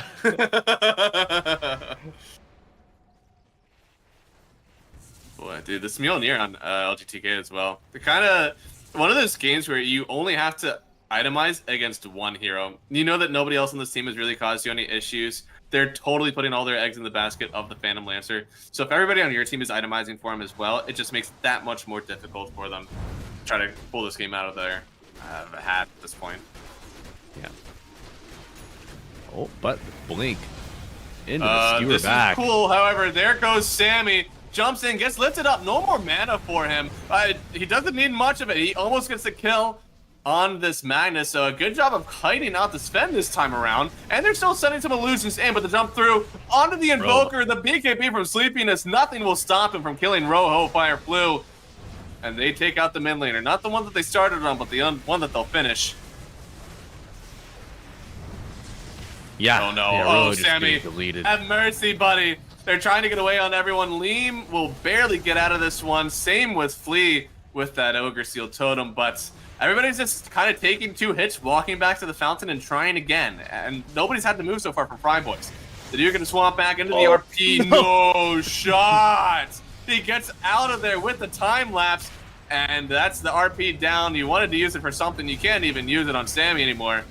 And with Mega's outs, I believe that FryBoys are just waiting to collect their free win. Yeah. They get a bit of a consolation prize with the Weaver, you know. Yeah. Getting revenge for her RP. Mm-hmm. Sammy wants to use this Aegis. Yeah, I mean, he's got plenty left in the tank. He doesn't need to, like, stop by any means. Oh, Might as well end the game. It seems like sometimes when you back out of this position, the game turns into a 45 minutes, nothing happens. But they will make sure that something happens. They get the kill on the Magnus, and Leem, again, has to run away. They'll keep throwing out some of the Spirit Lances, but it seems like Sleepiness and Sammy, they're just healing up. It doesn't matter. Well, now they're going to collapse onto the Dazzle. But the he's just BKB going is to good BKB and enough. walk away. Goodness. Poor They'll Vinny. possibly Oh, don't take the drag first him to lane. the ancient apparition. Think of the I know, children. right? Keep him away from me, man. He's too powerful. He'll pop the BKB again. Trying to get on him with the Phantom Lancer, with all the mischance of the Radiance, plus already burning down some of the illusions. Ancients is falling a quick blink away from Sammy will ensure his survival right now. He's still got Aegis, so he can go in if he wants. All right. No BKB available that time. Yeah. Guy's getting the kill. Well, getting the kill for his core. Mm-hmm. So, Lee's got I mean, the butterfly queued up. I was about to say, how close is he to Butterfly? Is there a chance? You know, a couple thousand. You can afford the Eagle Sun at least. He's got buyback, you know. I would Oh. like to see Chives throw Empower on him, though. Help him out a little bit. I don't know if buyback matters all that much anymore. I think you have to be the best you could possibly be for 1 life, rather than being someone without evasion for 2 lives. I don't think that's worth it.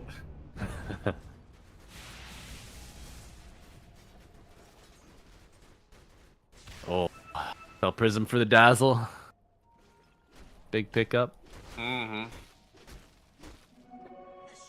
At this point, I mean, at least they have some wave clear, right? You've got a Magnus, Voker able to handle it a bit. I don't think the Rubik really helps out that much, but it's so fun whenever you have Megas against you. All the creeps just come to your base for free. You don't have to go anywhere for them. Yeah, man. It's just the farm is delivered to your door. It's like just Uber or Uber Eats for creeps. Uber creeps. There we go. Uber creeps, there we Uber creeps, baby. Brand it, send it. But you know, Rubik got 3 good AoE spells to deal with these creeps. Let's see, 325, 320, 190 damage. Close to like 900,000 almost. Mm-hmm. Still It not does enough have to the kill away. Magnus upgrader, which is quite... with the hammer, it's pretty good, right? Because it adds to the spell now. Oh yeah, that is a great consideration. Let's see, dispel the war cry. What else can you dispel? The solar crest, the glimmer, Yeah. Is it a hard dispel?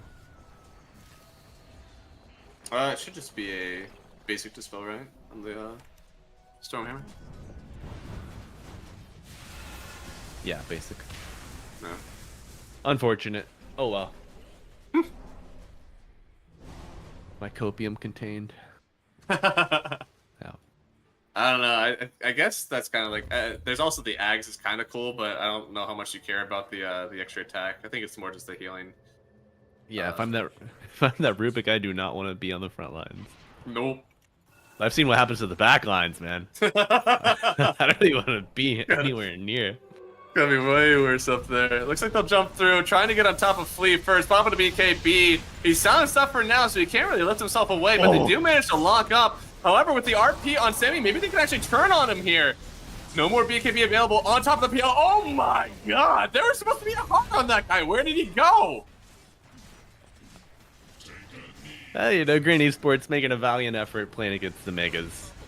It's never a fun time, but eat a little slice of humble pie and just recoup for next week, you know.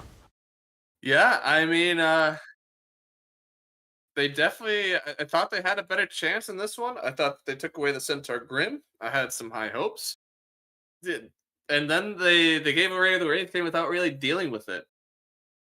We did say that we didn't know how much we really that double backline support duo. They didn't really offer anyone that gets initiated on for Chives. It feels like often Chives was the one who was being initiated on, and that's never really the way that you want the Mag. Quite hard for them. Also, you're kind of skewing back one person with 2 lines and also like double save. You're looking at almost triple, honestly, if you had to go for the Item Scepter on the Weaver. But he went for it at the end, right? Did he need it? No, I don't. It was never needed. And I mean, you have an ancient apparition and a Rubik behind you. Like, who are you skewering back to? You know, like, oh, let me take you back to the lair, but it's just like a bunch of puppies and kittens. Like, oh, actually, I like this place. It's kind of nice. I like it here. Yeah, keep me back here. Looking for a winners interview coming up here. Who do you think? Who do you want to talk to here, Math? Who do I want? If you had your choice. Oh, you're gonna set me up for disaster. I'm gonna be like, man, I really want to talk to Sammy Boy, and they're gonna give me like Quran. I talk to him all the time. Why did I get this guy? I know this guy, dude. Nice. All right. Cool. All right, we have about 2 minutes until we'll have LGTK. We are setting up his camera. I think he is setting up his camera, which may be the more disastrous part. It's been a while since DPC. Whenever he was on GRIN, he had to have his camera on for all games. I'm sure after the DPC, he just disconnected it and said, "Don't do that to me anymore." A do not disturb, almost just unplug it. But yeah, so we were talking about this off laner here for FryBoys sleepiness. So. You know, TI was rolling around, and I think in some of the interviews, the coaches were talking about targeting like a specific player and removing their heroes from the pool, and maybe that gives you a chance at opening up your game. So is that what you do against FryBoys here? You just like, well, we were most like Sammy Boy is going to play any carry. We can't really stop that. Karan's just kind of run at us with whatever cheeky meta mid is available. But if we target all the bans to the off lane, maybe we give our safe laner a chance. What do you think, Math? I think the draft is more on their end than it is on what they banned out. I think that the FryBoys lineup isn't something that's like incredibly special. Like, oh man, you gave them Wraith King off lane, and you gave them Dazzle, but it seemed like the individual matchups they didn't have a huge problem with. I think it's on their end with this draft. Like, they got invaded into this, man, we need to pick up the Rubik or else they'll Rubik my Magnus, and then what is he going to do? He's going to get RP stolen, and it's going to be very sad. And then you also walk into this, okay, I picked AA theoretically for like this anti-heal so that I could, they aren't able to do the healing strat, and I could do the healing strat, and I have more than them. But instead, they didn't really have a ton to do with the healing strat either on their end. And it just seems like there's so much anti-synergy going on with the rest of their lineup. So I'm not really sure why they ended up doing this. At the beginning of the draft was fine, and they just totally went off the rails. And this PL pick is... I've seen a lot of rough PL picks. I almost feel like there's something that I'm missing. But yeah, it looks like we do have our interviewee with us. Hey, LGTK, how are you doing? I'm good. How are you? I'm doing great, thank you. I love your I'm doing guys' great. drafts. I see you guys a huge draft board behind you. I'm sure that's all the information for what you guys are working with. Uh, that's my school assignments, man. Gotta don't papers look to back. write. Yeah, Yeah. don't look There's, over your there's, shoulder. there's a lot back there. Do we need to keep this interview short, or how are you doing with school? Nah, I have it scheduled. I'm not touching it for another week. Okay. Yeah. Beautiful. Well, So, LGTK, who's doing the drafting for FryBoys? Sammy Boy, but it's like a group effort. Sammy Boy just clicks the button. You know, he has some ideas. I have some ideas. It's a group Okay. effort. All right, and curious about this sleepiness, your offlaner. Are you just picking whatever beefy meta offlane hero you can for him and just letting him run the game? How's that going? He's like a chill, nonchalant kind of guy. He doesn't say too much, but he plays really well. He plays most heroes, I think. We ask him, can he play a hero? He just says yes, and that's it, you know? nice. That's what you'd love to hear out of an offlaner. Yeah.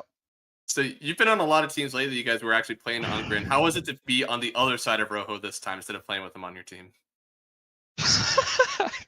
I'm not want to flame him, but like I don't know. This is a 5v5 game. It felt good beating him, I guess, but yeah, It's just fun to beat your friends sometimes. yeah, no yeah. BM about it. It's just fun. Yeah. But yeah, Well- LGDK, quick question for you. The ESL 1 qualifiers warming up. They're coming up soon. You getting a stack together? You playing in them? I don't think so, man. No? Why Last not time take I the checked, there FryBoys, was bro? like one team registered. That stuff is dead. I'm gonna be honest. It's so hard to find a stack Ooh. for that. Okay. It is what it is. Yeah. So how do you think that the landscape is shaping? Landscape is changing. You were someone who I think you guys were really happy about how the DPC was working. You liked the idea of the Div 2, getting in there, getting a chance to prove yourself with teams who were kind of coming out of the woodworks and saying, hey, we want to like kind of help you guys out as you go through this Div 2 adventure. How do you think that has changed for you? Is it better or worse? Do you like this open qual system more, or would you rather be back in the Div 2 days? I think we'll have to see more. I think with the DPC format, it was easier to get in. It was more structured. There was like dates and times posted before, like you know when and where you need to be. Now it's like I couldn't even find. I didn't even know there was open quals until like a week before. Like it's kind of hard to find that info. So yeah, I don't know. We'll just have to see. We'll just have to see what the tournament organizers do to make that easier. Mm-hmm. So maybe with more readily available info, you know, people Yeah. talk about it a bit more. Yeah, Maybe more like- people are putting together stacks. Okay. I like it.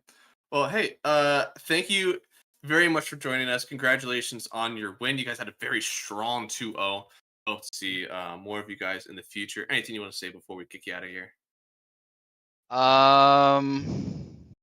No. Man, a few words. I like it. All right. Well, pleasure speaking with you again. Congrats on your 2-0. Thank you. Hope to see you again soon. And yeah, have a nice rest of your day, man. You too. Thank you, Pop. All right, Matt. What a great second quarterfinal matchup we had today. With a quick 2-0 from FryBoys. As a FryBoy myself, love to see it. Yeah. No. We're clear, right? Pop Tart said the clear word. Does that mean we're? Oh, we're still live.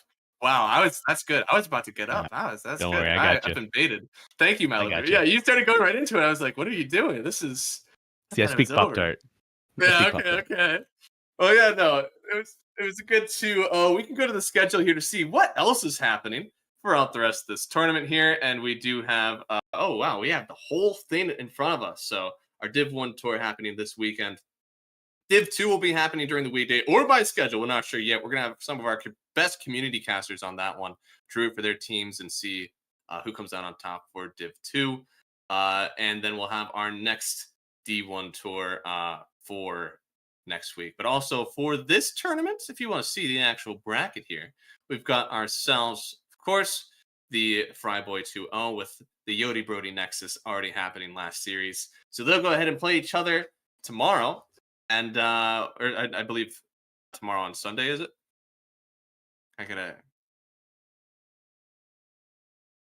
Semifinals and finals are Sunday, so we'll have 3 series there: the 2 semifinals and then our finals. I believe. And then tomorrow we have our last quarterfinal matchups: Honored Vanguard and Sportface, and then the Astronauts. And I don't know the Instinct team. I got it. I'm so good at this. Those will both be happening tomorrow. I'm excited to see what all of these drafts have happened. Malibu, do you have any specific faith in any of these teams that we have before us still? You know, a lot of my familiarity lied within the first 4 teams, the ones that all played today. All the research, yeah. Yeah, so I'm just excited to see how it all shakes out. You know, I think we have a stronger player pool here in season 5 than we did in season 4. The success from that really got some more players in. So I think there's a lot more parity between the teams. Average MMR is like 8.5k. Yeah, maybe it's all even very a little close. higher. And that's above last season's average. So I'm just excited to see some good Dota, you know. Amen. We got some good stuff ahead of us. I'm excited to see what all these teams do. I think I'm especially excited for the Honored Vanguard. We got Ush, Vol, and our boy Shaggy Dota 2 playing up in there. And Alrin also. Alrin was a blue Pikachu guy. I played a few pubs with him. Really? I'm excited to see him get back into it. Yeah, so I'm quite excited to see how that goes. But that is it for us today. We got our 2 series in. It's donezo. There's nothing else. But you can come back tomorrow to watch some more Dota again. We showed that schedule once already. And hey, thank you all for watching. Malibu, anything before we shut down today? Thanks for tuning in, folks. It's been fun. Thanks for tuning in. So that's it, everybody. Thank you all for joining us for NADCL Season 5. And we hope to see you tomorrow. There's some great Dota. There will be more on the way. So see you then.